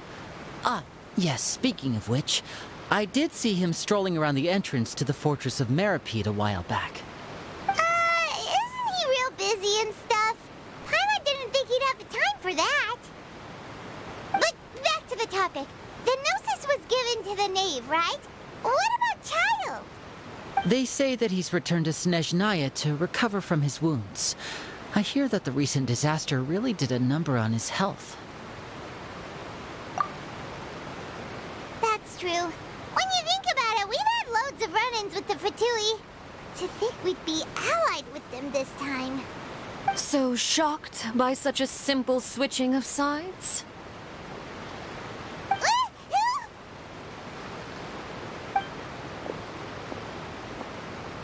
Father! Well, what do you know? Come to the docks to see how my children are doing and meet the Traveler by chance. Please do not pay my accomplishments in Fontaine too much mind. I would have done them regardless. Are you going to take the gnosis back to Snezhnaya? That is our duty as harbingers, yes. Don't be too preoccupied with sides. The goal of the Fatui concerns not a single place or person, but the entire world. With such a grand goal in mind, it is inevitable that we must wear many masks. Switching my masks is something I've always done. Well, that depends on many things. No one truly knows what the future holds. What good is honesty if you can't rely on it forever? As for you, I very much look forward to our next collaboration.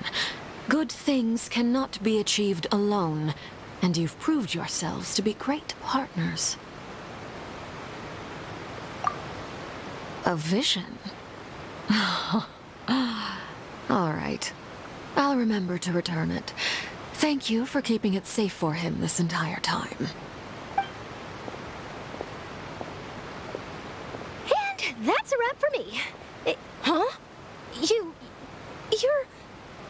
Greetings, Miss Journalist. Hello. If I'm not mistaken, there are diplomatic channels I'll need to report to take a photo of you. That is correct. So forgive me, but I will not be able to serve as a subject in your article. However, feel free to write as much as you'd like about our dear magicians and our upcoming rookie talent. I will. The sea breeze is quite pleasant. I shall continue my walk while the weather remains so agreeable. Farewell. Farewell, Father. Oh, she has such an intimidating presence. I didn't even dare to take a picture. Thankfully, I've already wrapped up all my pre-scheduled interviews. Thank you all. This'll be... Don't be too nervous. Why don't you take a magic pocket before you go? Here, Traveler, Paimon, you take one too. To move things about? That's right. Funny. I was giving out magic pockets when we first met too. And what do you know? I'm doing the exact same thing right now. So many things have happened, but the pockets are still the pockets. I guess this must be life. We will all follow our own paths, and serendipity will lead you to your fated friends. All right then. We'll be handing out pockets in some other districts later, so we'll get going now. Have a good... Well, guess we sent Charlotte, huh? Should we go see?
Really? Oh, I suppose you must have met Mr. Linney. He took the time to greet me earlier when he passed this way. In any case, you came at a good time. I was just considering reaching out to you to set up a meeting, so I may explain some things that I haven't had the time to before. Aw, Paimon's glad that you remembered. Thank you for keeping us on your mind, what with you being busy and all. Alright, let's have it then. How was Fontaine actually saved? The whole business is still quite the mystery to us. It is strange how words can often leave a bitter taste in the mouth when it finally comes time to say them out loud.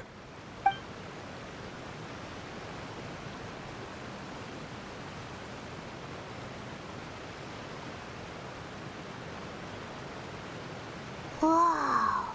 So that's what happened?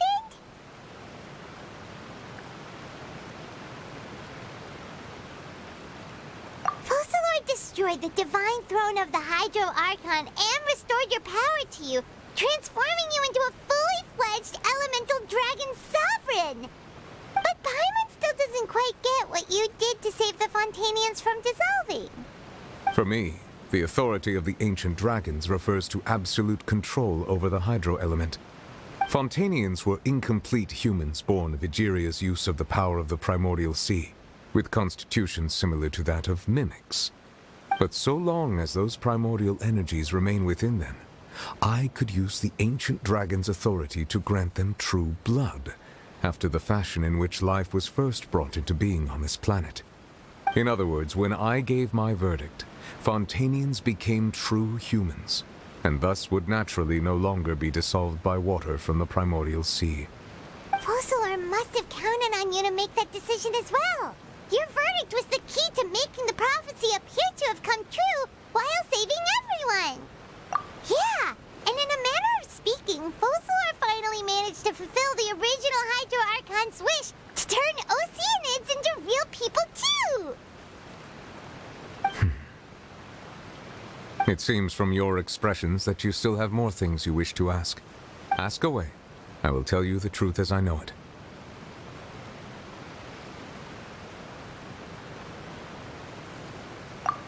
Oh, that's right! They say you've given it to the Knave as a diplomatic gift or something! Leaving aside their intentionality, the two Fatui Harbingers have indeed done much for us during this crisis. Their sole remaining goal in Fontaine, at least at this point, would seem to be the Gnosis.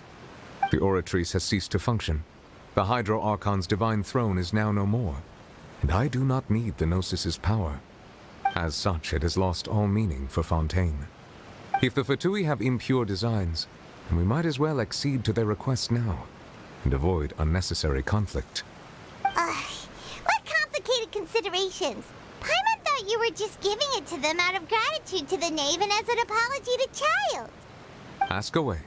I will tell you the truth as I know it. You will soon be heading to Natlan, I presume?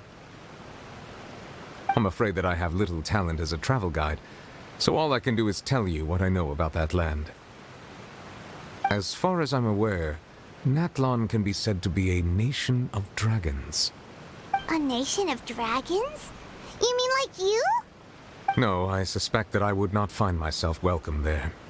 Unlike ancient dragons such as myself, the dragons of Natlan have undergone long years of development and evolution.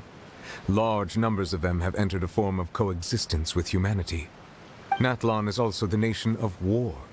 War ravages those lands like an undying flame. There is one other piece of information I got incidentally from my negotiations with the Knave that I believe may be useful to you. The Harbinger known as the Captain has thrown his hat into the endless ring of war. The Captain. Sounds like a real tough customer. Seriously, everywhere you look, there's a Fatui Harbinger doing their thing. I suggest that you fully prepare yourself before going to Natlan. In the meantime, Fontaine's doors will always be open to you. Ask away. I will tell you the truth as I know it. Hang on a sec. Paimon's still got a question about the Gnosis. When we spoke to Linny earlier, he mentioned that your attitude towards giving away the Gnosis had clearly changed. We guessed that there might be some reason for it that only you were aware of. No wonder the House of the Hearth is the Fatui's intelligence division. They are certainly sharp. So regarding this specific issue, I was just getting ready to share something with you. What is it? In truth, I exchanged some further words with that lady named Skirk after sending you two back to the surface. It went something like this.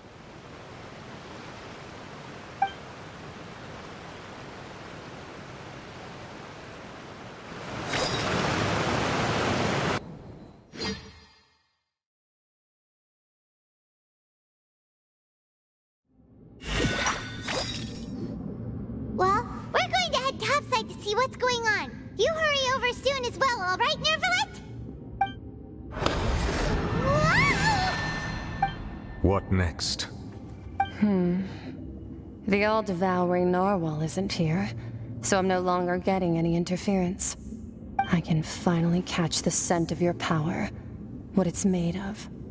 It is the authority of the planet's primordial dragons, but with something very similar to a god's curse mixed in. It's quite a novel blend. I'm sure I've encountered something like this before. What was it again? I do not know what you speak of. Of course. How could I forget? You should have the remains of the third descender on your person, yes? Remains? I've never heard of any such thing. Huh. According to your parlance, I believe it may be called a gnosis. Well, that much is true. After Focalor's divinity faded, she handed her gnosis to me.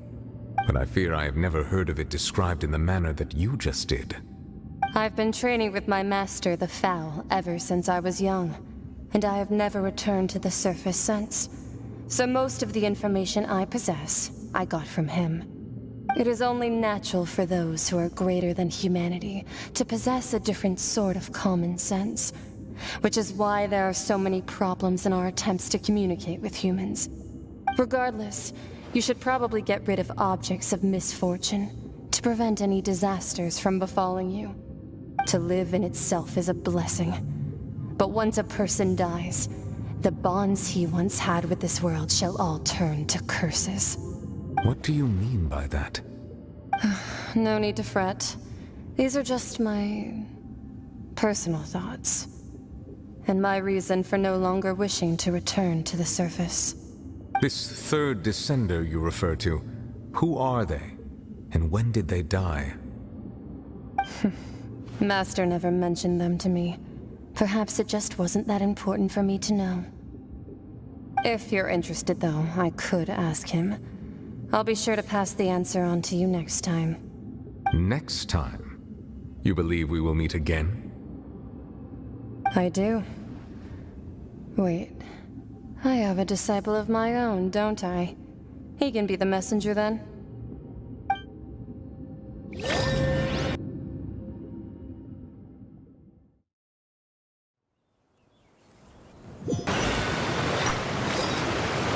That's what she told me. Whether it would prove useful or not, I wanted to pass that information on to you. The remains of the third descender?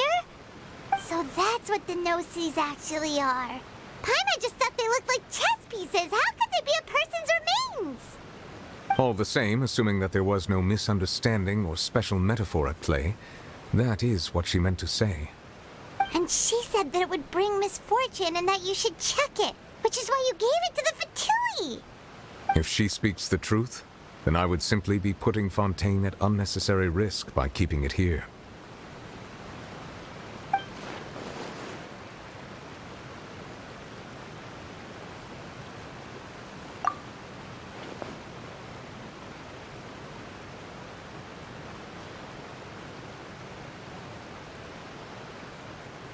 I guess that you might already be familiar with this concept. That means that the Gnosis, which are exceedingly element-compatible and can even enhance elemental abilities, do indeed come from the third descender. I wonder, does your body also possess similar properties? Like being able to use elemental powers without a vision. That does sort of count as special compatibility, right? No, let's not think about this stuff right now. It just feels creepy. Comparing the Traveler to the dead third descender and all. That's what you say, but this topic still feels like bad luck. Once Child recovers, let's get some more answers out of him. Or go look for his master and get the answers that way. I too believe it unwise to make too many blind guesses when information is lacking. The same is true of being at court. All right. Whatever the case, it seems like the crisis here in Fontaine's over for now. Yes. All of Focalor's efforts were for this moment as well. But she sacrificed herself in the end as a god, and she suffered through all those years as a human. Was that really what she wanted? I suppose that would be the mystery of a god's will. I suspect not. But once in a while, I too would guess that if wishes were like the clouds in the sky, they will one day return to the earth as raindrops. Life flows like water, and rain is the final answer. The water levels may sometimes tilt one way or another, but the rain falls fairly upon all. And what, ultimately, is the difference between the rains that fall upon all of us?